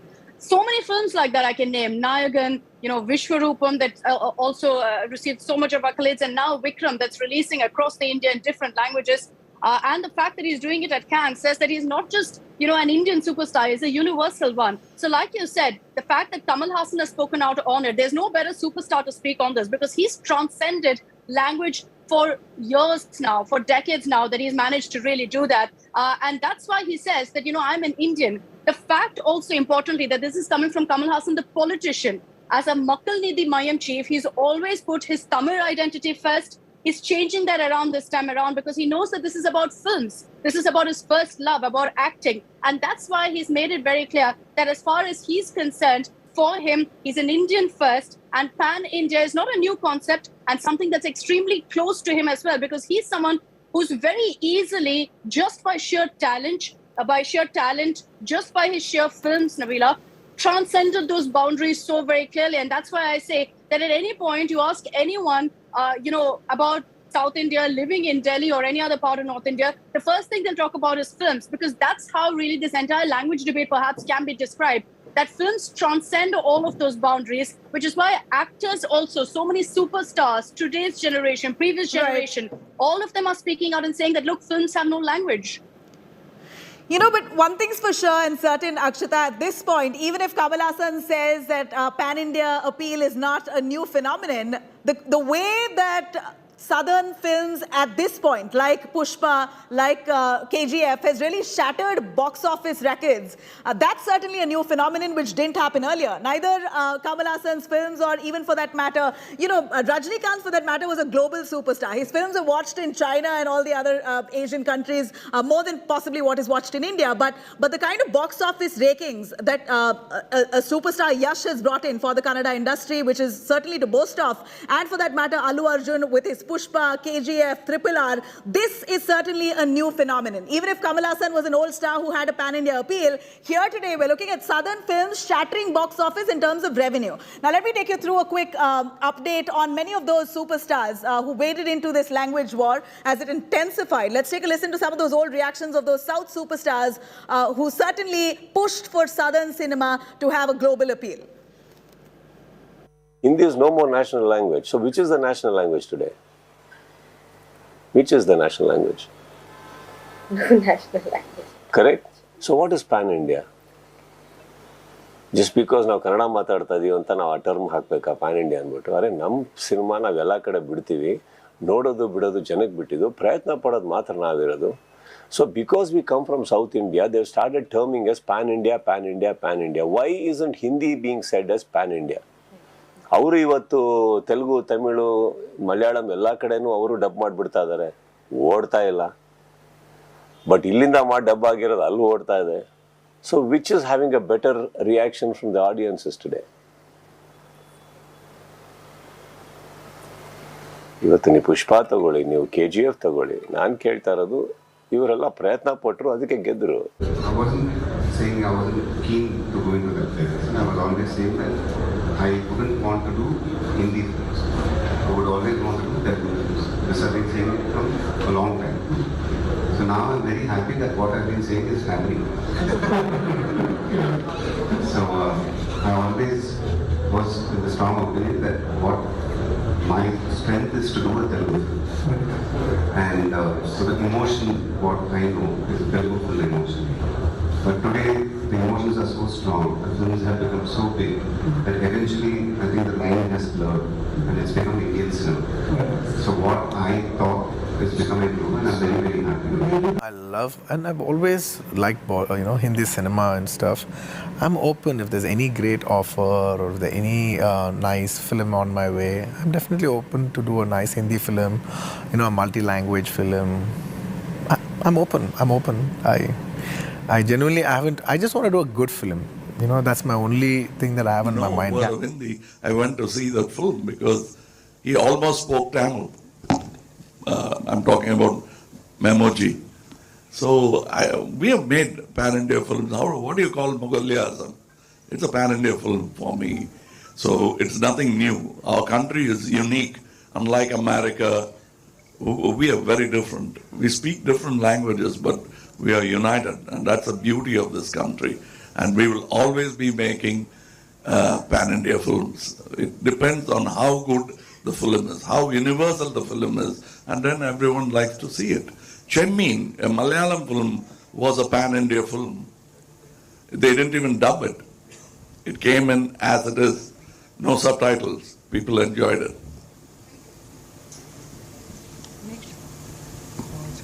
Hello, sir. My name is Zenia. I'm from News 18. Closer, mic closer, please. Yes. So my question is, how was it sharing the screen with Fahad Fazil and Vijay Sethupathi? Like a good meal, it's best shared. So I enjoyed it. I always enjoyed sharing. My guru, Mr. K. Balachandra, taught me how.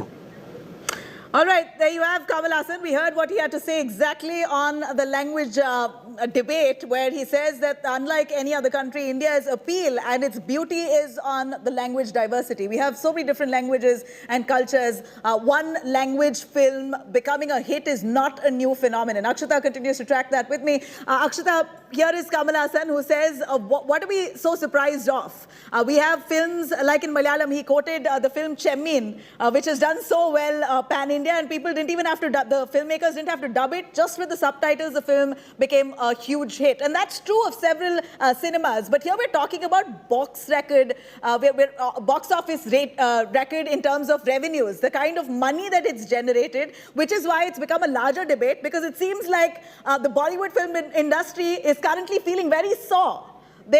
All right, Akshita, stay with us. I'm cutting across to Kamal Hassan on the same.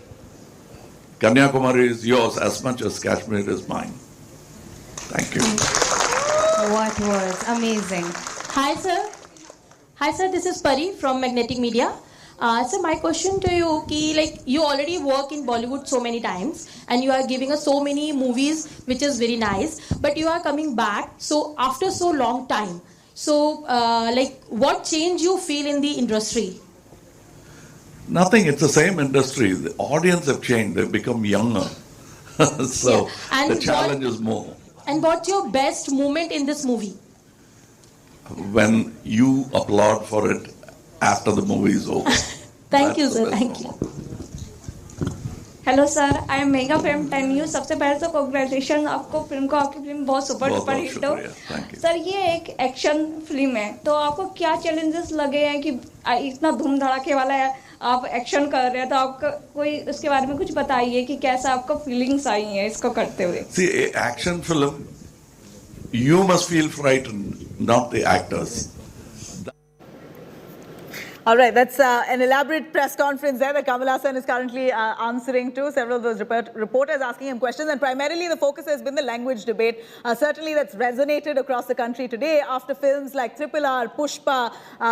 You have several South films now that managed to really bring in that kind of moolah in the box office, which is why certainly this has now become a huge debate, with Kamal Hassan now, after a stoic silence, finally speaks out saying pan-India phenomenon not new.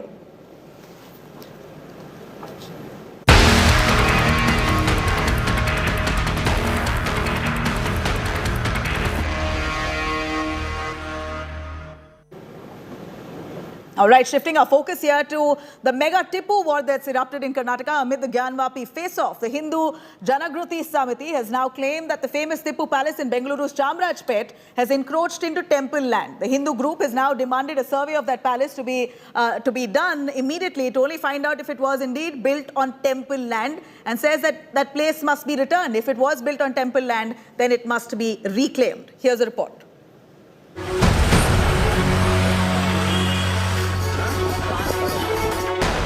Monument Vapsi push gripping Karnataka. A mega Tipu war raging amid Gyanvapi face-off. Now the glare of Hindu groups on one of the most iconic landmarks of Bengaluru, the summer palace of Tipu Sultan. The Hindu Janagruti Samiti has claimed that the famous retreat of the Shere Mysore is standing on temple land, encroaching the land parcel which belongs to the ancient Kote Venkataramana temple. The Saffron group sought a Gyanvapi-like survey of the sprawling Tipu palace to ascertain if it forcibly usurped land which belonged to the revered deity. Tipu Sultan Palace idar ಬಗ್ಗೆ ಈಗಾಗಲೇ ಅನೇಕರು ಈ palace ಹಿಂದೆ ಕೋಟೆ ವೆಂಕಟರಮಣ ದೇವಸ್ಥಾನದ ಜಾಗವಾಗಿತ್ತು. ಟಿಪ್ಪು ಸುಲ್ತಾನ್ ಕಾಲಾವಧಿಯಲ್ಲಿ ಇದು ಅತಿಕ್ರಮಣ ಆಗಿದೆ. ಅಷ್ಟೇ ಅಲ್ಲ, ಕೆಲವರು ಹೇಳುವ ಪ್ರಕಾರ ಅಲ್ಲಿ ಸಂಸ್ಕೃತ ವೇದ ಪಾಠಶಾಲೆ ನಡೀತಾ ಇತ್ತು. ಹಾಗಾಗಿ ನಾವು ಹಿಂದೂ ಜನಜಾಗೃತಿ ಸಮಿತಿ ವತಿಯಿಂದ ಏನು ದೇವಸ್ಥಾನದ ಜಾಗವನ್ನ ಅಕ್ರಮವಾಗಿ ಅತಿಕ್ರಮಣ ಮಾಡಿದ್ದಾರೆ, ಅದರ ಸರ್ವೆ ಆಗಬೇಕು. Descendants of Tipu Sultan call for fighting bids by Hindu groups to claim Muslim shrines. If you don't respond or if you don't stop it at the moment, they'll ask each and every property of belonging to a Muslim is a temple property. The properties which are coming under Archaeological Survey of India, which belonged in the Sultanate Kudada, that is Kingdom of Tipu Sultan, has to be as in various condition. Especially when we talk about the Tipu Sultan Summer Palace, it was not even named as Tipu Sultan Summer Palace. It was named as a guest house and a secretariat at the time of Tipu Sultan. Here you can see the stone plaque that shows the year in which the palace was built. Now it was built around 1778, and this was a time when Tipu Sultan was ruling Mysuru, and he built this palace as a summer retreat place. So when he visited Bengaluru, he would come to the palace. Beside it is also the Venkatramana Swami temple. Now this temple was built in the 15th century by Chikkadevaraja Wadiyar. Now what the Hindu groups allege that is that the palace was allegedly built on temple land. The fresh demand comes amid endless politics over the mosque mandir showdown. Former Chief Minister of Karnataka and JDS leader H.D. Kumaraswamy took a Tipu jibe at BJP, asking if Hindus will return land given by Tipu Sultan to build temples. ಅದಕ್ಕಿಂತ ಮುಂಚೆ ಇಲ್ಲಿ ತೀರ್ಮಾನಗಳಾಯ್ತವಲ್ಲ ಕೇಶವಕೃಪನ ಇದಾವಲ್ಲ ಅಲ್ಲಿಂದ ಬರ್ತದೆ ಸಂದೇಶಗಳು ಆ ಸಂದೇಶಗಳು ದೇಶ ಇವತ್ತು ಏನಾಗ್ಬೋದು ಅಂತಕ್ಕಂಥದ್ದನ್ನು ಅದರ ಬಗ್ಗೆ ಅನುಭವ ಇರತಕ್ಕಂಥವರಿಗೆ 10 ವರ್ಷ ಈ ರೀತಿಯ ಕಾರ್ಯಕ್ರಮಗಳ ಮುಖಾಂತರ BJPಯವರು ಅದರಿಂದ ಮತ ಪಡಿಬೋದು ಅಂತ ಅವರು ಹೊರಟಿದ್ದಾರೆ. ನಾಳೆ ಹೇಳ್ತಾರೆ ಕೆಲವು ಹಿಂದೂ ದೇವಸ್ಥಾನಗಳಿಗೆ ಟಿಪ್ಪು ಕಾಲದಲ್ಲಿ ಭೂಮಿ ದಾನ ಮಾಡೋನಲ್ಲ ಅವರಿಗೆ ಕನಸಿಗೆ ಬರ್ತದೆ ಈಗ ಆ ಸಮಾಜಕ್ಕೆ ಆಗೆಲ್ಲ ಭೂಮಿಯನ್ನು ವಾಪಸ್ ಕೊಡ್ತೀರಾ? The war over Tipu Palace comes in the backdrop of purported discovery of ruins of a temple in this Bengaluru mosque, which has led to demands of Gyanvapi-like survey. With Karthik in Bengaluru, Bureau Report, India Today. All right, now we know that the Tipu Sultan debate has been raging on for quite a while now. In fact, the Congress government has so long, celebrated Tipu Jayanti in Karnataka as Tipu Sultan has some sentimental value among certain sections in Karnataka. Now, let me take you through this war that's currently being waged in Karnataka ahead of elections. I'm going to say that time and again that elections in Karnataka is barely 11 months away. At a time like this, we're seeing all topics that really polarizes the community coming to fore as large-scale debates. Now, here we're looking at the war over Tipu Sultan, which the Karnataka government so long has said that the Congress has glorified or tried to glorify Tipu Sultan time again. So the government now plans to axe off chapters that allegedly glorified Tipu Sultan. This was in March 2022, after the Bombay government saying that Tipu's atrocities were completely ignored. People don't know of the bad he did, and therefore his atrocities now will be also included in textbooks, apart from, of course, praising him for the other things that he did. Now, also, here is Bombay government that further says that Tipu Sultan and his praises in textbooks of Karnataka will not be allowed. There will not be any chapter that really glorifies him beyond what is needed, and of course his atrocities will be clearly added in that. Again, like I did mention, Karnataka government at that point in 2019 had tried to also stop Tipu Jayanti celebrations. The Tipu Jayanti celebrations, largely backed by the Congress party, have often debated with the BJP on why Tipu Sultan is important, why he holds significance in the southern states, especially since he was the king. He was known to be the king of Mysore Raja as such. So here we're also looking at BJP workers who always had really argued on these lines. I'm cutting across to Prime Minister Modi, who's just landed in Chennai. Here are the visuals coming in. प्रभावशाली नेताओं को एक तरह से party ने Prime Minister Narendra Modi has just landed in Chennai. We're getting you some live visuals. Here's a big developmental push that Prime Minister Modi intends to make here. He's going to be speaking at a platform. Remember, Chennai right now is reeling under a series of broad daylight murders that were carried out. Huge debate on law and order situation within the state. Amid this scare or a law and order crisis, which the BJP claims it to be, here is Prime Minister Modi, who's just landed for a big developmental infra push in Chennai. Pramod Madhav joining us live on that. Pramod, Prime Minister Modi, live visuals coming in of him just landing into Chennai. He's going to be speaking at a platform. What's on the agenda today? Where is he going to speak?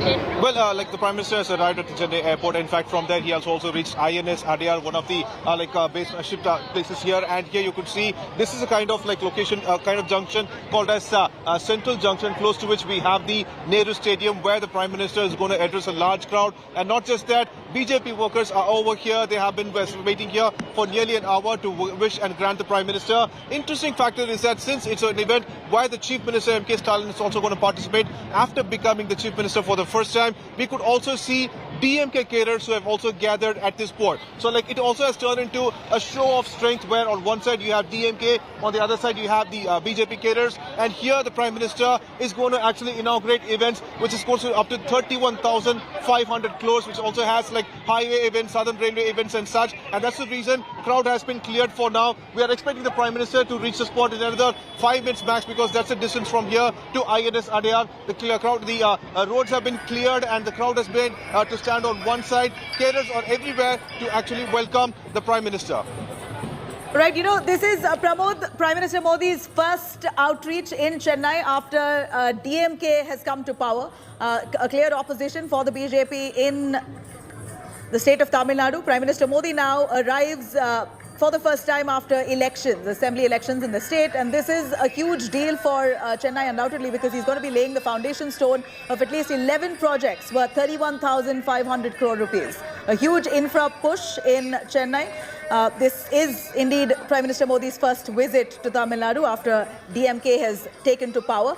He's going to be arriving at the Jawaharlal Nehru Stadium. Is that where he's going to be speaking? We know traffic diversions have been made. Pramod, what's the gathering like? Do you see huge crowds there?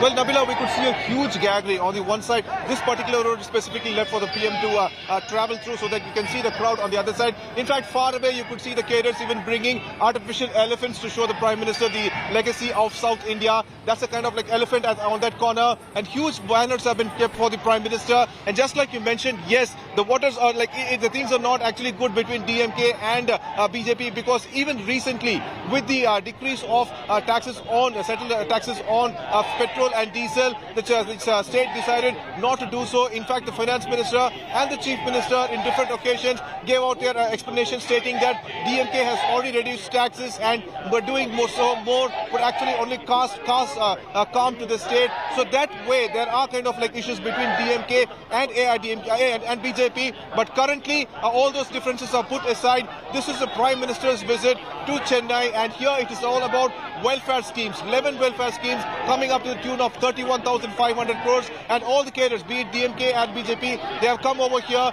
to welcome their leaders respectively. This is the crowd you could see behind us over here, and like every other point from INS Adyar to this spot, crowds have gathered and they are here to welcome the Prime Minister. They are holding BJP flags, the flags are also there, and various events were also organized like Silambam and everything, and they are like trying to express their emotions to the Prime Minister here. All right, you know, Pramod, at this point, after DMK has taken over, it doesn't seem like the state government has slacked in providing any security, because we see that at least 22,000 police personnel have been deployed by the Greater Chennai Police. Of course, at this point, it also matters because we're looking at least 18 murders that took place in Chennai over the last week or so, a few weeks, raising serious concerns over law and order security situation in the city of Chennai. So this, and the latest was a BJP worker who was hacked to death. So certainly worrisome. And at this point, we know that the police of Chennai has covered Prime Minister Modi's visit with a huge blanket of deployment. At this point, Prime Minister has just arrived. He's going to be headed towards the Jawaharlal Nehru Stadium, where he's going to be unfurling 11 new projects worth 31,000 odd crores. Akshay Nath is also joining us more on that. Akshay, give us a sense of what's the mood on ground. Do we see large crowds? And we see across party lines, DMK, AIDMK, the BJP cadre, all present there to greet the Prime Minister.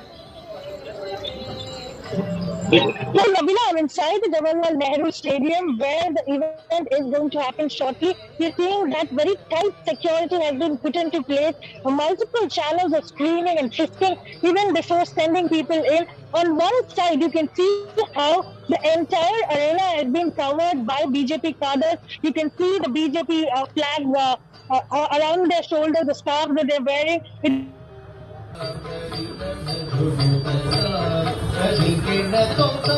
All right, we're going to try and patch Akshay, but here are those visuals that you see on the right-hand side where students there who've come up with a nice show, a performance for Prime Minister Modi's visit to greet him wholeheartedly in the city of Chennai. As this comes as a mega push for infra projects. At this point, Prime Minister Modi is going to be unfurling 11 new projects worth 31,400 crores. This is certainly quite a push in the state of Tamil Nadu, where the BJP is not in power. 11 projects which the Prime Minister is all set to unravel. A foundation stone he's all set to lay while he just about arrives at Jawaharlal Nehru Indoor Stadium. Pramod joining us. Pramod, has he left the airport? Is he on his way? Again, like I did mention, this is Prime Minister's first visit after DMK took to power. Certainly one can expect a certain level of animosity between the DMK and the BJP, of course. But at this time, it seems like all differences are put aside to welcome the Prime Minister. Have you heard from any of the DMK officials? Are they excited about this visit? And most importantly, about this mega infra push worth 31,000 odd crores? Well, Nabila, there's an interesting factor because last time when the Prime Minister came over here, DMK was the opposition leader, and at that point they actually even released the black balloons, and they also said that if you have to say it, they said like go back Modi. These were the things actually that was DMK was actually promoting at that point. But currently DMK being in power, they've decided to not do so. In fact, none of the DMK leaders have spoken anything for or against the visit. They're only promoting the event, and that is also an interesting factor over here. What has happened is that BJP cadres have gone ahead and they have made balloons of saffron balloons to be released when the Prime Minister arrived.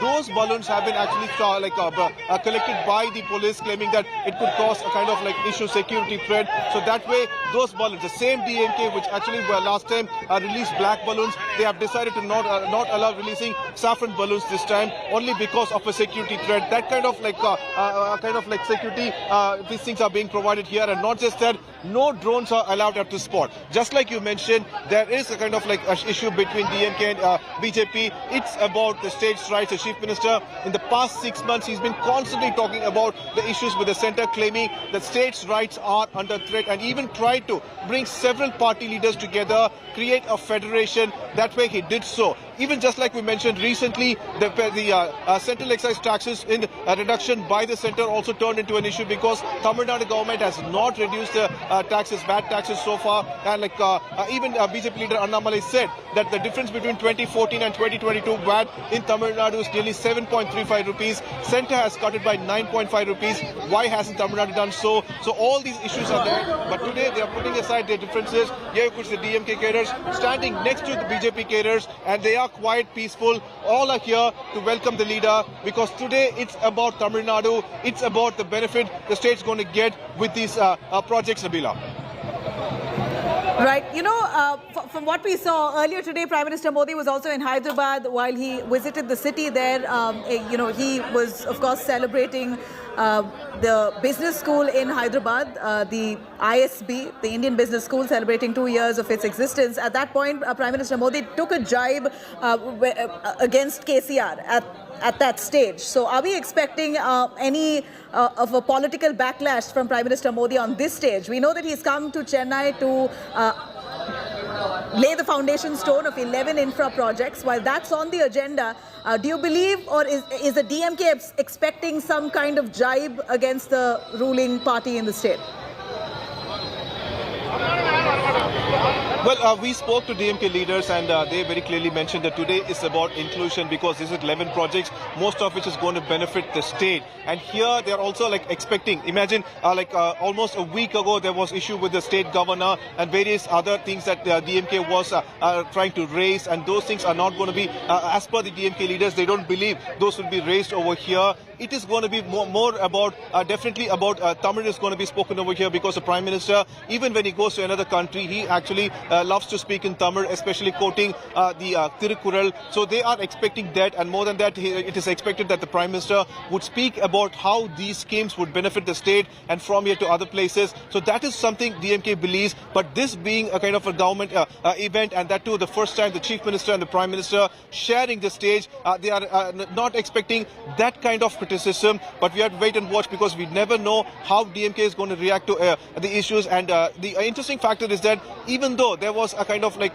trouble between the governor and the Chief Minister, when they shared stage back in Madras University almost a week ago, like nothing of that sort was spoken over there. So it is like, DMK leaders believe that such a kind of situation can prevail over here. But we also keep in mind that only day before yesterday, a BJP cadre was brutally murdered here. So that is also there. But for that, under the President Annamalai went to the house, and he met the family, and he very clearly mentioned that law and order is in shambles and that the government has to do something, and various other kind of like issues were also raised about it. But here it looks that the Prime Minister is going to concentrate more about beneficiary schemes for the state, and what kind of benefit this will bring to the people of Tamil Nadu, and about also a little bit portraying the essence of Tamil, Nabila.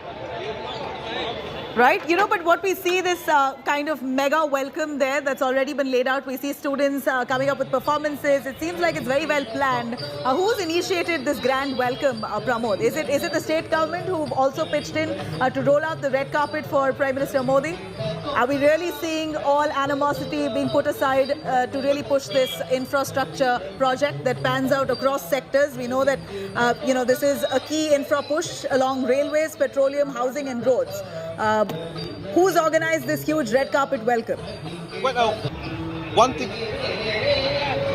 thing about DMK is that, especially Chief Minister Stalin, is that even though when he had trouble with the governor, he used to say that personally he likes him. That way, that seems to be the only statement the Chief Minister wants to say about the Prime Minister. Even that way, the Prime Minister also only seems to have a difference of opinion when it comes to ideology and politics and nothing else. In fact, like we've been asked to clear and come to this side at this spot, because we're expecting the convoy anytime soon. However, each and every location, from this INS Adyar to the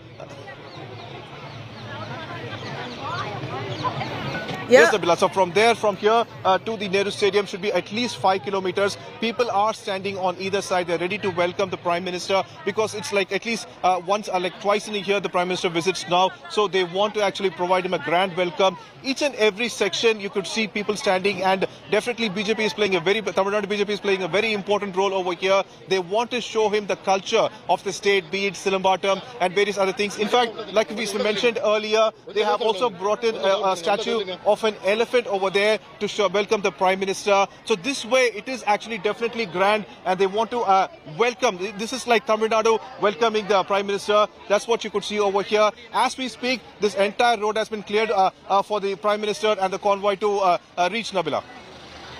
Amod, as you show us visuals of those roads there, Chennai, believe me, the news that's coming in on law and order situation in the state has not been pleasant. There have been 18 murders in broad daylight that have been reported from the streets of Chennai. At this point, in fact, just a day ago, a BJP worker was hacked to death. So really a lot of concerns when it comes to security. And with Prime Minister's visit, we know that there are 22,000 police personnel being deployed, but the worry remains. What's with the state not being able to handle these kind of brazen crimes?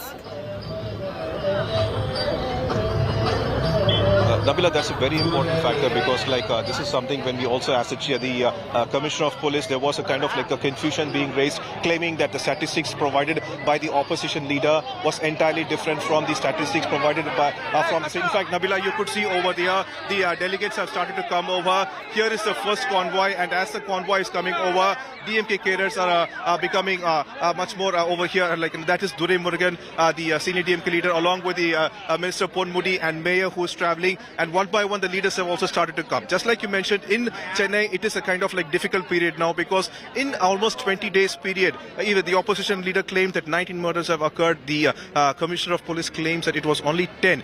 Even 10 means at least a murder in 2 days. That is definitely not acceptable. The Commissioner of Police has said that investigations is being done. And the important factor here is that the question that was raised is that why couldn't the police stop such crimes? Because every other CCTV visuals we saw were that of brutal murders and involvement of anti-social elements carrying weapons. That was kind of like very difficult. Now we could see like the crowd have started to cheer. This is a crowd that is in the prominent corner, and looks like in this area the prominent corner has been held by DMK, and they want to wait and welcome the Chief Minister. So that way the crowd has also started to cheer, Nabila. All right, we see huge crowds there, Pramod, and the convoy passing there. Is that a Prime Minister? Please take us through who's part of that convoy, the elaborate convoy that's now moving towards Jawaharlal Nehru Stadium. Is that Prime Minister Modi's?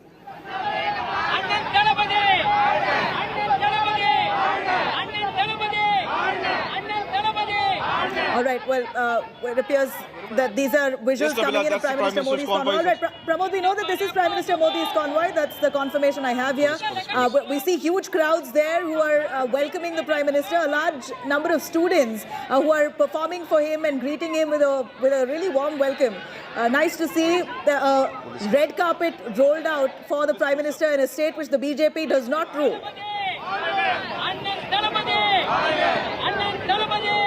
Yes, Nabila, the Prime Minister has started from INS Adyar, and from that naval camp he is coming over.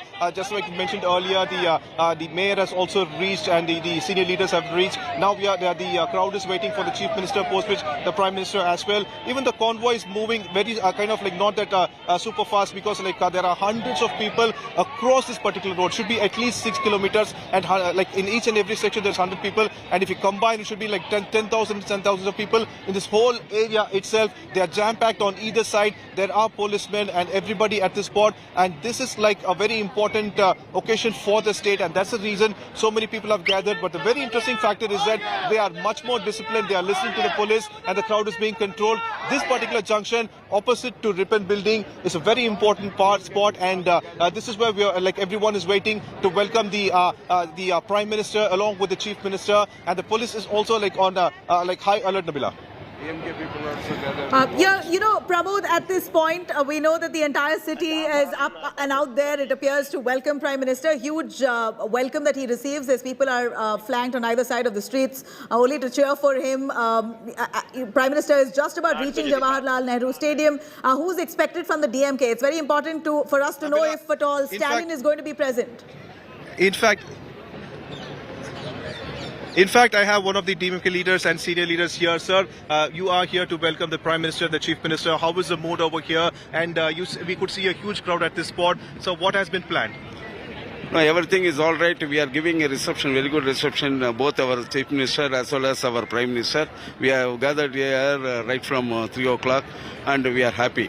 So DMK used to have a difference of opinion when it comes to ideology. No, what about today? Prime Minister, we don't have any difference of opinion. He is our Prime Minister. In policy level, we have some difference, but we are... It's about welcoming him, and yes, today is about welcoming him. As we speak, there's a convoy you could see over here, and the convoy is coming over. The Prime Minister accepting the cheers of the people. He's moving towards Nehru Stadium. It is about the welfare of the state, and it is about the schemes that he's going to actually inaugurate today, railway schemes, housing and everything. And just like we spoke to senior DMK leader here, they are here to welcome their Chief Minister, and they're also here to welcome the Prime Minister. So today is all about unity of the state with the center, or the union as DMK calls it, and that's what you could see. One by one the convoys arriving at this spot, and here the Prime Minister is expected over here. Over there you could see the front convoy and the security forces, and this is the Chief Minister's convoy, I presume, and he's coming over here. There you could see Nabila, those are the special security, and over here one by one reaching. The Chief Minister's also over here, and he's actually going in that car, and here you could see the Chief Minister. Here, he's also thanking the people as it walked by, and post which we're expecting the Prime Minister to reach at any time. So this is the kind of like, just like the DMK leader said here, this is all about the welcoming the Prime Minister, and to show how much Tamil Nadu loves him, and that's the reason today is not about any kind of difference with DMK, but only to welcome the Prime Minister, Nabila.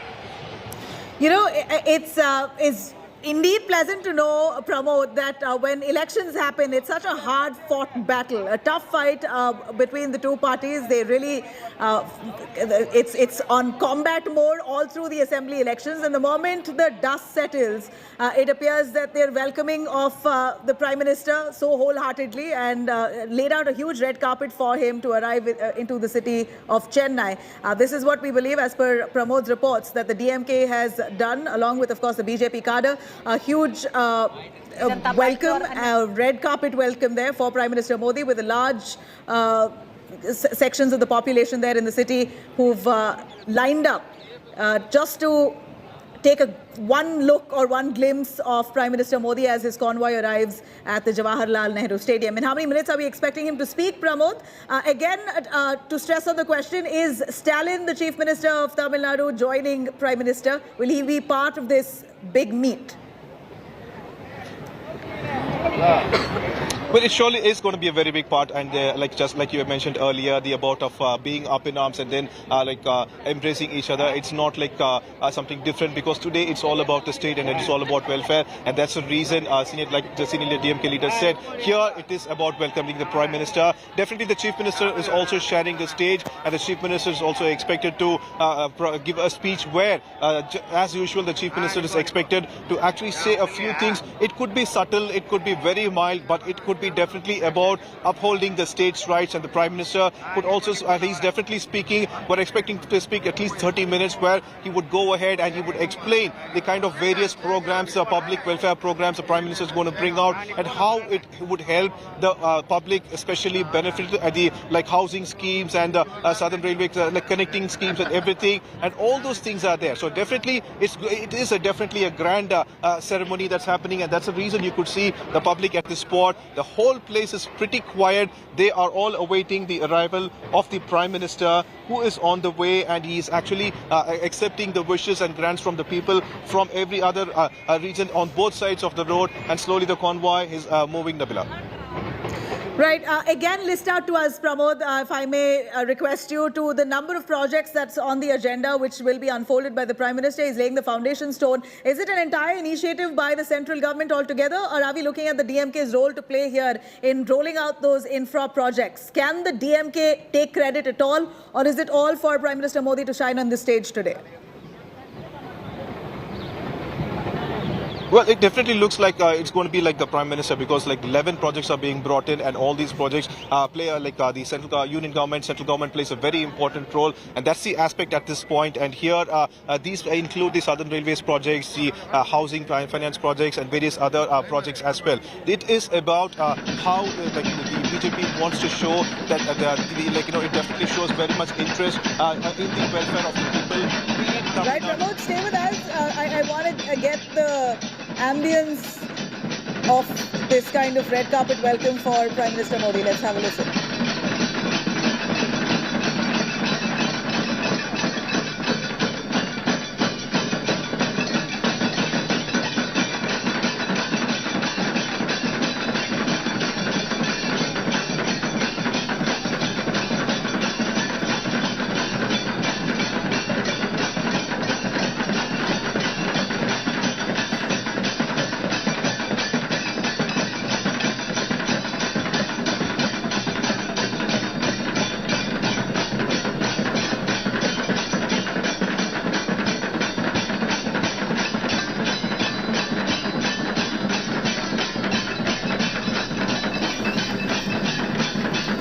All right, that was Prime Minister Modi, who got off his car. Overwhelming welcome, a huge response as Prime Minister arrives into Chennai. He stands up, literally gets out of his car, stands up, waves out to the crowds. Here is Prime Minister, of course, very happy and excited to see the crowds that have gathered to receive him. Pramod, we saw the Prime Minister step out of his car, literally wave at those crowds, showing himself, exposing himself to the kind of audience that's before him. A lot of the BJP cadre there waving the BJP flag, but we see that there's a mixed bag. You have people from all across, locals who are not aligned with any particular party who've also gathered to see Prime Minister. And amid the security threat, one must remember, Prime Minister stands out of his car, waves at the crowds very joyfully, very happy to see the kind of reception he receives in Chennai, Tamil Nadu, where the BJP is not in power.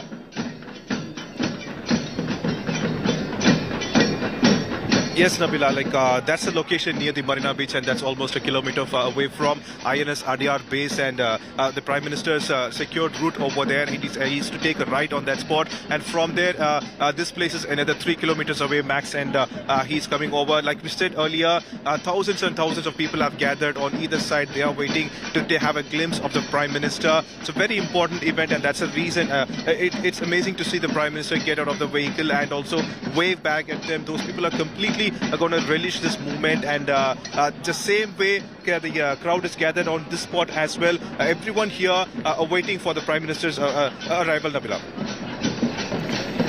Right, Pramod, how far is the Prime Minister from the spot? He's going to be speaking as soon as he reaches. We know Jawaharlal Nehru Stadium is where he's going to be arriving. And what's the schedule of the day? He's going to be talking at that platform and then leaving. Is there anything else apart from the infra projects that will be on his agenda today?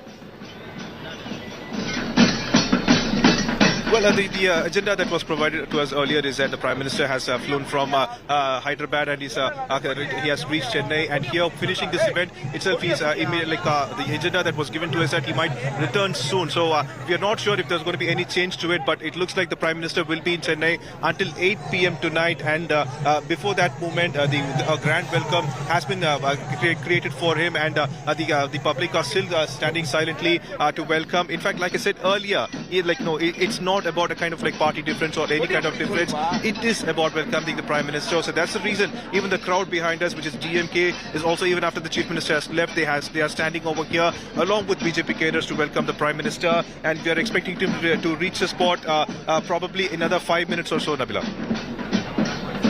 Right, Pramod, it's really credible for the Prime Minister, who he's such a hectic schedule. He was in Japan barely 2 days ago. He's managed to come down. He's been traveling hectically, and yet the smile and the charisma, the energy that you see of him, something that needs to be appreciated undoubtedly. And despite that security scare and the threat that looms in Chennai because of the 18 murders, broad daylight murders that took place, and the kind of law and order threat that Stalin government has been accused of in the state, of not being able to control it, Prime Minister still, above all of that, stands outside his car, literally pushes himself out of the car, exposes himself to the crowds, and waves at them with a big smile.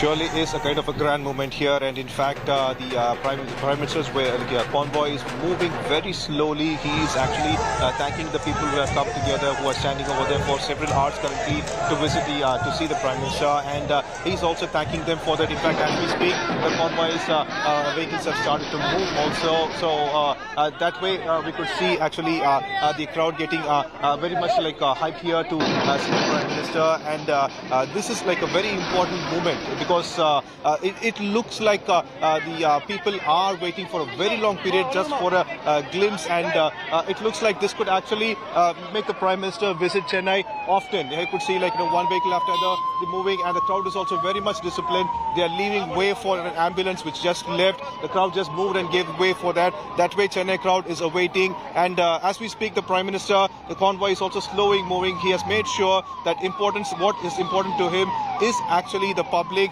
and as we speak, that's what we could see at this point, Mawla. But at this point, one can't also help think of the upcoming elections at this point. Pramod, 2024 is not too far away, and knowing BJP for being war horses, literally when it comes to elections, there's no one superior than the BJP. Undoubtedly, they have a huge grassroots cadre, and they've been working extensively, and 2024, like I said, round the corner. It seems like this is a big thrust also in that direction, to try and send out a message that it is Prime Minister Modi for development. If you want development, then that's synonymous with Modi. That's the kind of perception that the BJP certainly is trying to create. And with these kind of infra projects, it's going to give that thrust in a state like Tamil Nadu, which barely has one MP from the BJP. Well, for now, the ally party of BJP here, AIDMK, has one MP, and that is O. Pannirselvam's son, O.P. Ravindranath. And what's happening at this location is that, just like you mentioned, today it is a warm welcome, but when it comes to elections, it's about locking horns. In fact, for the past 6 months, we could see a kind of transition where the BJP leader, Annamalai, is becoming much more vocal and being the first person to speak on issues related to Tamil Nadu, and only then AIADMK is reacting. In fact, AIDMK is the second largest party in Tamil Nadu, and it has always been DMK and AIDMK. But in the current status, with the kind of issues AIDMK is facing within the party, we have, because we have Sashikala, who is ousted from the party, but still she is calling herself as a kind of general secretary. And in AIDMK, we have two leaders and such. So because of all those issues, AIDMK seems to be mulling itself to react to any kind of situation. However, BJP does not have any kind of issue. The president, Annamalai, goes ahead, locks horns with DMK, and he actually slams DMK for any kind of issue. Even this recent murders, he was the one who gave out a very strong statement against the DMK, leader and the chief minister of Tamil Nadu. So that way situation is entirely, it would definitely become different, and even the BJP, as we speak to senior leaders, they have made it very sure that they want to make a definite difference within a quite a short span, which is by 26 they want to make sure that they have a strong foot in Tamil Nadu, and they are working towards that tirelessly. And that's what you could see, senior leaders and leaders from the ground, they are acting very strongly. In fact, as we speak, you could see that on one side the traffic has been opened because the Prime Minister is definitely taking his time. He's meeting the cadres. That way he's becoming last time when the Prime Minister came over, we couldn't find this kind of reaction at all. We couldn't even stand at this place, and everything was completely cordoned. But this time the Prime Minister is also taking his time. He's meeting people, and his convoy is moving slowly. So it looks like things are changing very much, and it looks like it might change in favor of BJP also, Nabila. You know, Pramod, as we see the Prime Minister arrive into Chennai and this kind of huge reception that he's received, certainly we're going to see Prime Minister speak out of what's maybe prepared and laid out for him, because that's the Prime Minister. He does not mince words when he has to say what he has to say. So is it expected to see a political jibe or an attack on that stage at this point? Though the DMK has wholeheartedly worked to welcome the Prime Minister, do you believe or do you sense that there will be a political statement that the Prime Minister will also make at the same time?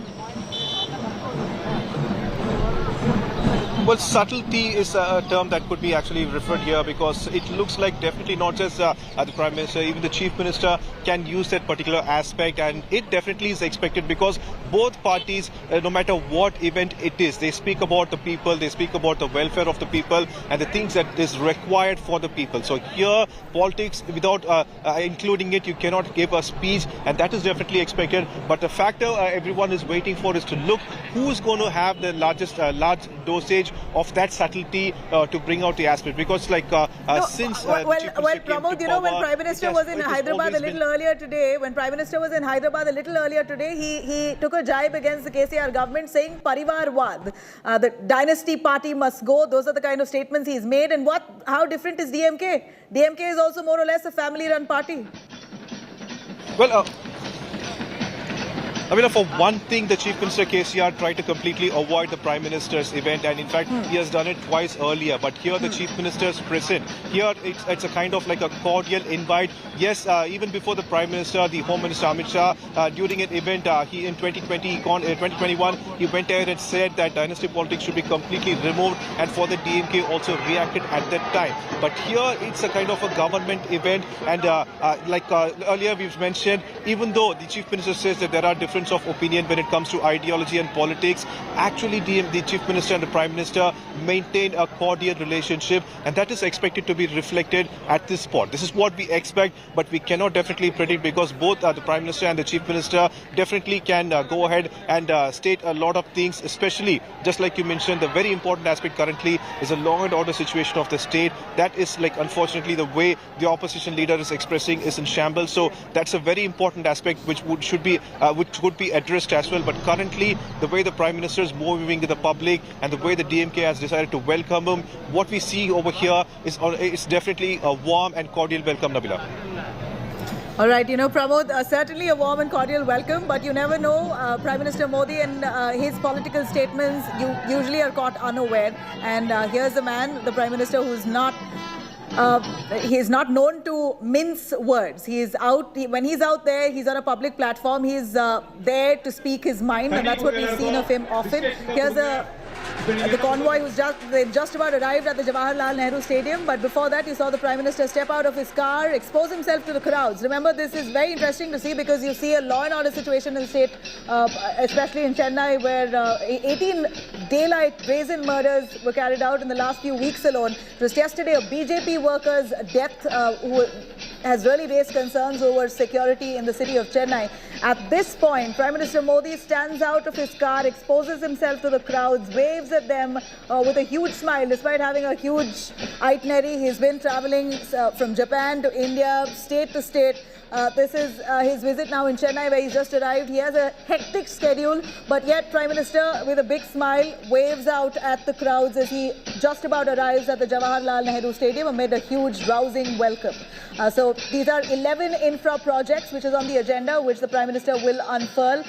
He's going to be laying the foundation stone worth at least 31,500 crores, a big central government initiative. It seems like this is all credit to Prime Minister Modi himself. He's certainly going to be taking all credit for this. The BJP, of course, will be taking credit for this. But yet we see across party lines, people of the DMK, AIADMK, who have come and welcomed Prime Minister Modi and laid out this red carpet entry. Let me cut across to Pramod again. Pramod, how far is he from the Jawaharlal Nehru Stadium? We're waiting to see him take the stage.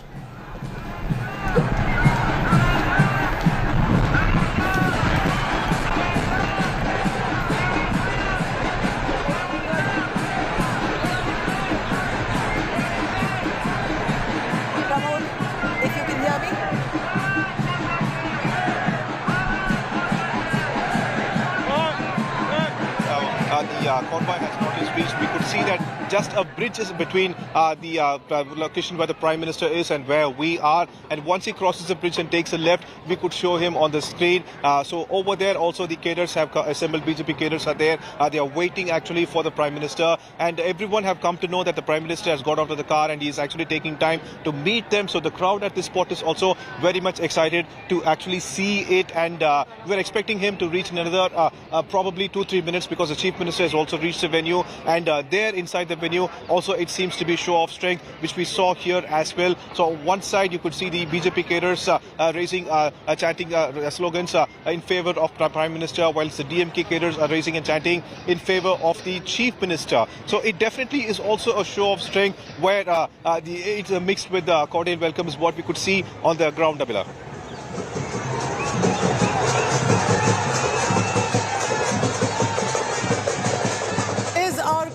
Coming in from Chennai, Prime Minister Narendra Modi has landed in Chennai, and this, remember, while of course this mega event that has been organized by the Bharatiya Janata Party, Prime Minister Modi there waving and of course with these lines of supporters of the BJP and specifically of Prime Minister Narendra Modi.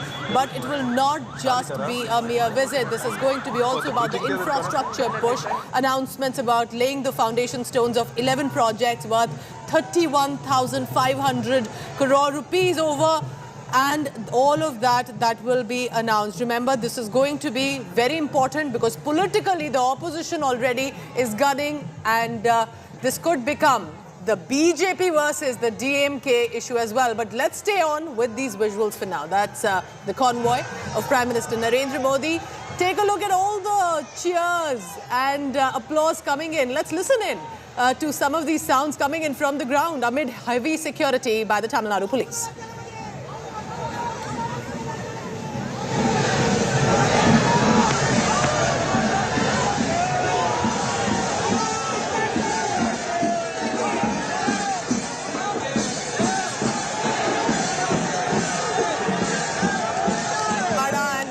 Modi there in Tamil Nadu, and Pramod Madhav tracking all the latest. Prime Minister Modi, after his arrival, was greeted by the Governor of the state, Taran Ravi, AIDMK coordinator, also former Chief Minister Edapadi K. Palaniswamy, and union ministers as well. What about the Chief Minister? Is there a meeting planned with Chief Minister Stalin and Prime Minister Modi? And when are we expecting that big announcement of the infrastructure push? Pramod. Well, all those announcements have been tabled to be conducted inside the Nehru Stadium. All events, all preparations have been done. The Chief Minister reached almost 20 minutes back, and the Prime Minister is definitely taking his time. He wants to greet the people of Tamil Nadu, especially Chennai, because it's like kind of rarely he visits Chennai, maybe once or twice a year, and that's the reason this time the plan is completely different. Even we did not expect the Prime Minister to take so much time and come over, because last time or the time before that, it was just a 5 minutes event, but you could see now he's taking his definitely time to meet the crowd and come over here. It looks like the conversation between the Chief Minister and the Prime Minister is expected either inside the Nehru Stadium so far, but the Prime Minister has very less time. He needs to travel from, finish the program at Omandurar. As we speak, the convoy has started coming over. You could see the pace it is moving.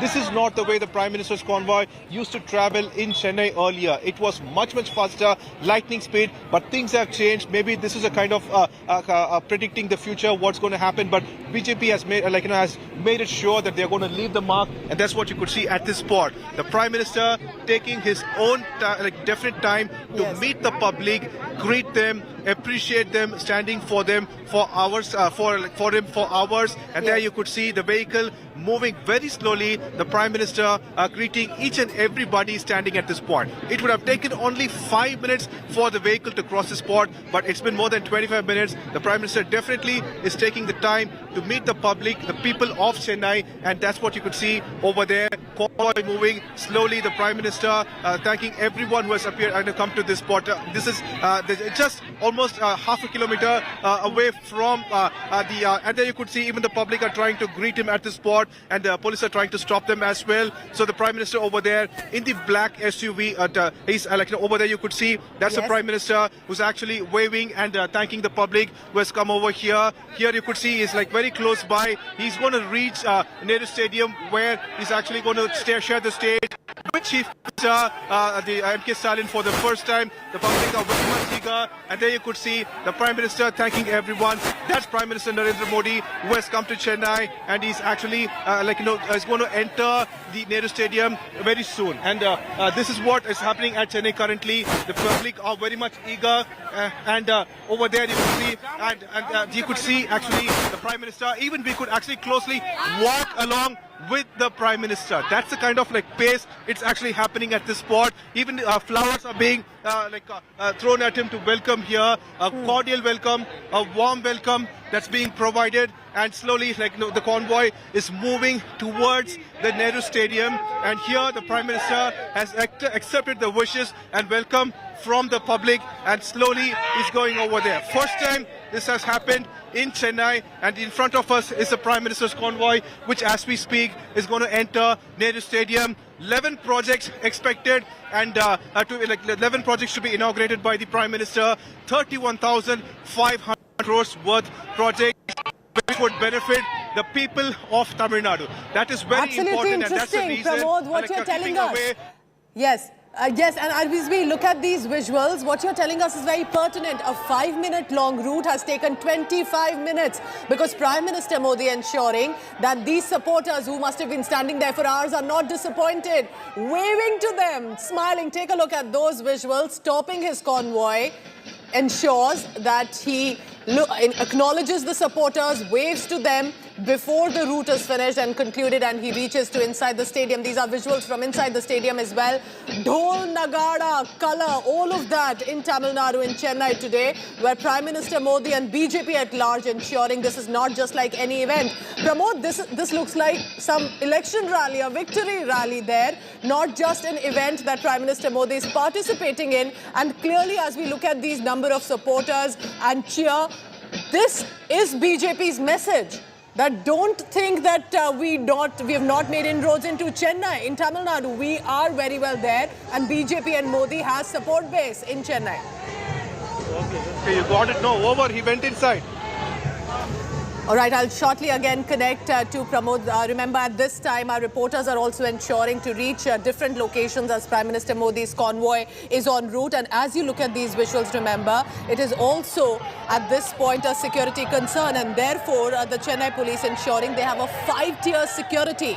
At least 22,000 police personnel who have been deployed to ensure no untoward incident occurs at the event or en route as well. And therefore, all top police officers and of course the BJP cadre ensuring that everything goes smooth. Take a look at these visuals. Prime Minister Modi has recently returned from a Europe tour, a Japan tour for a Quad summit. When he lands in Chennai, the event is no less extravagant because they are ensuring that at this point there is color, cheer, supporters, thousands of them. Dance events have also been organized. Let's listen into some of the sounds coming in from that event.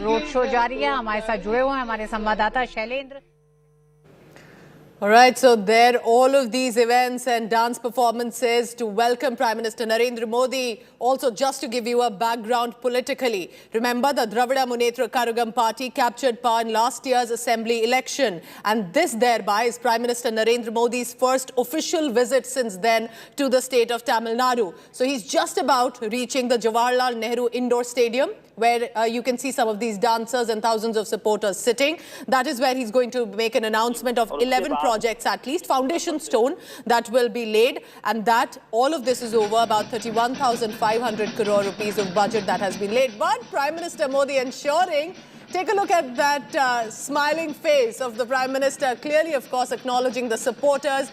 Hundreds and thousands of them who have lined up on the streets, while many more are inside the stadium.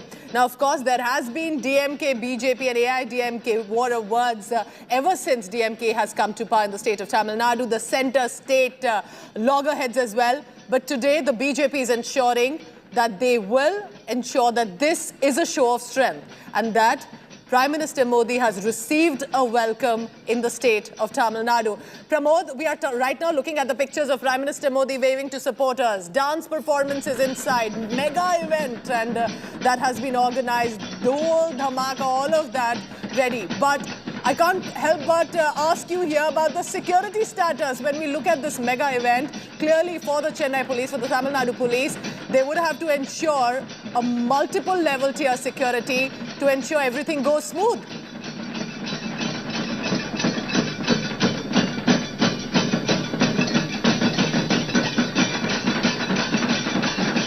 Not even stop at any point. And here we saw the Prime Minister convoy moving in a kind of like a tortoise pace, and he wanted to make sure that he's coming over here. He would thank each and every person. And that's the reason a kind of like each and every person. And that's the reason a kind of like distance which could be covered in just 5 minutes distance took almost 30 minutes for the convoy to cross over. And there also he made sure that he will look at each and everyone standing over, and he wished to thank them and also waved at them. So that way the Prime Minister made sure that today will be memorable for the people. Here, like 5-tier security is in place in Chennai currently, especially around Nehru Stadium. In fact, barricades have been placed and no more vehicles can come into this road until the event is over, because both the Prime Minister and the Chief Minister are at the spot currently, and that kind of security and safety has been allotted to this particular spot. This entire place is covered with BJP cadres and also DMK cadres, and nothing untoward occurred.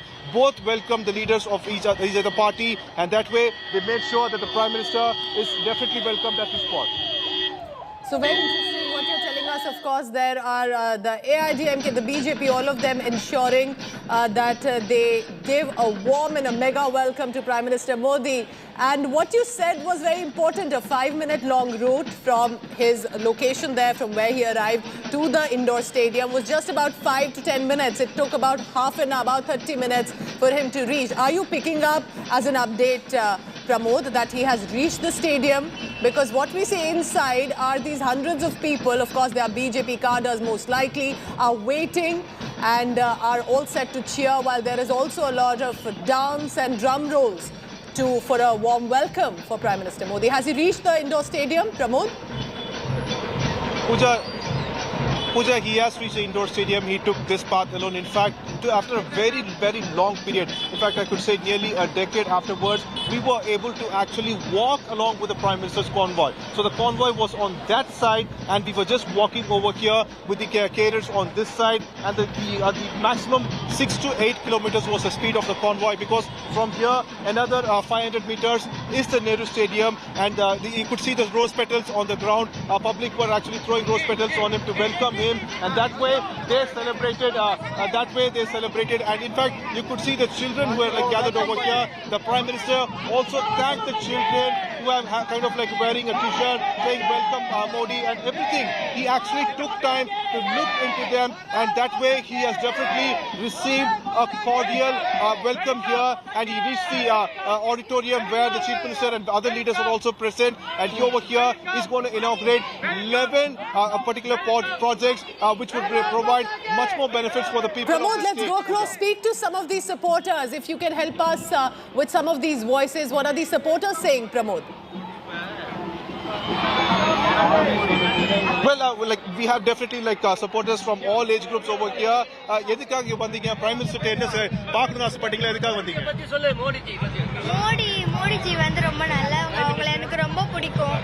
So she's saying he believes that the Prime Minister is a very good person and she likes her, and that's the reason she came over. எனக்கு Modi G வந்து எனக்கு ஒரு inspiration. நான் அவரை பார்க்கிறதுக்காகவே இதுக்கு வந்தேன். அவர் உங்களுக்கு திருப்பி கையசிச்சாரா? எப்படி இருந்துச்சு? எனக்கு ஒரு ப்ரௌடா இருந்தது அவர் என்ன பார்க்கும்போது. So she's saying that Modi ji is an inspiration for the Prime Minister, and not just that, like I said, he took his time, he saw these children, he waved back at them, and at the moment she claimed that it's very proud for them. These children wearing the t-shirt welcome Modi, and they've been waiting over here for nearly 1.5 hours, and finally whatever they waited for, that became fulfilled because the Prime Minister took time from the vehicle itself, and that is something that has made their day.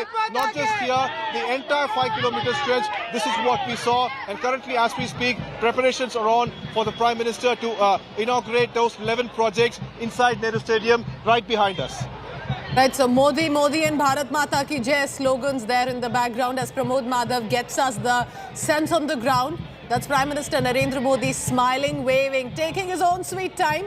Not in a rush or a hurry to reach the indoor stadium, because this is what he's wanted, clearly, to have the love of supporters in Chennai. Remember, for the longest time, there were parties in Tamil Nadu that had said that BJP or Modi will not be accepted, that there is no support here in this state. But their Prime Minister Narendra Modi reaching the indoor stadium.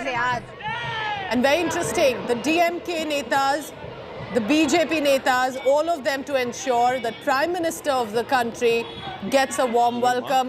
No political jhagda here right now on this day. This is Tamil Nadu welcoming Prime Minister Modi. Listen in.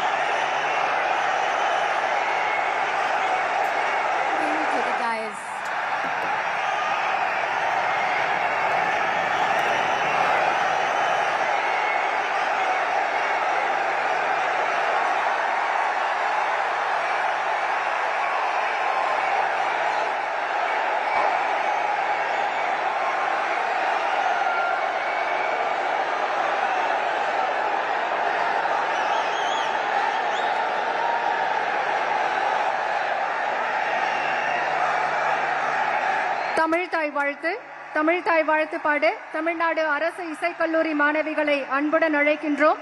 அனைவரும் எழுந்து நிற்குமாறு அன்புடன் கேட்டுக்கொள்கின்றோம். I request you all to please rise for the Tamil Thai Varthu presented by the students from the Tamil Nadu Government Music College. நீராரும் கடலுடுத்த நிலமடந்த கெழிலொழுகும் சீராரும் வதனமென திகழ் பரத கண்டமிதிர் தெக்கணமும் மதிர் சிறந்த திராவிடனல் திருநாடும் தக்க சிறு பிறை நுதலும் தரித்தனரும் திலகமுமே அத்திலக வாசனை போல் அனைத்துலகும் இன்பமுற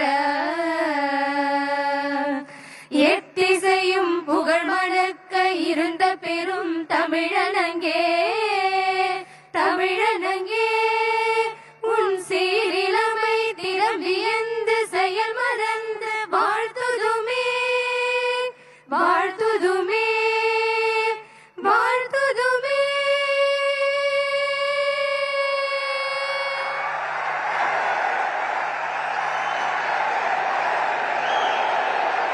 நன்றி. மாண்புமிகு மத்திய மீன்வளம், கால்நடை பராமரிப்பு, பால்வளம், தகவல் ஒலிபரப்புத்துறை இணை அமைச்சர் அவர்களை பெருமைமிகு இன்றைய நிகழ்வில் வரவேற்புரையாற்ற வருமாறு அன்புடன் அழைக்கின்றோம். On this special occasion, I'd like to invite the Honorable Union Minister of State for Fisheries, Animal Husbandry and Dairying and Information and Broadcasting, Dr. L. Murugan Avargal, to please present the welcome address. வரலாற்று சிறப்புமிக்க இந்த நிகழ்ச்சியில தமிழகத்தினுடைய உள்கட்டமைப்புக்கு இன்றைக்கு ஒரு மிக முக்கியமான நாள். இந்த நாளில இன்றைக்கு நம்மளுடைய மாண்புமிகு மரியாதைக்குரிய ஆற்றல் மிகு பாரத பிரதமர் மாண்புமிகு திரு நரேந்திர மோடிஜி அவர்கள் தமிழகத்தினுடைய உள்கட்டமைப்பிற்காக கிட்டத்தட்ட 31,000 கோடி ரூபாய்க்கான நலத்திட்டங்களை உதவிகளை இன்று தொடங்கி வைக்க இருக்கின்றார்கள். அவர்களை தமிழக மக்கள் சார்பாக வருக வருக என வரவேற்று மாண்புமிகு தமிழக ஆளுநர், சாமானிய மக்களுடைய ஆளுநர் மரியாதைக்குரிய திரு ஆர்.என். ரவி அவர்களை வருக வருக என வரவேற்று மாண்புமிகு தமிழகத்தினுடைய முதலமைச்சர் ஆற்றல் மிகு திரு M.K. ஸ்டாலின் அவர்களையும் வருக வருக என வரவேற்று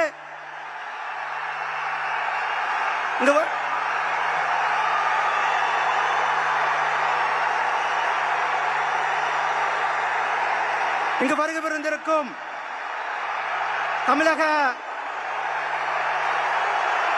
அமைச்சர் பெருமக்களுக்கும் மாண்புமிகு நாடாளுமன்ற உறுப்பினர்களுக்கும் மாண்புமிகு சட்டமன்ற உறுப்பினர்களுக்கும் இங்கு வருகை புரிந்திருக்கின்ற பெரியோர்களே, தாய்மார்களே, உங்கள் அனைவருக்கும் என்னுடைய அன்பு கலந்த வணக்கத்தை தெரிவித்துக் கொண்டு, Respected Prime Minister Sir, on behalf of all the citizens of Tamil Nadu, I welcome to you Tamil Makkal. On behalf of Tamil Makkal, the great land of the great saint Thiruvalluvar and the great poet of Subramania Bharati, I thank you for this gesture of showing your love and affection on the people of Tamil Makkal. I through this projects worth more than 31,000 crore, I express my heartfelt thanks and gratitude to you, sir. Respected Prime Minister, sir, under your dynamic leadership, India is strongly marching ahead. Today, we are the fastest growing major economy of the world. Under your dynamic leadership, in the last 8 years, Seva, serving the people of the country, Susasan, good governance, and Garib, Kalyan, Anna Yojana, welfare for the poor, has remained the guiding the force. Sir, we know, sir, on the pandemic side, the Atmanirbhar package, rupees 20 lakh crore announced during the pandemic time. It gave a vital stimulus to the Indian economy. And also, respected Prime Minister, sir, the national education policy has come up for creation of strong new India with Indian ethos and values. I highlight the importance of mother tongue and local regional languages in primary and higher education, sir. Sir, not only that, sir, Tamil Nadu is the coastal state. You consider not only Tamil Nadu, the first time in the history, under PMMSY, Prime Minister Matsya Samada Yojana, 20,000 crore you allotted for the fishermen welfare, sir. Sir, even the pandemic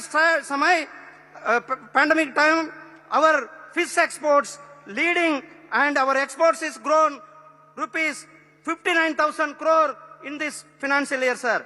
It gives brand India local for global. Sir, your decision to identify audiovisual sector as a champion sector has been increased activity in this field. Thank you to your call for Digital India, Startup India, our startups with their successful unicorn story and crossing new horizons, sir. Sir, in recent, I visited Cannes Film Festival, sir. Our young, dynamic startups, they present their presence, sir, with your guidance, sir. Respected Prime Minister, sir, your concern for poor, women, girl child, SC/ST, OBC reflected in the government decision and schemes in the last 8 years, sir. Sir, not only the welfare schemes, you are concerned about the farmers, you are concerned about the Kisans, you are concerned about the Tamil Nadu விவசாயிகள் 46 லட்சம் விவசாயிகளுக்கு வருடத்திற்கு 6000 ரூபாய் நீங்கள் கொடுத்துக் கொண்டிருக்கிறீர்கள், sir. இப்படிப்பட்ட நல்ல திட்டங்களை பிரைம் மினிஸ்டருடைய ஆவாஸ் யோஜனா வீடு கட்டும் திட்டம் தமிழகத்தில் கிட்டத்தட்ட 7,43,000 மக்களுக்கு கொடுத்திருக்கிறீர்கள். அது மட்டுமல்ல, இந்த தமிழ்நாட்டில் ஹைவேஸ், உதான், நியூ ரயில்வே, இப்படி இன்ஃப்ராஸ்ட்ரக்சருக்கு இன்றைக்கு எப்படி ஒரு வரலாற்று சிறப்புமிக்க இந்த நாளோ தமிழகத்தினுடைய இன்ஃப்ராஸ்ட்ரக்சர் உங்களுடைய கரங்களால் இன்றைக்கு மேலும் ஒரு மைல்கல்லாக அமைந்திருக்கிறது, sir. Sir, prime minister sir, your vision is சப்கா சாத், சப்கா விகாஸ், சப்கா விஸ்வாஸ் அண்ட் சப்கா பிரயாஸ். சப்கா பிரயாஸ் we are leading, and the Tamil Nadu is fortunate with you. Today you are here, sir. Sir, I want to quote one thing, sir. In Thiruvalluvar, the great saint, said that, sir,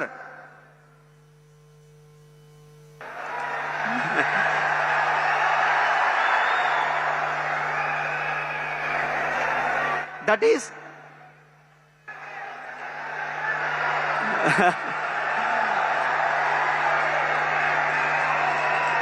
சொல்லுதல் யாருக்கும் எளிய அறியவாம் சொல்லியவனம் செயல். Sir, யாரு என்ன சொல்றாங்களோ அது செய்வது அரிது. அப்படி அரிதான மக்களில ஒருவர் நீங்கள் சொல்லுவதை சொன்னபடி செய்திருக்கிறீர்கள், சார். அதற்காக தமிழக மக்கள் சார்பில் என்னுடைய மனமார்ந்த கோடான கோடி வாழ்த்துக்களை, நன்றிகளையும் தெரிவித்துக் கொண்டு விடைபெறுகிறேன். Jai Hind, Jai Bharat.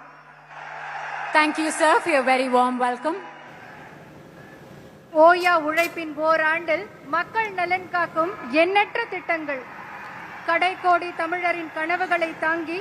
All right, so that was L. Murugan, Union Minister, saying on behalf of the Tamil Makkal, Tamil people, we welcome you to the state. And of course, take a look at right now the gathering in this location. It's very interesting to see that with Prime Minister Narendra Modi sharing the dais as Chief Minister of the state, M.K. Stalin. And today, all smiles between Modi and Stalin and BJP and DMK. No political war of words right now. This is the state welcoming the Prime Minister of the country. And we take a look of the applause claps for the elected representatives of the state and the country there on one stage in Chennai. Today, we are talking about Tamil Nadu's mega infrastructure push, specifically for railways, petroleum, housing and roads that will be covered. Vanakkam Modi and how in the state. Let's listen in now to Chief Minister of the state. அடிக்கல் நாட்டு விழா மற்றும் திறப்பு விழாவிற்கு வருகை புரிந்திருக்கக்கூடிய மாண்புமிகு பிரதமர், மரியாதைக்குரிய திரு நரேந்திர மோடி அவர்களே, Mr. Narendra Modi was come to inaugurate several infrastructure projects worth over 31,000 crores.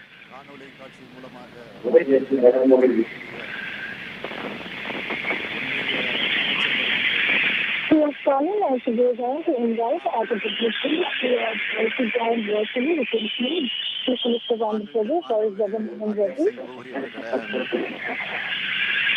மாண்புமிகு Andhra Union Minister, S Jaganmohan Reddy அவர்களே, முதலமைச்சர் பசவராஜ் பொம்மை அவர்களே,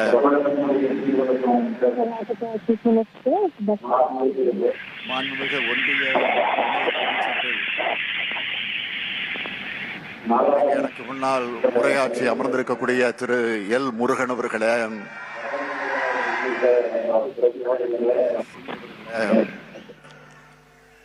தமிழகத்தினுடைய நீர்வளத்துறை அமைச்சர் மாண்புமிகு துரைமுருகன் உள்ளிட்ட தமிழக அமைச்சர் பெருமக்களே,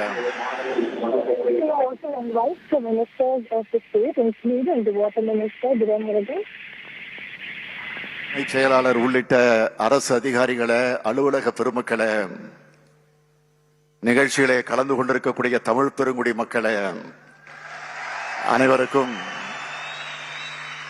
என்னுடைய மாலை வணக்கத்தை மகிழ்ச்சியோடு தெரிவித்துக் கொள்ள விரும்புகிறேன். தமிழ்நாட்டில் மக்களின் பேராதரவோடு திராவிட முன்னேற்றக் கழகம் ஆட்சி பொறுப்பேற்ற பிறகு மாண்புமிகு பிரதமர் நரேந்திர மோடி அவர்கள் பங்கேற்கக்கூடிய முதல் அரசு விழா இந்த விழா. Event of the government that has been formed by the BNP, where Prime Minister Narendra Modi has gave the occasion and we welcome all people, including the audience who are assembled here. தமிழ்நாட்டினுடைய முதலமைச்சர் என்ற அந்த அடிப்படையிலும் மாண்புமிகு பிரதமர் அவர்களுக்கு நான் முதலில் என்னுடைய நன்றியை தெரிவித்துக் கொள்ள விரும்புகிறேன். For the initiatives that are going to be presented in the state of Tamil Nadu.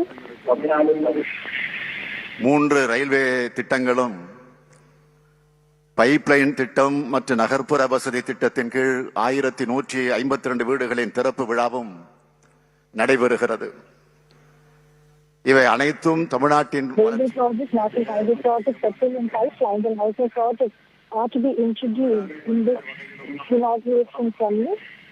இந்தியாவின் முன்னணி மாநிலமாக திகழ்ந்து வருகிறது.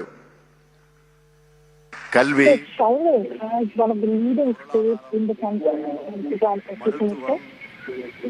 வேளாண்மை, ஏற்றுமதி, திறன்மிகு மனித ஆற்றல் என பல்வேறு வகையிலும் தமிழ்நாடு ஒரு சிறப்பான பங்களிப்பை இந்திய நாட்டினுடைய ஒட்டுமொத்த வளர்ச்சிக்கும் அளித்து வருகிறது. இந்தியாவின் தமிழ்நாட்டினுடைய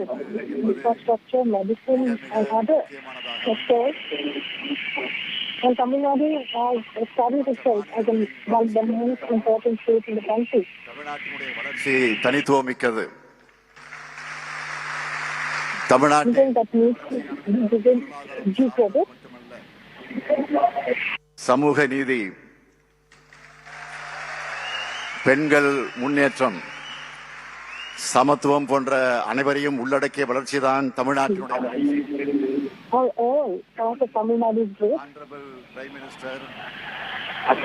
Tamil Nadu is a leading state in terms of economic growth, excellent rural health facilities, large number of educational institutions, and highly skilled human resources. Our state is pioneer not only in economic and other related factors, but also in social justice, equality, women's empowerment. In brief, Tamil Nadu is a state for inclusive growth. This is what we call Dravidian model.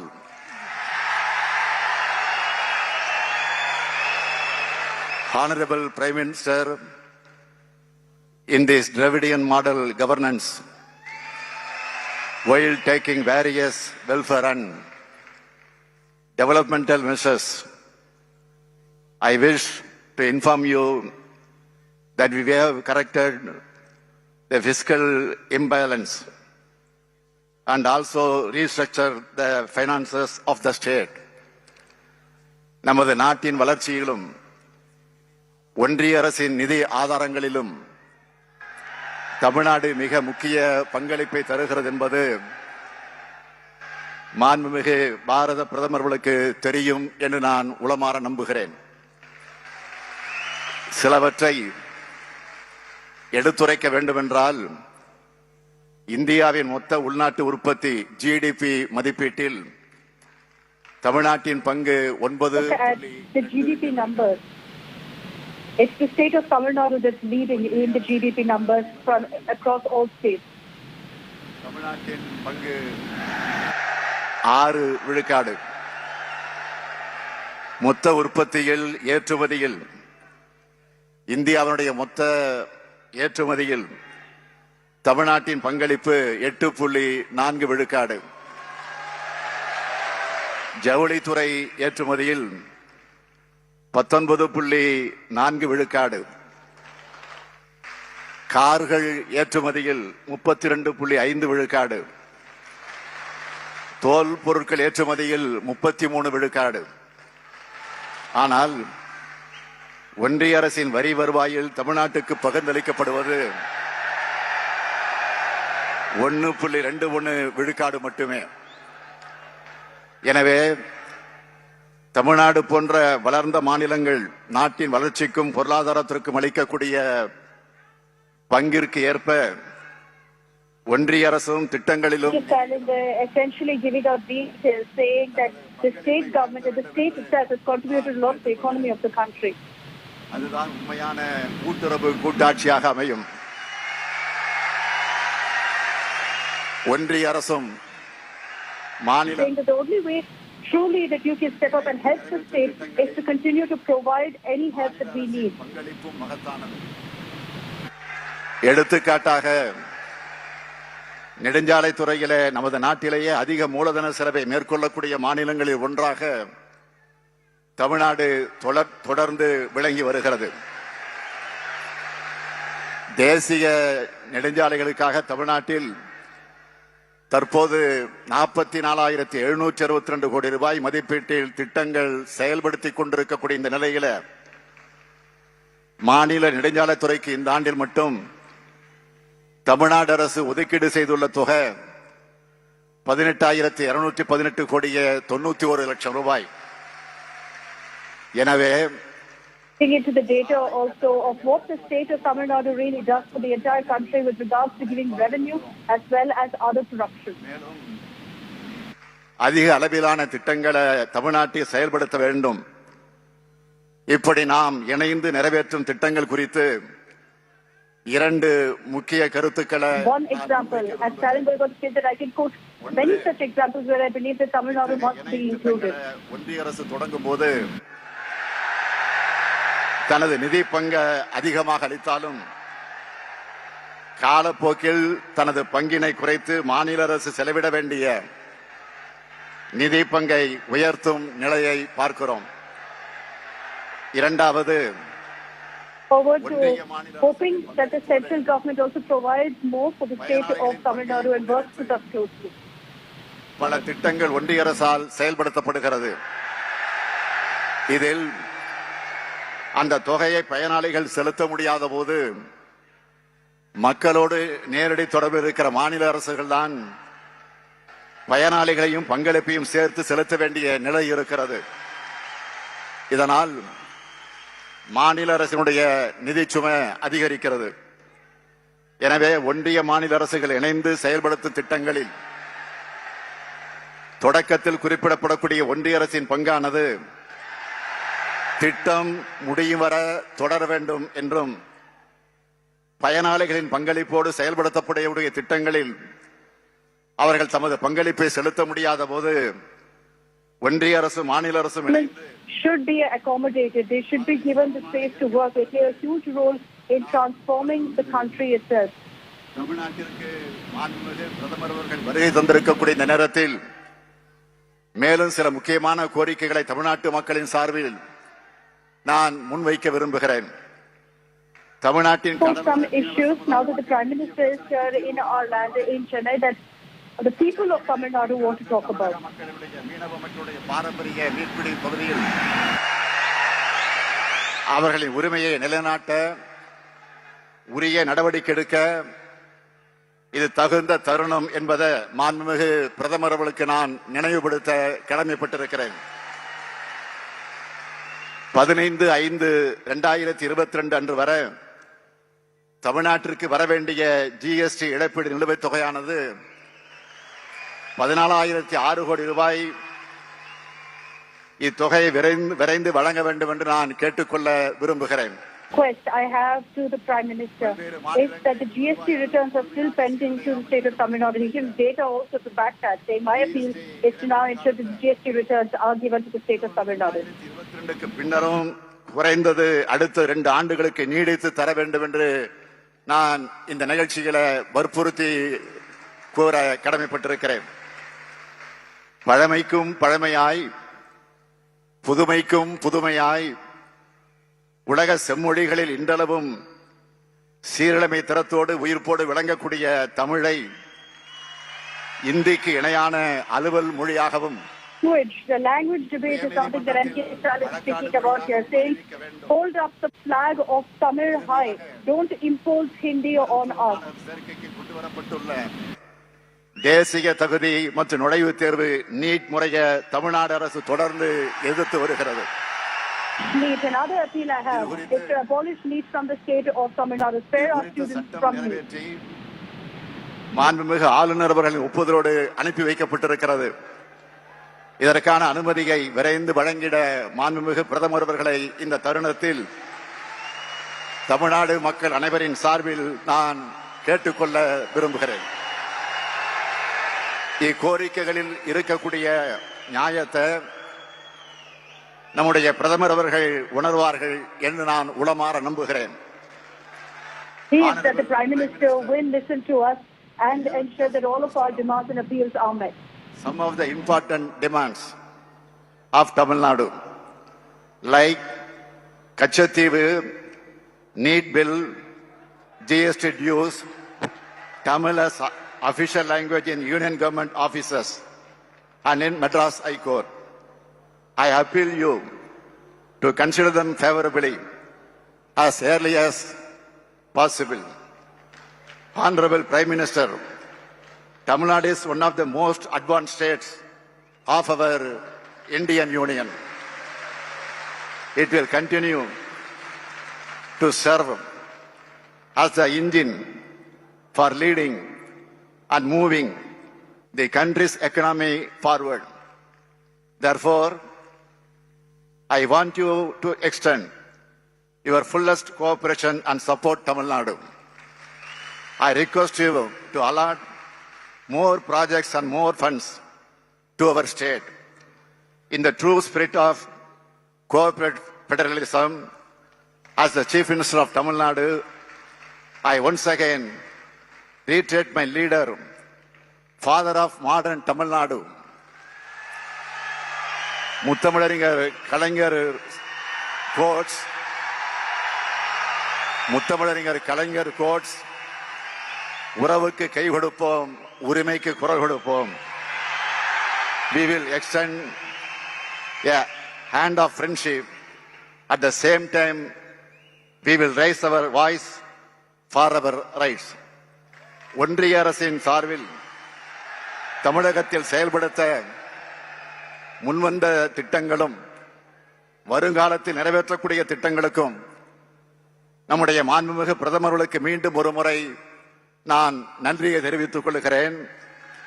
எல்லாருக்கும் எல்லாம் என்ற இலக்கை எய்திட On behalf of every Tamilian, I'd like to thank Prime Minister Modi for coming here to Chennai. நன்றி, வணக்கம்.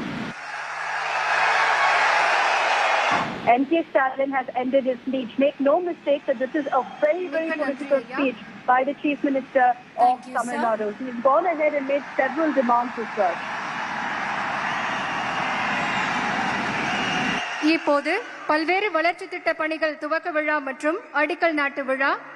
மாண்புமிகு பாரத பிரதமர் அவர்கள் இன்று 31,530 கோடி ரூபாய் மதிப்பில் தொடங்கி வைக்க உள்ள திட்டங்கள் தொடர்பான குறும்படத்தை இப்போது பார்க்கலாம். Ladies and gentlemen, may I request you to direct your presentation currently. So I'm going to hand it back to the studio. Pooja, details essentially of what Chief Minister M.K. Stalin said that, if I were to break down the highlights for you, he's made a very, very political speech, speaking about every single issue that the DMK has raised before with the central government. You know, the entire issue of Hindi imposition, Tamil pushing Tamil, GST return, meat, the fishermen issue, all of that is something he's raised. M.K. Stalin hasn't held back in any way. He's made this a completely political speech, Pooja. Akshita Nandagopal, thank you so much for helping us understand. And I request you to stay on if possible, Akshita, because at this point, remember, very clearly first he started with Tamil language, then spoke in English, and also added all that has been done well under his government in the state of Tamil Nadu, and then ended his speech with a list of demands. One of them, of course, remember, amid this language war that is ongoing, the Tamil language did find a mention by Chief Minister Stalin, saying don't impose the language. It is one of the official languages and it needs to be given its status, and also stating that you have to abolish the NET and more. All of that continues as we are looking at that infrastructure push by the government, and that is why Prime Minister Narendra Modi there at the Jawaharlal Nehru Indoor Stadium, ensuring that 31,500 crore rupees projects, 11 projects of which the foundation will be laid by the government. And that event is currently on at the Indoor Stadium. The video that you're looking at is primarily about that project. Let's listen in. More suburban services on the new line, and Madurai-Theni gauge conversion will benefit the people of Theni district and give a boost to tourism. It is the dream of our Honorable Prime Minister to provide housing for all. Today, the Lighthouse project of 1,152 houses, made with innovative precast technology with all amenities, is ready for possession. To improve quality of life and supply clean and green gas to domestic consumers and industries in the states of Karnataka, Tamil Nadu and Andhra Pradesh, natural gas pipeline from Ennore LNG terminal to Chengalpattu and Tiruvallur to Bengaluru are ready for commissioning.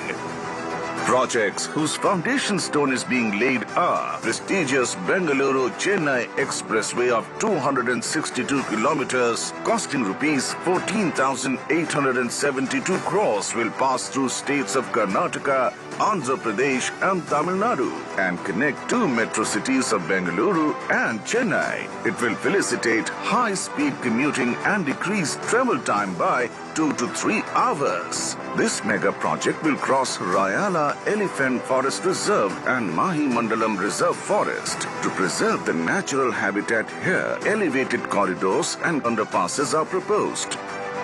Elevated road from Chennai Port to Madura Voyal costing rupees 5,852 crore.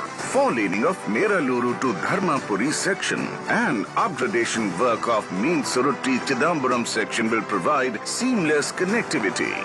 Development of multimodal logistic park near Chennai costing rupees 1,428 crores will provide seamless intermodal freight movement and also offer multiple functionalities.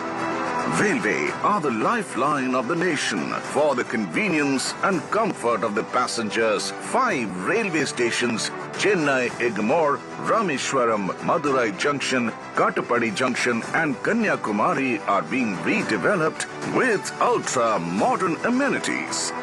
These projects will improve connectivity, reduce traffic jams, save fuel cost, give boost to agriculture, industrial and tourism sectors, which in turn will generate employment. Prime Minister's vision of Atmanirbhar Bharat is fast becoming a reality with ultra-modern infrastructure which will provide high-quality, dependable and sustainable services to the people of the country.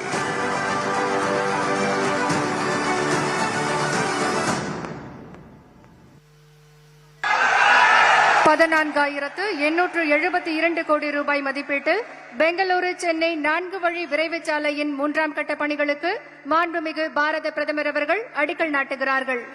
I now request the Honorable Prime Minister to do us the honor by unveiling the plaque and laying the foundation stone for the 4-lane Bangalore to Chennai Expressway at a total cost of rupees 14,872 crores.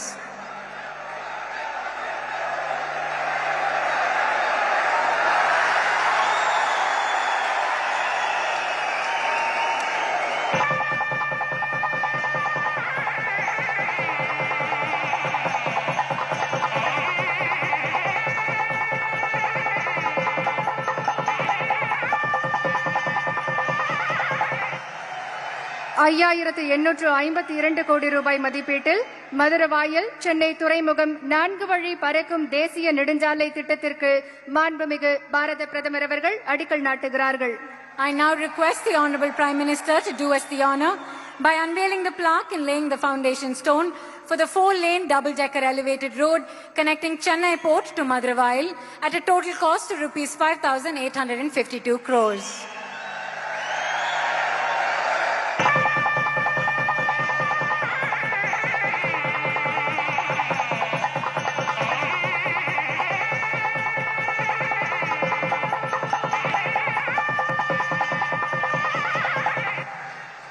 மத்திய மற்றும் மாநில அரசு நிறுவனங்கள் இணைந்து 1,428 கோடி ரூபாய் மதிப்பீட்டில் சென்னையில் அமையவுள்ள பல்முனை சரக்கு போக்குவரத்து பூங்காவிற்கு மாண்புமிகு பிரதமர் அவர்கள் அடிக்கல் நாட்டுகிறார்கள். I now request the Honorable Prime Minister to do us the honor by unveiling the plaque and laying the foundation stone for the multimodal logistic park Chennai at a total cost of rupees 1,428 crores, a joint venture with central and state government agencies.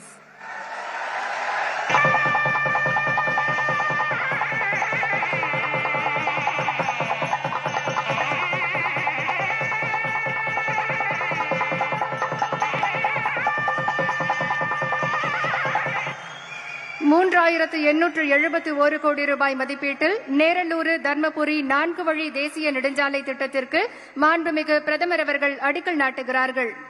I now request the Honorable Prime Minister to do us the honor by unveiling the plaque and laying the foundation stone for the 4-lane Neraluru to Dharmapuri section of NH 844 at a total cost of rupees 3,871 crores.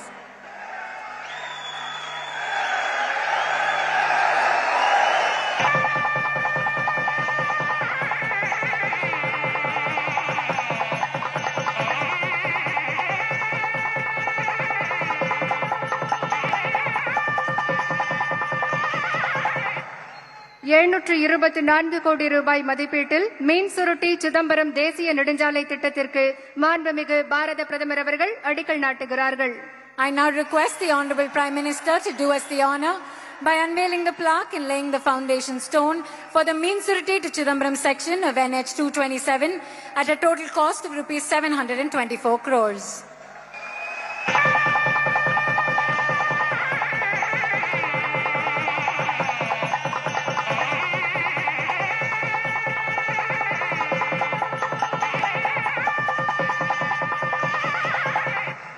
Railway துறை சார்பில் 1,803 கோடி ரூபாய் மதிப்பீட்டில் சென்னை எழும்பூர், ராமேஸ்வரம், மதுரை, காட்பாடி மற்றும் கன்னியாகுமரி ரயில் நிலையங்களை மேம்படுத்தும் திட்டத்திற்கு மாண்புமிகு பிரதமர் அவர்கள் அடிக்கல் நாட்டுகிறார்கள்.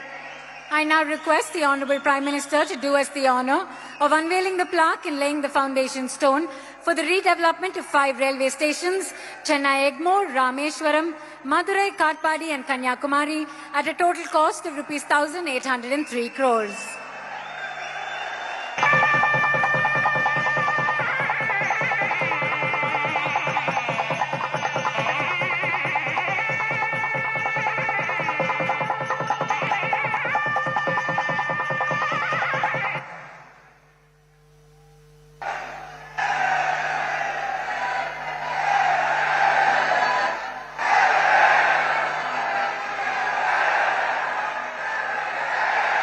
ரயில்வே துறை சார்பில் 598 கோடி ரூபாய் மதிப்பீட்டில் 30 கிலோமீட்டர் தூரத்திற்கு தாம்பரம் செங்கல்பட்டு 3வது ரயில் பாதையை மாண்புமிகு பாரத பிரதமர் அவர்கள் தொடங்கி வைக்கிறார்கள். I now request the Honorable Prime Minister to unveil the plaque and dedicate to the nation a third line between Tambaram and Chengalpet spanning 30 kilometers at a cost of rupees 598 crores.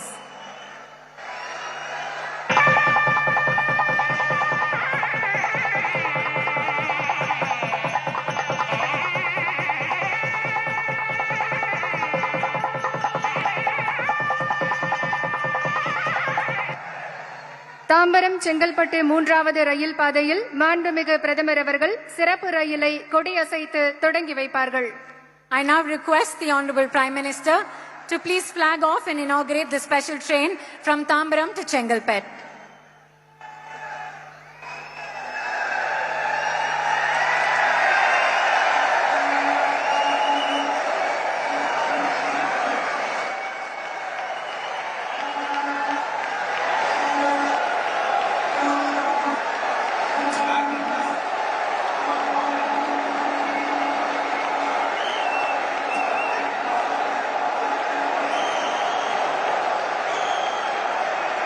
Railway துறை சார்பில் 506 கோடி ரூபாய் மதிப்பீட்டில் 75 kilometre நீளம் கொண்ட மதுரை தேனி அகல ரயில் பாதையை மாண்புமிகு பிரதமர் அவர்கள் தொடங்கி வைக்கிறார்கள். I now request the Honorable Prime Minister to unveil the plaque and dedicate to the nation a Madurai Theni gauge conversion project spanning 75 kilometers at a cost of rupees 506 crores.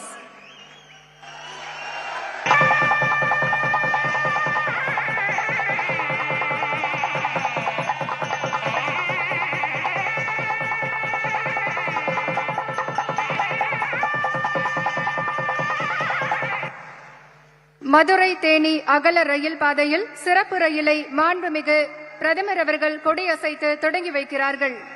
I now request the Honorable Prime Minister to flag off the inaugural special train from Madurai to Theni.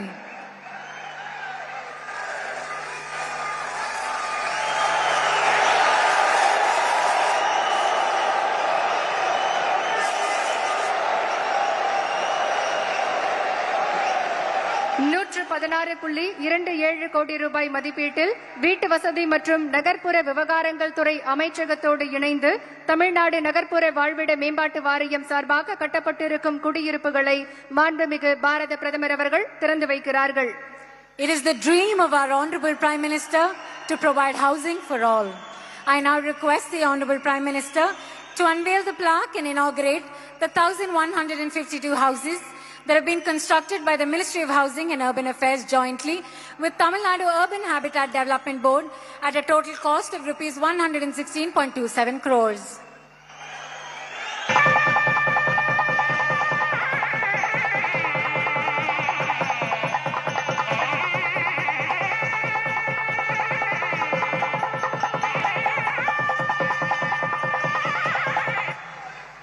இத்திட்டம் பற்றிய குறும்படத்தை இப்போது பார்க்கலாம். We will now play an AV about the project. Pursuing the vision of Honorable Prime Minister to transform housing construction sector, Ministry of Housing and Urban Affairs initiated a global housing technology challenge to identify and mainstream the best available construction technologies from across the globe. साथियों, हमारे यहाँ ऐसी कई चीजें हैं जो प्रक्रिया में बदलाव किए बिना ऐसे ही निरंतर चलती जाती है, चलता है. हाउसिंग से जुड़ा मामला भी बिल्कुल ऐसा ही रहा. हमने इसको बदलने की ठानी. हमारे देश को बेहतर टेक्नोलॉजी क्यों नहीं मिलनी चाहिए? हमारे गरीब को लंबे समय तक ठीक रहने वाले घर क्यों नहीं मिलने चाहिए? हम जो घर बनाते हैं वो तेजी से पूरे क्यों ना हो? इसके लिए हमने ग्लोबल हाउसिंग टेक्नोलॉजी चैलेंज का आयोजन किया और दुनिया भर की अग्रणी कंपनियों को हिंदुस्तान में निमंत्रित किया.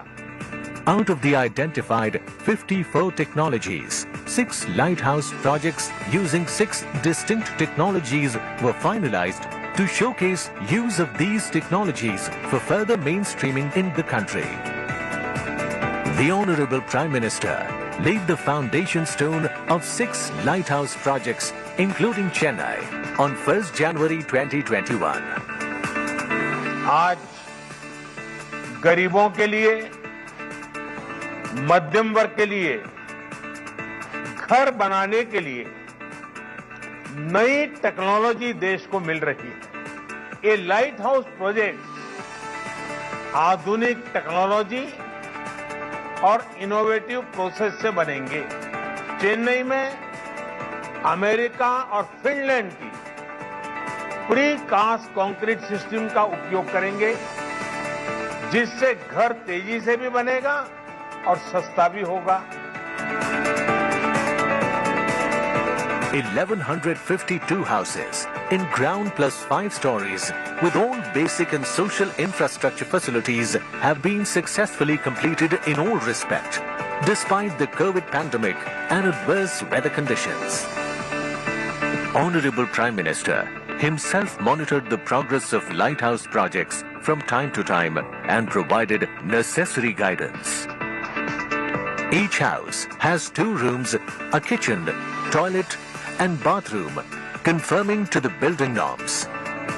This project will benefit 1152 poor families with affordable, comfortable and durable homes with low maintenance. Disaster resilient safe houses, healthy and green environment for better living, easy accessibility to public transport, health, education and livelihood facilities.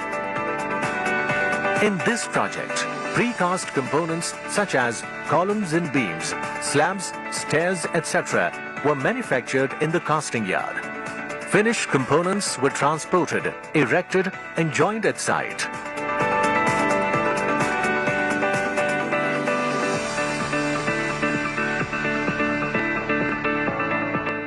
Various benefits of using this technology are speed, energy and resource efficiency, thermal comfort, dust-free site environment, quality and durability.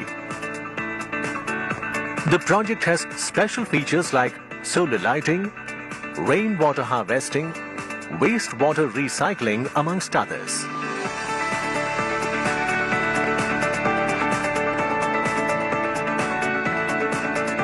As envisioned by the Honorable Prime Minister, பயனாளிகளுக்கு வீட்டிற்கான ஒதுக்கீட்டு ஆணைகளை மாண்புமிகு பிரதமர் அவர்கள் இப்போது வழங்குவார்கள். We now humbly request the Honorable Prime Minister to hand over the keys of the houses to 5 of the 150 beneficiaries under the Lighthouse project. திருமதி சுமதி அவர்களை மேடைக்கு அழைக்கின்றோம்.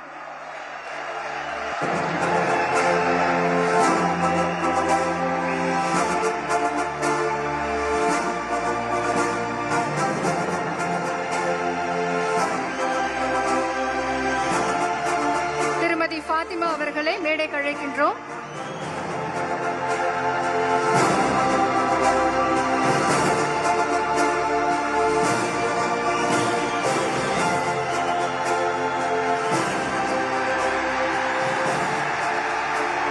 திருமதி வெண்ணிலா அவர்களை மேடைக்கு அழைக்கின்றோம்.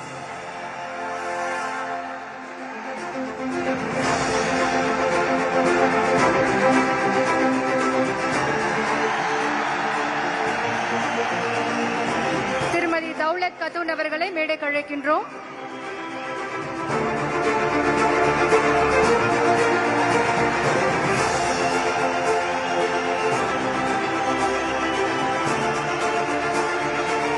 திருமதி வித்யா அவர்களை மேடைக்கு அழைக்கின்றோம்.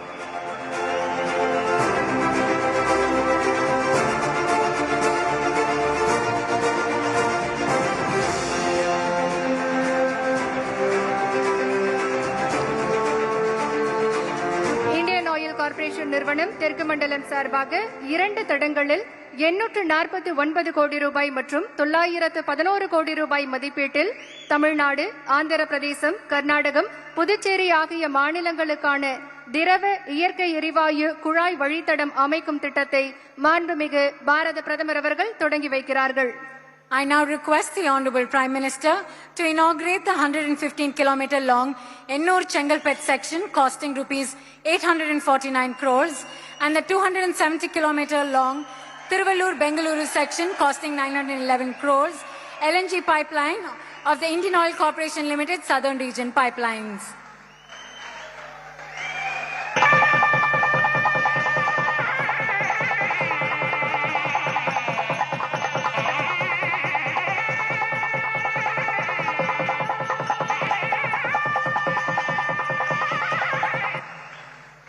பல்வேறு திட்டப்பணிகளை தொடங்கி வைத்து சிறப்பித்த மாண்புமிகு பாரத பிரதமர் அவர்களுக்கு மனமார்ந்த நன்றியை தெரிவித்துக் கொள்கின்றோம். We would like to extend our deepest gratitude to the Honorable Prime Minister for inaugurating, laying the foundation and flagging off these various projects here today. மாண்புமிகு பாரத பிரதமர் அவர்களை விழா பேருரையாற்ற வருமாறு பணிவன்புடன் அழைக்கின்றோம். Laurels at the international level for excellent management of the COVID-19 pandemic with a people-centric approach, unmatched leadership. Ladies and gentlemen, it is indeed both my pleasure and privilege to respectfully welcome the Honorable Prime Minister of India.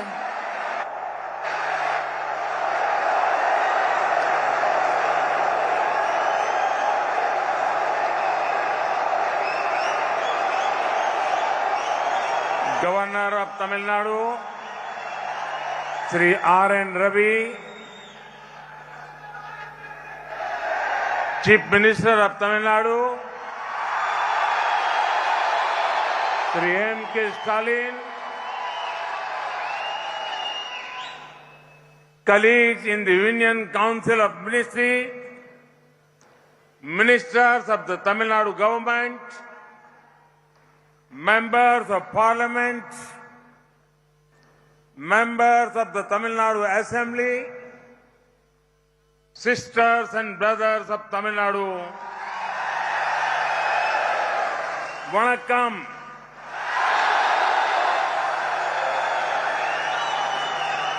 Tamil Nadu ஆளுநர் R.N. Ravi அவர்களே, தமிழ்நாடு முதலமைச்சர் M.K. Stalin அவர்களே, மத்திய அமைச்சரவையின் எனது சகாக்களே, தமிழ்நாடு அரசின் அமைச்சர்களே, நாடாளுமன்ற உறுப்பினர்களே, தமிழ்நாட்டின் சகோதர சகோதரிகளே, வணக்கம். It is always wonderful to be back in Tamil Nadu. This is land, and this land is special. The people, culture, and language of this state are outstanding. மீண்டும் தமிழ்நாட்டுக்கு வருவது என்பது எப்போதுமே மிக அருமையாக இருக்கும் ஒன்று. இது மிகவும் சிறப்பான ஒரு பூமி. இந்த மாநிலத்தின் மக்கள், கலாச்சாரம், மொழி என அனைத்துமே மிகச் சிறப்பானவை. The great Bhartiyar expressed it beautifully when he said, Tamil Nadu ennam pothinile, imba tenamantu paytu kadinile. சீர் பெருமை நிறைந்த பாரதியார் அவர்கள் செந்தமிழ் நாடெனும் போதினிலே இன்பத் தேன் வந்து பாயுது காதினிலே என்று மிக அழகாக பாடியிருக்கிறார். Friends, in every field, someone or the other from Tamil Nadu is always excelling. Just recently, I hosted the Indian Deaflympics contingent at my residence. You would be aware that this time it was India's best performance in the tournament. But do you know that out of the 16 medals we have won, youngsters from Tamil Nadu had a role in 6 of those medals. This is among the best contributions to the team. நண்பர்களே, ஒவ்வொரு துறையிலும் தமிழ்நாட்டைச் சேர்ந்த யாராவது ஒருவர் தலை சிறந்தவராக விளங்குகின்றார். அண்மையில்தான் நான் டெஃபிலிம்பிக்ஸ், இந்திய காது கேளாதோருக்கான ஒலிம்பிக்ஸ் குழுவினருக்கு என் இல்லத்திலே வரவேற்பளித்தேன். இதுவரை நடந்த போட்டிகளில் இதுதான் இந்தியாவின் ஆகச்சிறந்த செயல்பாடு என்பதை நீங்கள் அறிவீர்கள். நாம் வென்ற 16 பதக்கங்களில் தமிழ்நாட்டைச் சேர்ந்த இளைஞர்கள் 6 பேர்களுக்கு ஒரு பங்கு இருந்தது என்பது உங்களுக்கு தெரியுமா? அணிக்கு இது மிகச்சிறந்த பங்களிப்புகளில் ஒன்று. The Tamil language is eternal and the Tamil culture is global. From Chennai to Canada, from Madurai to Malaysia, from Namakkal to New York, from Salem to South Africa, the occasion of Pongal and Puthandu are marked with great fervor. Tamil மொழி நிலையானது, நித்தியமானது. தமிழ் கலாச்சாரம் உலகளாவியது. சென்னை முதல் Canada வரை, மதுரை முதல் Malaysia வரை, நாமக்கல் முதல் New York வரை, சேலம் முதல் தென்னாப்பிரிக்கா வரை பொங்கல் மற்றும் புத்தாண்டு காலங்கள் மிகுந்த ஆர்வம் நிறைந்தவை. There is a film festival going on in Cannes in France. There, the son of this great soil of Tamil Nadu, Thiru L. Murugan, walked the red carpet in traditional Tamil attire. It made Tamils all over the world very proud. France நாட்டின் கான் நகரிலே ஒரு திரைப்பட விழா நடைபெற்று வருகின்றது. அங்கே இந்த மகத்துவம் வாய்ந்த தமிழ்நாட்டின் மைந்தரான எல் முருகன் அவர்கள் தமிழ்நாட்டுக்கே உரிய பாரம்பரியமான ஆடையிலே சிவப்பு கம்பளத்தின் மீது நடந்தார். இது உலகெங்கிலும் உள்ள தமிழர்களை பெருமிதம் கொள்ளச் செய்தது. Friends, we have gathered here to celebrate yet another glorious chapter of Tamil Nadu's development journey. Projects worth over 31,000 crore rupees are either inaugurated or the foundation stones are being laid. We just saw the details of this project, but I do not want to make a few points. நண்பர்களே, தமிழ்நாட்டின் வளர்ச்சி பயணத்தின் மேலும் ஒரு உன்னதமான அத்தியாயத்தை கொண்டாட நாம் அனைவரும் இங்கே கூடியிருக்கின்றோம்.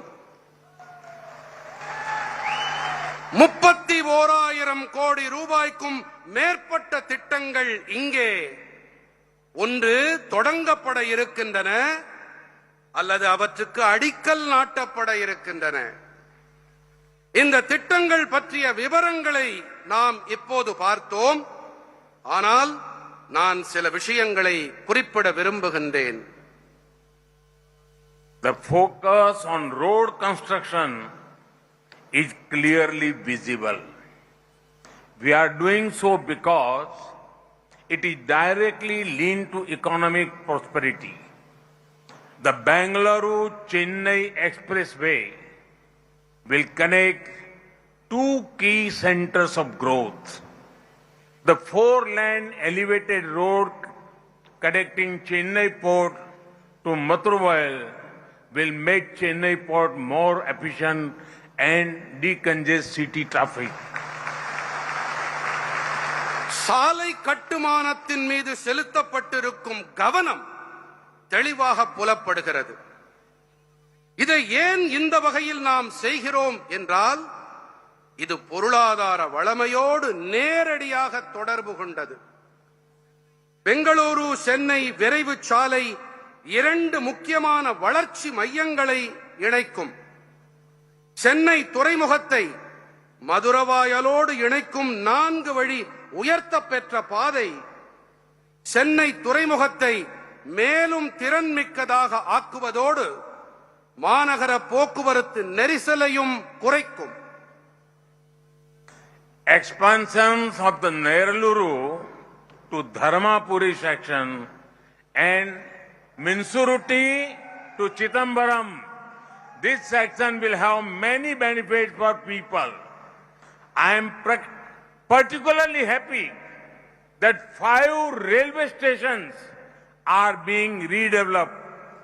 This modernization and development is being done keeping in mind the needs of the future. At the same time, it will merge with local art and culture. The gate conversion between Madurai and Theni will help my farmer sisters and brothers, giving them access to more markets. நெரலூரு முதல் தர்மபுரி வரையும் மீன்சுருட்டி முதல் சிதம்பரம் வரையுமான பகுதிகளின் விரிவாக்கம் மக்களுக்கு ஆதாயங்களை ஏற்படுத்தி கொடுக்கும். 5 railway நிலையங்கள் மீள் மேம்பாடு செய்யப்பட இருப்பது எனக்கு குறிப்பாக உவகையை அளிக்கிறது. எதிர்கால தேவைகளை கருத்தில் கொண்டு நவீனமயமாக்கலும் மேம்பாடும் செய்யப்படுகின்றன. அதே நேரத்தில் இது உள்ளூர் கலை, கலாச்சாரம் ஆகியவற்றுக்கு இயைவானதாகவும் இருக்கும். மதுரைக்கும் தேனிக்கும் இடையேயான பாதை மாற்றம் என் விவசாய சகோதர சகோதரிகளுக்கு உதவிகரமாக இருக்கும். அதிக அளவிலான சந்தைகளை அணுகுவதற்கு இது உதவும். Friends, I would like to congratulate all those who will be getting houses as a part of the historic Chennai Lighthouse project under the PM Awas Yojana. This has been a very satisfying project for us. We had started a global challenge to get the best practices involving in making homes that are affordable, durable, and environment friendly. In record time, the first such lighthouse project has been realized, and I am glad it is in Chennai. நண்பர்களே, பிரதம மந்திரி ஆவாஸ் யோஜனா என்ற பிரதம மந்திரி வீட்டு வசதி திட்டத்திற்கு உட்பட்டு வரலாற்று சிறப்புமிக்க சென்னை கலங்கரை விளக்க வீட்டு வசதி திட்டத்தின்படி வீடுகள் கிடைக்கப் பெறும் அனைவருக்கும் நான் என் வாழ்த்துக்களை தெரிவிக்க விரும்புகிறேன். இது எங்கள் அனைவருக்கும் மிகவும் நிறைவை அளித்த ஒரு திட்டம். மலிவு விலையிலான நீடித்த மற்றும் சூழலுக்கு இசைவான இல்லங்களை உருவாக்குவதில் மிகச்சிறப்பான நடைமுறைகளை அறிமுகப்படுத்துவதில் ஒரு உலகாயத சவாலை நாங்கள் மேற்கொண்டோம். சாதனை படைக்கும் நேரத்திலே இப்படிப்பட்ட முதல் கலங்கரை விளக்க திட்டம் மெய்ப்பட்டிருக்கிறது. அது சென்னையில் அமைந்திருப்பது எனக்கு மகிழ்வை அளிக்கின்றது.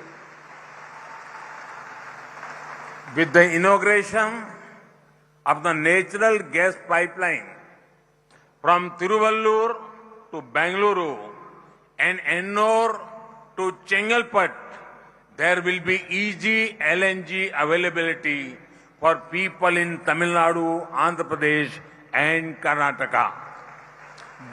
To boost the economic growth of the country and with a vision to make Chennai port a hub of economic development, the foundation stone for multi-modal logistic park at Chennai has been laid today. Tiruvallur முதல் பெங்களூரு வரையும், எண்ணூர் முதல் செங்கல்பட்டு வரையுமான இயற்கை எரிவாயு குழாய் தொடக்கம் காரணமாக தமிழ்நாடு, ஆந்திர பிரதேசம், கர்நாடகம் ஆகிய மாநில மக்களுக்கு இயற்கை எரிவாயு கிடைப்பது எளிதாக இருக்கும்.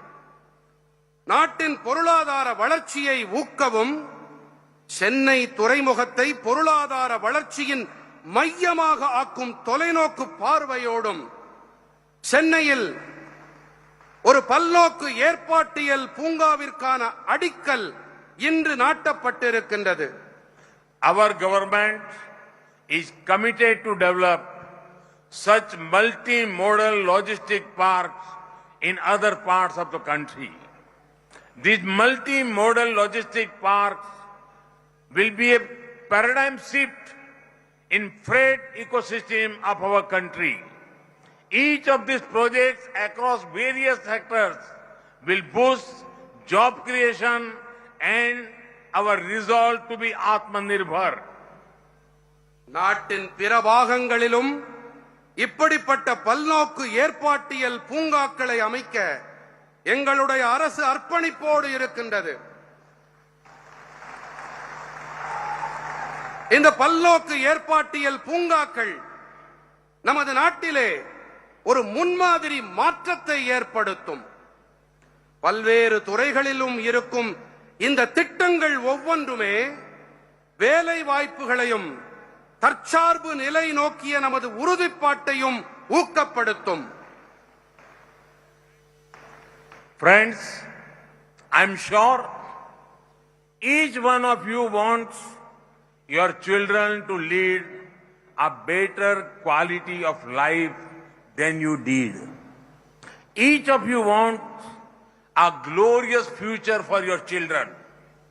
Among the most important preconditions for that is top quality infrastructure.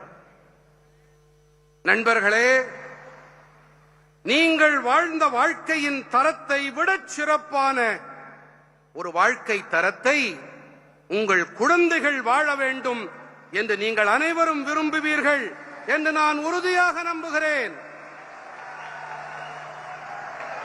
உங்கள் குழந்தைகளுக்கு ஒரு சிறப்பான எதிர்காலத்தை உருவாக்க நீங்கள் ஒவ்வொருவருமே விரும்புவீர்கள். இதற்கு முக்கியமான அடிப்படை தேவைகளில் ஒன்றுதான் தலை சிறந்த உள்கட்டமைப்பு வசதிகள். History had taught us that those nations which gave topmost importance to infrastructure made the transition from developing to developed countries. The government of India is fully focused on building infrastructure that is a top quality and sustainable. When I talk about infrastructure, I refer to both social and physical infrastructure. எந்த நாடுகளெல்லாம் உள்கட்டமைப்பு வசதிகளுக்கு தலை சிறந்த முக்கியத்துவம் அளித்தனவோ அந்த நாடுகளெல்லாம் வளரும் நாடுகள் என்ற நிலையிலிருந்து வளர்ந்த நாடுகள் என்ற நிலைக்கு உயர்ந்தன என்பதை வரலாறு நமக்கு கற்பிக்கின்றது. தலை சிறந்த தரமும் நீடித்த தன்மையும் உடைய உள்கட்டமைப்பு வசதிகளை உருவாக்குவதில் இந்திய அரசாங்கம் முழு கவனத்தை செலுத்தி வருகின்றது. நான் உள்கட்டமைப்பு பற்றி பேசும்போது நான் சமூக மற்றும் புற கட்டமைப்பு பற்றியே குறிப்பிடுகின்றேன். By upgrading social infrastructure, we aim to achieve Garib Kalyan. Our emphasis on social infrastructure indicates our commitment to the principle of Sarvajan Hitaya, Sarvajan Sukhaya. Our government is working to achieve saturation level coverage for key schemes. Take any sector, toilets, housing, financial inclusion, we are working towards complete coverage. சமூக கட்டமைப்பை மேம்படுத்துவதன் வாயிலாக நம்மால் ஏழைகள் நலனை உறுதி செய்ய முடியும். சமூக கட்டமைப்பின் மீதான நமது முதன்மை அனைவரும் நலன் பெற்று இன்புற்றிருக்க வேண்டும் என்ற கோட்பாட்டிடம் நமக்கிருக்கும் அர்ப்பணிப்பை அடிக்கோடிட்டு காட்டுகின்றது. முக்கியமான திட்டங்களில் நிறை செறிவு நிலையை குறிக்கோளாக கொண்டு எங்கள் அரசு செயல்பட்டு வருகின்றது. எந்த துறையை எடுத்துக்கொண்டாலும் சரி, கழிப்பறைகளோ, வீட்டு வசதியோ, நிதிசார் உள்ளடக்கலோ, அது எதுவாக இருந்தாலும் அவை அனைத்தும் அனைவரையும் சென்று சேர்வதை நோக்கி நாம் பயணிக்கின்றோம். We are working on ensuring drinking water to every household, nal se jal. When we do that, there is no scope left for exclusion or discrimination. And with the focus on physical infrastructure, the youth of India will benefit the most. It will help in fulfilling aspirations of the youth and will be used by the youth to create wealth and value. ஒவ்வொரு இல்லத்திற்கும் குடிநீரை கொண்டு சேர்க்கப்படுவதை உறுதி செய்ய பணியாற்றிக் கொண்டிருக்கின்றோம். நல் சே ஜல், குழாய் வழி குடிநீர். இப்படி நாம் செய்யும் போது பாரபட்சமோ விடுபட்டு போவதற்கான சாத்தியக்கூறோ இருக்காது. புற கட்டமைப்பு மீது கவனம் செலுத்தப்படும் போது இந்தியாவின் இளைஞர்கள்தான் அதிகம் பயன் பெறுவார்கள். இளைஞர்களின் எதிர்பார்ப்புகளை நிறைவேற்ற இது உதவுவதோடு செல்வத்தையும் மதிப்பையும் உருவாக்க இதை இளைஞர்கள் பயன்படுத்திக் கொள்வார்கள். Friends, our government has also gone beyond what was conventionally called infrastructure. Till a few years ago, infrastructure referred to roads, power and water. Today, we are working to expand India's gas pipeline network. Work is happening on highways. It is our vision to take high-speed internet to every village. Imagine the transformative potential of this. நண்பர்களே, பாரம்பரியமாக உள்கட்டமைப்பு என்று எது கருதப்படுகிறதோ அதை தாண்டி எங்கள் அரசு பயணித்திருக்கின்றது. சில ஆண்டுகளுக்கு முன்பு வரை கட்டமைப்பு என்று சொன்னால் சாலைகள், மின்சாரம், நீர் ஆகியன மட்டுமே கருதப்பட்டன. இன்று நாம் இந்தியாவின் எரிவாயு குழாய் வலைப்பின்னலை விரிவாக்க செயல்பட்டுக் கொண்டிருக்கின்றோம். இணைய நெடுஞ்சாலைகள் மீதான பணிகள் நடைபெற்று வருகின்றன. அதிவேக இணையத்தை நாட்டின் ஒவ்வொரு கிராமத்திற்கும் கொண்டு செல்வதே எங்களுடைய தொலைநோக்கு பார்வை. இது எத்தகைய மாற்றத்தை ஏற்படுத்தும் என்பதை நீங்களே கற்பனை செய்து பார்த்துக் கொள்ளுங்கள். A few months back, we launched the PM Gati Shakti program. This program will bring together all stakeholders and ministries with the aim to ensure India has top quality infrastructure in the coming years. From the Red Fort, I had spoken about National Infrastructure Pipeline. This is a project worth more than rupees 100 lakh crore. Work is underway to turn this vision into reality. பிரதம மந்திரி கதி சக்தி திட்டத்தை சில மாதங்கள் முன்பாக நாங்கள் தொடக்கினோம். இனிவரும் ஆண்டுகளில் இந்தியாவிற்கு மிக உயர்தரம் வாய்ந்த கட்டமைப்பினை உறுதி செய்யும் நோக்கத்தோடு சம்பந்தப்பட்டவர்கள் அனைவரையும், அனைத்து அமைச்சகங்களையும் இந்த திட்டம் ஒருங்கிணைக்கும். செங்கோட்டையிலிருந்து நான் ஒரு தேசிய கட்டமைப்பு குழாய் இணைப்பு பற்றி பேசியிருந்தேன். இந்த திட்டத்தின் மதிப்பு 100 லட்சம் கோடி ரூபாய்க்கும் மேற்பட்டது.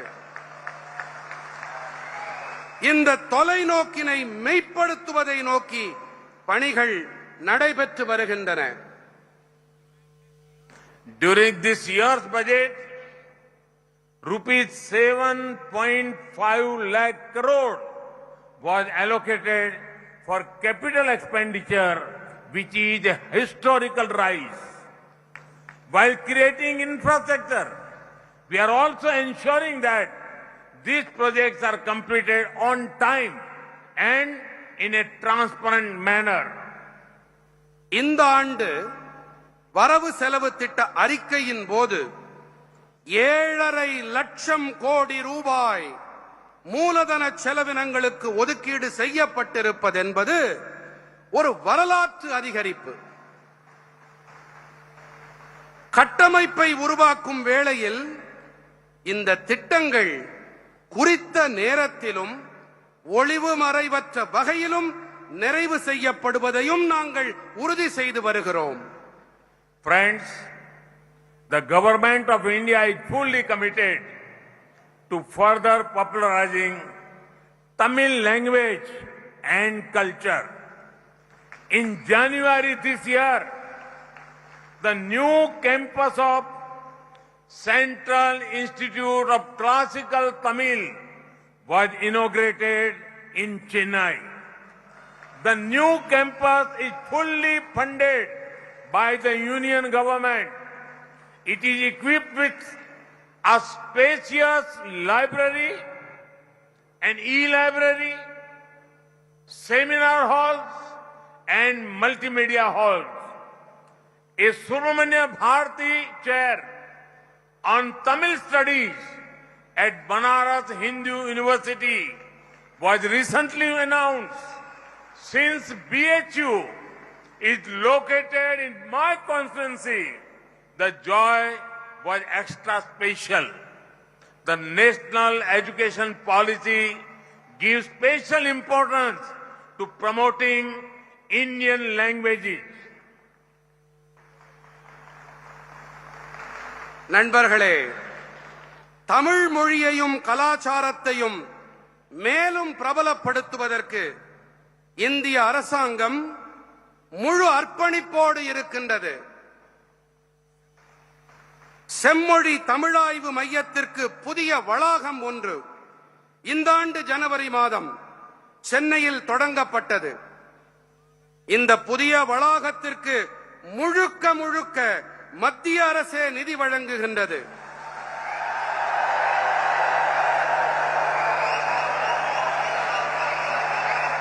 இங்கே விசாலமான ஒரு நூலகம், ஒரு மின்னணு நூலகம், கருத்தரங்கு கூடங்கள், பல்லூடக அரங்கம் ஒன்றும் அமைக்கப்பட்டிருக்கின்றது. பனாரஸ் இந்து பல்கலைக்கழகத்திலே தமிழ் படிப்புகளுக்கான சுப்பிரமணிய பாரதி பெயரிலான ஒரு இருக்கை அண்மையில்தான் அறிவிக்கப்பட்டது.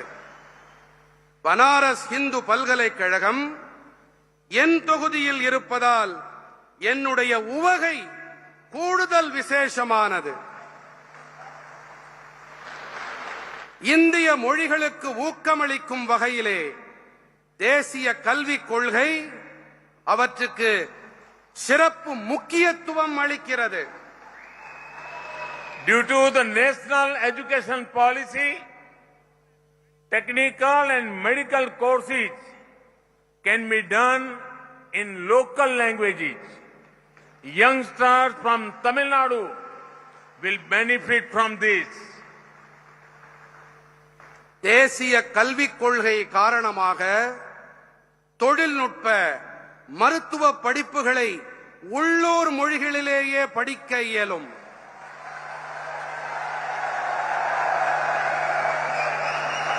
தமிழ்நாட்டைச் சேர்ந்த இளைஞர்கள் இதனால் பலனடைவார்கள்.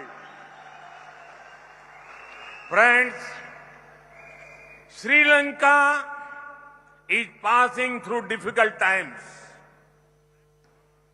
I am sure you are concerned with the development there. As a close friend and neighbor, India is providing all possible support to Sri Lanka. This includes financial support, support of fuel, food, medicines, and other essential items. நண்பர்களே, இலங்கை சிரமமான சூழ்நிலையை கடந்து கொண்டிருக்கின்றது. அங்கே நடப்பு நிலை உங்களுக்கு கண்டிப்பாக கவலை அளிப்பதாக இருக்கும். ஒரு நெருங்கிய நண்பன் என்ற வகையிலும் அண்டை நாடு என்ற முறையிலும் இந்தியா இலங்கைக்கு அனைத்து விதமான உதவிகளையும் அளித்து வருகின்றது. நிதி உதவி, எரிபொருள், உணவு, மருந்துகள், பிற அத்தியாவசியமான பொருட்கள் உதவி ஆகியன இதிலே அடங்கும். Many Indian organizations and individuals have sent assistance for their brothers and sisters in Sri Lanka, including Tamils in the north, in the east, and in the upcountry. India has also spoken strongly in international fora for extending economic support to Sri Lanka. India will continue to stand with the people of Sri Lanka and support democracy, stability, and economic recovery in Sri Lanka. பல இந்திய அமைப்புகளும் தனிநபர்களும் இலங்கையின் வடக்கு பகுதி, கிழக்கு பகுதி மற்றும் மலையகத்தில் வாழும் தமிழர்கள் உட்பட இலங்கையில் இருக்கும் தங்களுடைய சகோதர சகோதரிகளுக்கு உதவிகளை அளித்திருக்கின்றார்கள். இலங்கைக்கு பொருளாதார ஆதரவு அளிப்பது தொடர்பாக சர்வதேச மன்றங்களில் உரக்கவும் உரைக்கவும் இந்தியா பேசியிருக்கின்றது. ஜனநாயகம், ஸ்திரத்தன்மை, பொருளாதார மீட்பு ஆகியவற்றுக்கு ஆதரவாக இலங்கை மக்களுக்கு இந்தியா துணை நிற்கும். Friends, I can never forget my visit to Jaffna a few hours ago. I was the first Indian PM to visit Jaffna. The government of India is undertaking numerous projects to assist the Tamil people in Sri Lanka. These projects cover healthcare, transportation, housing, and culture. நண்பர்களே, யாழ்ப்பாணத்திற்கு சில ஆண்டுகளுக்கு முன்பு நான் சென்றதை என்னால் மறக்க முடியாது. யாழ்ப்பாணத்திற்கு சென்ற முதல் இந்திய பிரதம மந்திரி நான் தான்.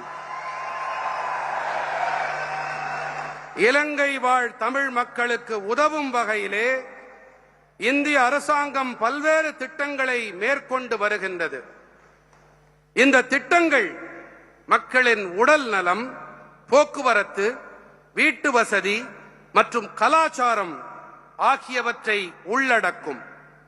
Friends, this is the time we are marking Azadi Ka Amrit Mahotsav.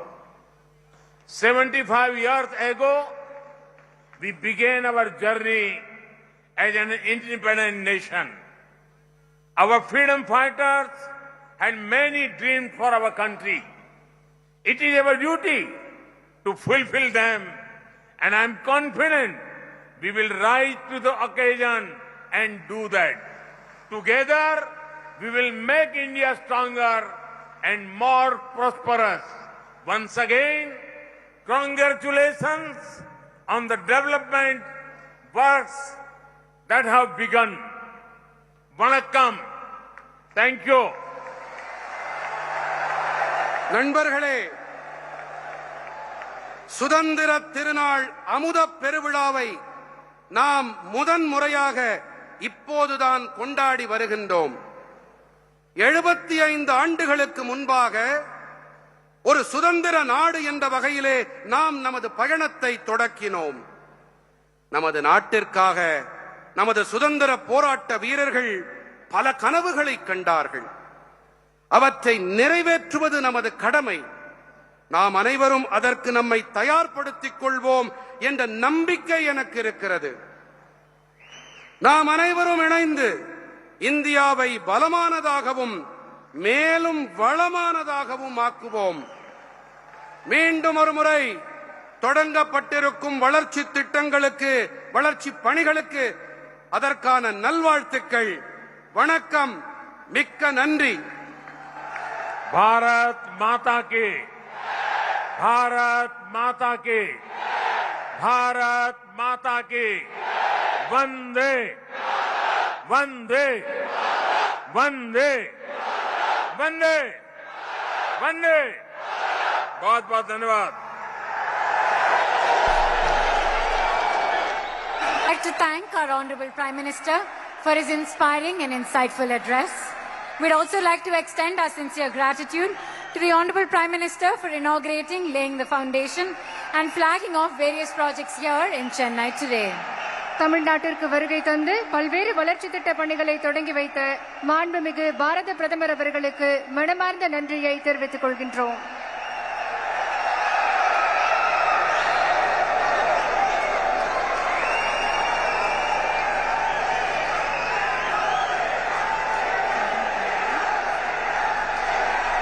மேலும் இந்த விழாவிற்கு வருகை தந்து சிறப்பித்த மாண்புமிகு தமிழ்நாடு ஆளுநர் அவர்களுக்கும் மாண்புமிகு தமிழ்நாடு முதலமைச்சர் அவர்களுக்கும் மனமார்ந்த நன்றியை தெரிவித்துக் கொள்கின்றோம். All right, viewers, that's the Prime Minister leaving the dais, leaving the stage, making a speech in English in Chennai. The Prime Minister was in Tamil Nadu, where he laid the foundation stone for 11 projects worth 31,500 crores. But the big takeaway from what's gone down in the last 1 hour, MK Stalin, speaking right before the Prime Minister, made a highly political speech, reigniting the language debate.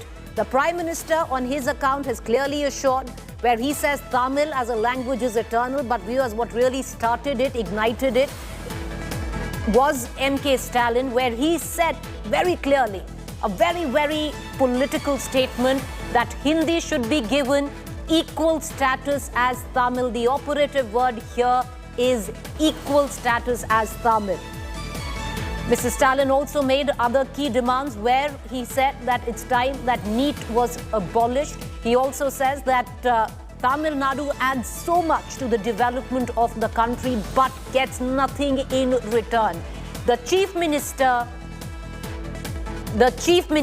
made a highly political speech right ahead of the Prime Minister, but what seemed that the Prime Minister was in a magnanimous mood, not a political debate. He was reassuring, where he said that Tamil is an eternal language, but all of this, viewers, the entire language war was ignited with the language committee, on the chief of which is Amit Shah, where he had said that the linked language needs to be Hindi and not English. However, the Prime Minister today spoke in English and the translation was in Tamil, but the Chief Minister did make a political speech. I want to cut across and take you through what both MK Stalin said, and then it was followed up by the Prime Minister. Listen to both of the speeches. This is land, and this land is special. The people, culture, and language of this state are outstanding. The Tamil language is eternal, and the Tamil culture is global. From Chennai to Canada, from Madurai to Malaysia, from Namakkal to New York, from Salem to South Africa. The occasion of Pongal and Puthandu are marked with great fervor. There is a film festival going on in Cannes in France. There, the son of this great soil of Tamil Nadu, Thiru L. Murugan, walked the red carpet in traditional Tamil attire. It made Tamils all over the world very proud. The government of India is fully committed to further popularizing Tamil language and culture. In January this year, the new campus of Central Institute of Classical Tamil was inaugurated in Chennai. The new campus is fully funded by the union government. It is equipped with a spacious library, an e-library, seminar halls, and multimedia halls. A Subramanya Bharati chair on Tamil studies at Banaras Hindu University was recently announced. Since BHU is located in my constituency, the joy was extra special. The national education policy gives special importance to promoting Indian languages. பழமைக்கும் பழமையாய் புதுமைக்கும் புதுமையாய் உலக செம்மொழிகளில் இன்றளவும் சீரழமை திறத்தோடு உயிர்ப்போடு விளங்கக்கூடிய தமிழை இந்திக்கு இணையான அலுவல் மொழியாகவும் உயர்நீதிமன்றத்தில் வழக்காடு மொழியாகவும் அறிவிக்க வேண்டும். இறுதியாக மருத்துவ மாணவர் சேர்க்கைக்கு கொண்டு வரப்பட்டுள்ள தேசிய தகுதி மற்றும் நுழைவுத் தேர்வு நீட் முறையை தமிழ்நாடு அரசு தொடர்ந்து எதிர்த்து வருகிறது.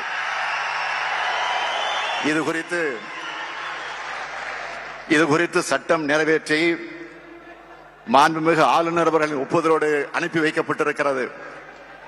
இதற்கான அனுமதியை விரைந்து வழங்கிட மாண்புமிகு பிரதமர் அவர்களை இந்த தருணத்தில் தமிழ்நாடு மக்கள் அனைவரின் சார்பில் நான் கேட்டுக்கொள்ள விரும்புகிறேன். I want to cut across directly to the venue in Chennai, which is now slowly emptying out. My colleague Pramod joining us live from there. Pramod, the operative part of the last, I would reckon, 1 hour were two speeches. First, a very, very political speech made by the Chief Minister, Mr. Stalin, and then followed by the Prime Minister Modi. What's interesting is that the Chief Minister seemed to be in a combative mode where he says give equal status to Tamil. Do not impose Hindi on us. Abolish NEET. Give us more. We give so much to India. We don't get anything back as a state which is a part of India. On the other hand, the Prime Minister seemed more accommodating, more magnanimous today. Well, it is very interesting that happened today in Chennai, and in fact, I would like to show the kind of security that's been provided. This is Mount Road, one of the arterial roads, which has been completely blocked for the movement of the Prime Minister and the Chief Minister. That much amount of security is being provided for the top leaders here. And just like you mentioned, the statements were pretty subtle, but at the same time, whatever had to be said was said by the Chief Minister and the Prime Minister. But I would say that the Chief Minister was a little bit forefront, trying to say that he actually spoke about need. He spoke about giving equal status to Tamil and also making Tamil as an official language in courts as well. And interestingly, the Prime Minister, even though he didn't want to go directly with the way Chief Minister spoke, he spoke about various beneficial schemes that has been brought in, and he said that his main aim is to make sure that running water supply is provided to everybody and all other beneficiary schemes. But at the same time, the Prime Minister also spoke about new education policy and its importance and how it would uplift the various education departments or various subjects. That way, the Prime Minister also gave a very subtle reply, but the Chief Minister was pretty direct about it. He spoke for a very less time, but he gave whatever he wanted to tell the Prime Minister. He did so about the GST fund, various things. It was done, and I could see the convoys rushing, the various ministers, Chief Minister, PM, all convoys are rushing to the spot as we speak over there. Okay. All right, Pramod, stay on with me. I want to bring in Rahul Srivastav as well into this conversation. Rahul, what's really interesting is, if you heard the last 1 hour, you had the Chief Minister of Tamil Nadu speak before, and he was highly combative because he took on the Prime Minister where Hindi was concerned, and they're both sitting on the same dais. He said, give equal status to Tamil as you give to Hindi. Don't impose Hindi on us. He had another list of demands. On the other hand, when the Prime Minister came where he talked about, the beauty of Tamil, it's an eternal language, how all languages, regional languages should be preserved, was more benevolent, more charitable in his speech? I think the Prime Minister's action was deliberate, Preeti. Why deliberate? Because since the first Amit Shah statement regarding Hindi, then the toning down, and now, definitely there is a realization that there has been a mistake has been made and tempers need to be cooled down. At a time when Stalin has done well, the DMK has done very well, and that whole Tamil culture and invasion of Hindi, this element is becoming an issue. I think Stalin wants to take it further, escalate it to strengthen himself. See, remember, this Tamil versus Hindi issue is not over, it's not new. 1939, at the time when C. Rajgopalachari was there, 1946 to 60s, then 1963. In fact, it impacted Lal Bahadur Shastri's government, and he had to accept the resignations of two ministers in his ministers. And then, in fact, in 67, Congress was voted out of power and the Dravidian parties rose only because of this issue.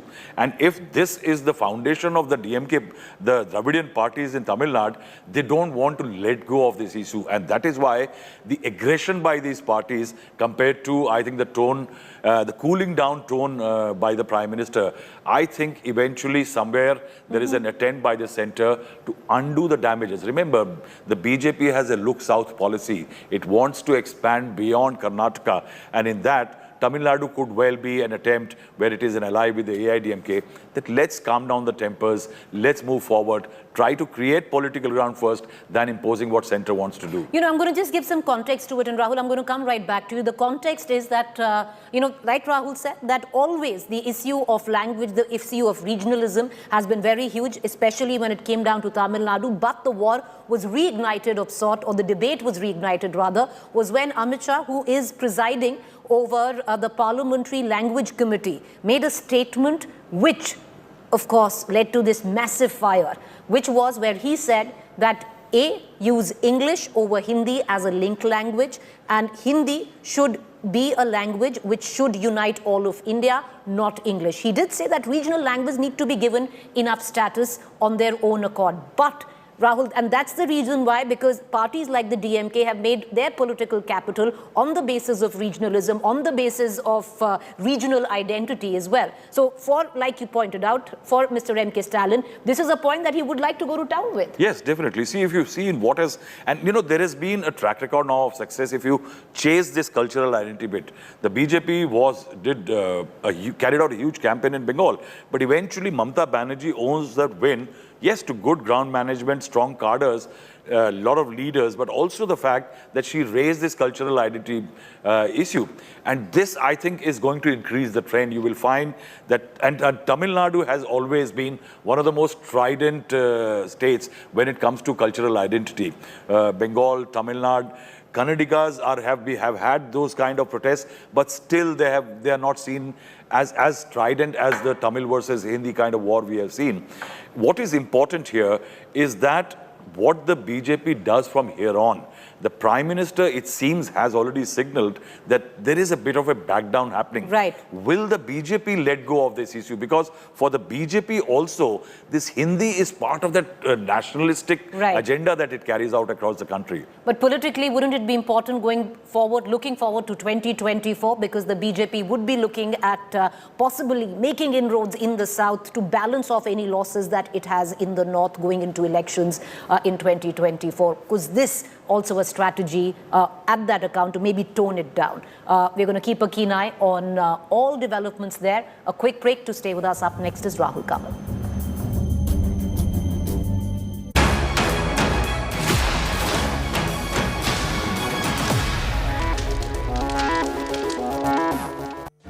Make your media plan smarter with India Today Live TV on your connected devices. Amplify your brand with 100 million smart internet viewers.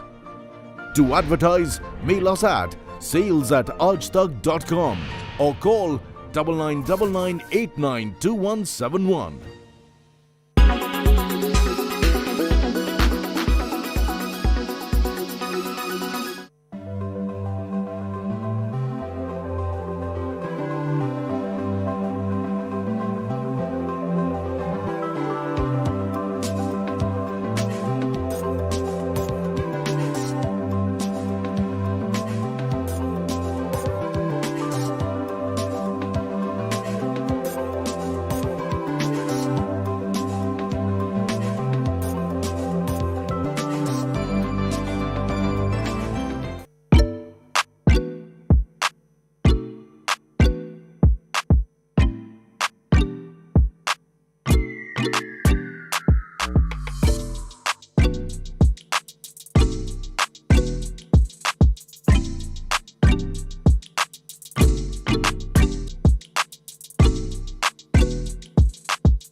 Make your media plan smarter with India Today Live TV on your connected devices.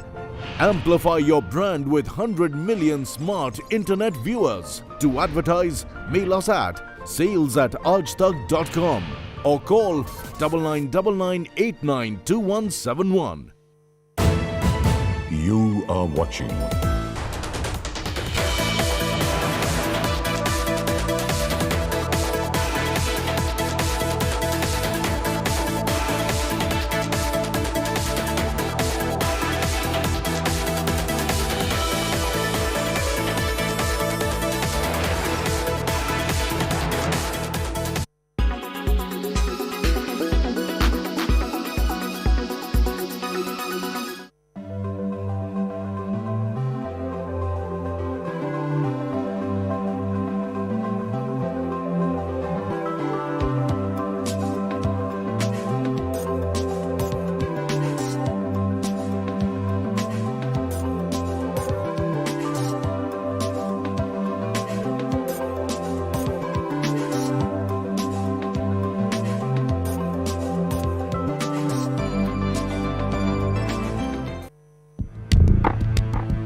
Killer robots sound like something out of a science fiction horror film, but advances in technology mean that fully autonomous weapons could one day become a reality, transforming warfare.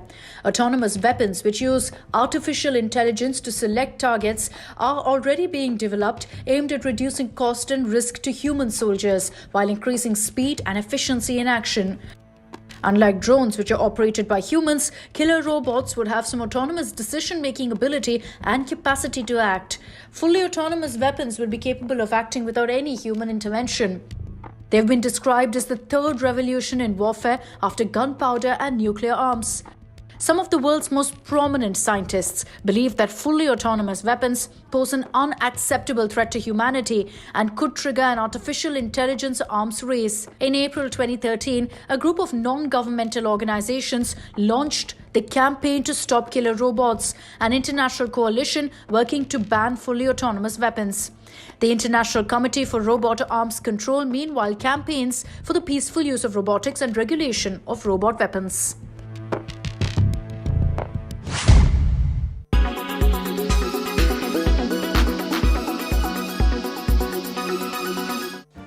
Make your media plan smarter with India Today Live TV on your connected devices. Amplify your brand with 100 million smart internet viewers. To advertise, mail us at sales@aajtak.com or call 9999892171. Make your media plan smarter with India Today Live TV on your connected devices. Make your media plan smarter with India Today Live TV on your connected devices. Amplify your brand with 100 million smart internet viewers. To advertise, mail us at sales@aajtak.com or call 9999892171. Presented by Aditya Birla Group, Big in Your Life. Powered by Berger Paints, paint your imagination. Co-powered by only OLX Autos gives the best price for your car. Co-powered by NetMeds, India की अपनी pharmacy.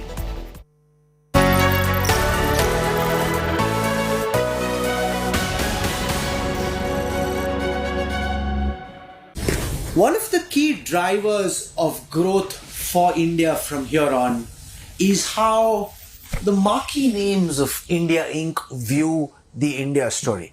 Will the old business houses which have defined corporate India so far want to plow back into the India story, or would they rather take their money abroad and be part of the global story? Joining us now for perspective on where his group is at this moment, the different factors playing themselves out domestically and geopolitically, is the head of the Aditya Birla Group, Kumaramangalam Birla. Thank you so much, sir, and it's fantastic to have you. Thank you. It's great to have you with us at the India Today studio.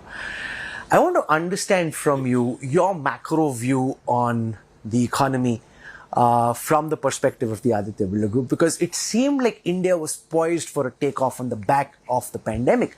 And then Russia, Ukraine happened, we're seeing inflation, we're seeing interest rates go up. Is that dampening spirits about the bounce back, and to what extent? So I can speak for myself, Rahul. I think that inflation is obviously a global phenomenon, right? After what's happening with Ukraine and Russia, energy prices are going up, inflation is going up, commodity prices, metal prices, food shortage could be a real problem, unemployment. So I don't think inflation is obviously not an issue that's specific to us. I think that the government actually seems to be, very quick to take action to contain inflation. The fundamentals remain very much the same as far as we're concerned. We would look at structural, sectoral trends, multi-decadal trends, because that's the kind of time horizon that we have in mind when we invest. And I think India looks very good. I remain very positive about India. It is the fastest growing economy in the world, something that people here in Davos also recognize. It doesn't go unnoticed. We have about $7 billion of capex, $7 billion of capex announced and under implementation in India. We also have about $3 billion announced and again underway overseas, largely in Novelis. So I think it's very exciting times. The fact that we are very low on debt, hardly have debt, and have strong cash flows, gives us that extra sort of power and extra headroom. So yeah, on India, I remain very positive. I think that we really are shining out vis-a-vis the rest of the global economies. Now, there are two theories that are playing themselves out at this time, and I'm curious to know what you think. One is that we're poised for a 5-year investment cycle because of cuts in corporate tax, because of pent-up demand, because of the fact that there were 2 no-show years because of the pandemic, that this is India's opportunity and we're set for takeoff. The other is that given the lingering geopolitical uncertainty, no one knows when the war will end, no one knows what may happen next. Could there, God forbid, be nuclear escalation? Therefore, industrialists and corporate houses will hold back, see how things play themselves out before taking decisions to invest. How do you see this? So, these macro issues will always be there. I mean, we've been through many macro situations. We had the US-China trade war. We had the tsunami in Japan. We had floods in Thailand. So obviously, a nuclear story is a much bigger and more impactful one. But that's not new. I mean, there's nothing new that really could practically happen there. The war is a matter of worry, and obviously interest rates will go up, not just here in India but across the world. 9 central banks, if I remember right, have increased rates in the last 4 weeks, and the Fed's increase is the highest it's been in the last 20 years. So that's very telling. I don't see how that dampens the India story, though. In fact, I think it makes the India story even stronger. In what way? Because you have macros that are very much in place. I think that some of the steps the government is taking, like I was saying, have to be seen in the context that we are in today. Demand is good. Costs have gone up because of fuel costs going up globally. Costs of commodities going up for people for whom it's an input. So our margins have come down in Q4 almost across the board. But the fundamentals of most of the businesses and India as a growth story, to me, remains pretty much unchanged. I'm curious to understand how you see the group evolve in the post-pandemic era, because it's said that these 2 years have changed everything. So between the vision that you had for the Aditya Birla Group just before the pandemic, how have you seen that vision evolve, and where do you hope to take the group in the next few years? So I think the vision remains pretty much the same. It's about being, in the last 2 years, we've only bolstered our position as leaders. Leaders being defined as number 1 or number 2. We focus very much on cash flows. We have very strong cash generating businesses.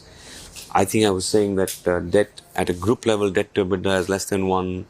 So huge headroom for growth. I think the one big change is going to be on technology. Not just in digital, but also in the sense of, let's say, the whole supply chain part of things. Right from the sort of point where my supplier ships his, my raw material to the time that I sell to my customer. The ideal situation would be to have a see-through across the entire part of the value chain. That's going to have an impact, and that's going to take a lot of reskilling and learning new skills. Do you want to build a lot of technology and explain how? Because one of the big changes that we're seeing is that supply chains are moving from just in time to just in case, and all kinds of eventualities are now being factored in. Resilience is the key driving theme about ensuring that supply chains stay resilient. So how are you trying to register that across? So very broadly, I mean, it depends from business to business, but I think that we use JIT so far to, control costs, to improve efficiencies. Now it's more about reliability, it's more about resilience. So, you would need to keep some buffer stock. To that extent, your costs would go up at a granular level. But I think the way to keep costs down is going to be through technology.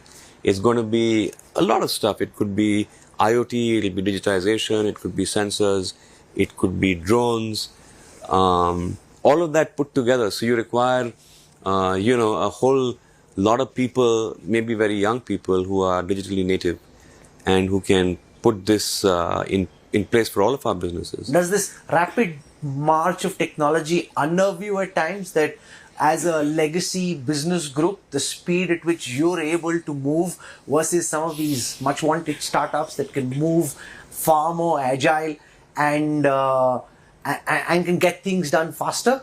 So how do you see this concern about startups setting the pace and as a legacy business house trying to keep up with those same transformations? No, I don't think we're trying to keep up with anyone. I think that a startup has its own advantages, as does a traditional business house like us. I think that once we focus on a particular issue or a particular, a cause, so to speak, we are very quick to move on it. So it doesn't mean that big is slow. I think that we've shown a lot of aggression, both internally in the way we run our businesses, also externally in the way we've grown. I'm not comparing with startups because they're very unlike situations. I'm just saying that for us, for large businesses, I think adopting technology with greater depth, especially on the side of the whole supply chain part of things, is going to be a whole new area of focus. Competition seems to be heating up in some of your businesses. We've seen the Adani Group come in, pick up Holcim. How does that impact your plans for what you're doing? And are you looking now behind your shoulder, and how is that playing out for you? Not really. I mean, our story, sort of remains unchanged. If we would have loved to have those assets, but at a much lower value. We have other more value accretive options to grow in the cement business. These are existing assets. It's not like someone has created new assets. So I don't see how it changes competitive dynamics as far as we're concerned. And your hopes to strengthen and consolidate your position in the businesses where you're entrenched, where you're seeing competition trying to creep in and possibly try and push you? We're pretty used to competition. I mean, we are the group that went overseas in the early 70s. So having been exposed to global competition then, it's kind of percolated down over the years. So competition is not an issue. And I think we're pretty much focused on running our own race, so to speak. Competition is always a good thing in many ways. Let's talk a bit about your investments. There was the announcement about the investment into paints, where you want to double the investments that you've made, focus on building capex. Can you talk us through some of the key sectors that you want to build on and your roadmap for that? So, I mean, I think broadly remain the same. All the businesses that we are in, so whether it's metals, financial services, fashion retail, cement, specialty chemicals, I think there's tremendous potential to grow in all of these. And given the fact that our balance sheets are so strong, that gives us, that extra push to be able to grow even faster and more aggressively. And I think across the group, practically every business is poised to take the next big steps going forward. I think paints is a very interesting sector. We have a right to win, I believe, because it overlaps with cement and white cement, where we have a very entrenched position.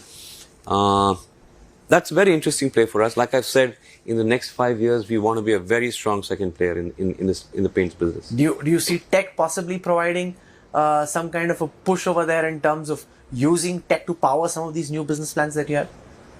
So tech is pretty much a part of every business plan now.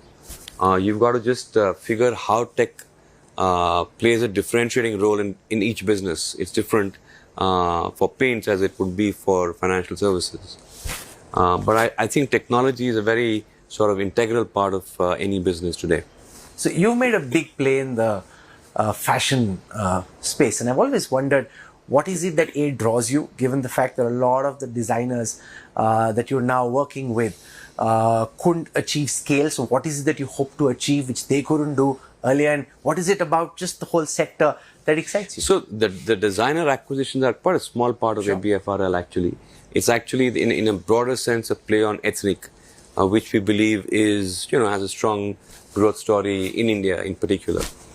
I think fashion retail, we've been in it for the longest time. We've been the largest player in our segments. You just look at demography, you look at income groups going up, income levels going up, aspirational value of fashion, clothing, as you might call it. It's just a high growth sector that we understand well.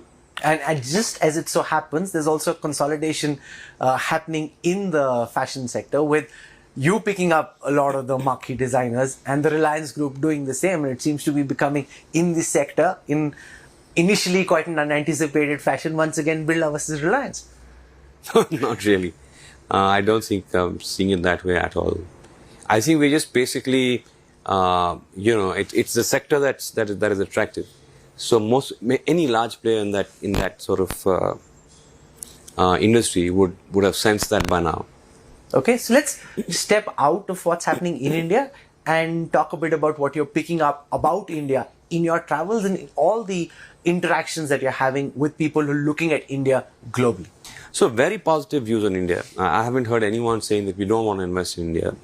I think that the fact that China has been under lockdown, a large part of China, 75% of the provinces, especially Shanghai, in terms of contribution to GDP of China, have been shut down for a long time, and therefore it shakes investors' confidence. And I think that they see India as a sort of natural option.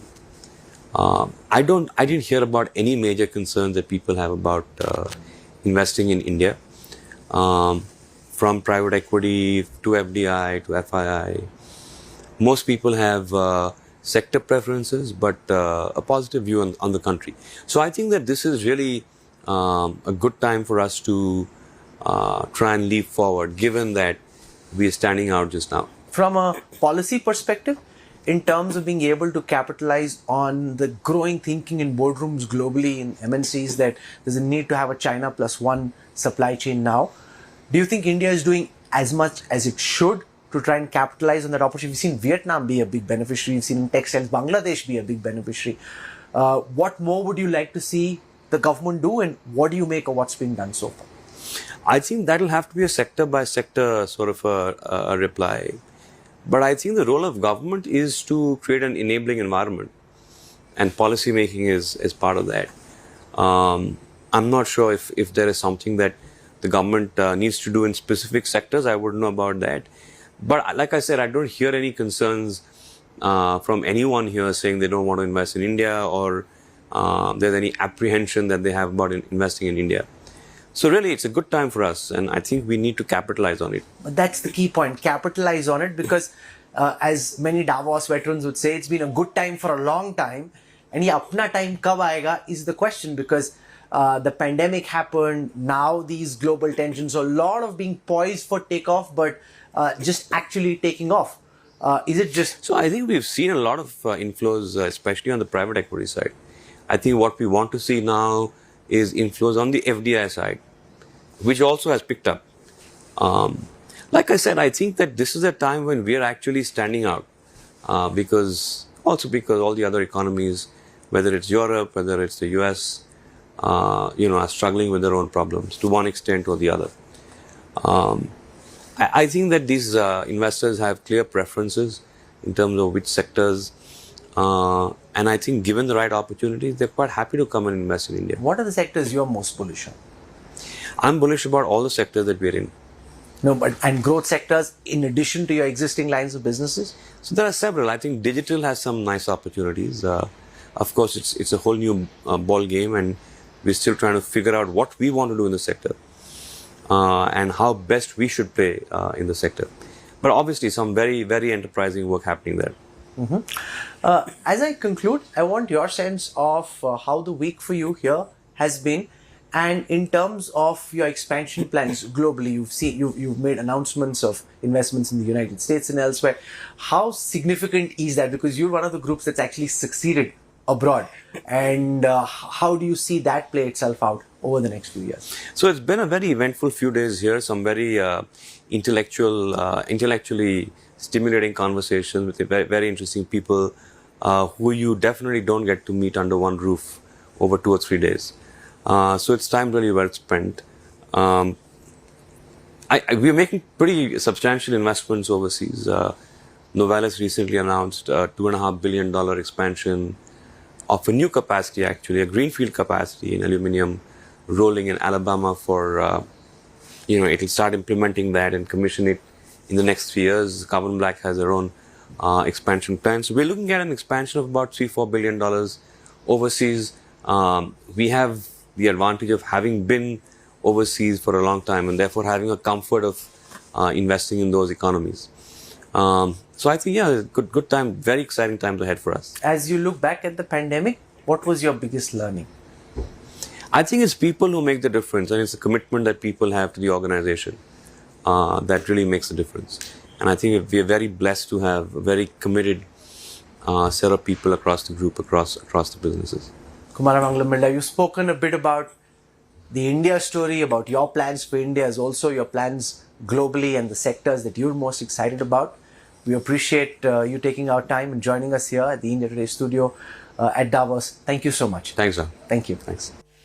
To get a sense of some of the emerging trends that we're seeing in the IT sector, not just in India, but globally. We're joined here at the World Economic Forum in Davos by the Executive Chairman of Wipro, Rishad Premji. Thank you very much, Rishad. It's fantastic weather. Do you like it more now when it's a bit nippy or in January? You know, it's nice to be outside. It's nice to be sort of here in May, not falling in the snow, but it's still freezing cold. You know, people can't tell that, but it is cold.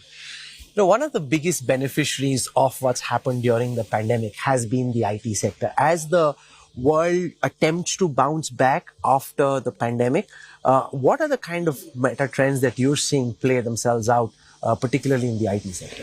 No, look, COVID has been unfairly kind to the technology industry, right? I think what COVID has done has forever changed the mindset of organizations across the world in terms of how they think about their digital journeys, how they leverage technology to engage more impactfully and smartly with their customers, right? Because that was always something that was moving. It has just accelerated dramatically through COVID. And so these journeys of how do we move to the cloud more fast? How do we leverage data and artificial intelligence more impactfully to drive hyper-personalization and segmentation so you can offer customers things that they actually want and need? How do you leverage security? How do you make your environment more secure? And how do you leverage talent that is available in countries like India smartly to drive this journey? And I think that only accelerates with COVID. And despite everything that's happening in the world, and we can talk a little bit more about that, I think that continues for the foreseeable future. So how is the Ukraine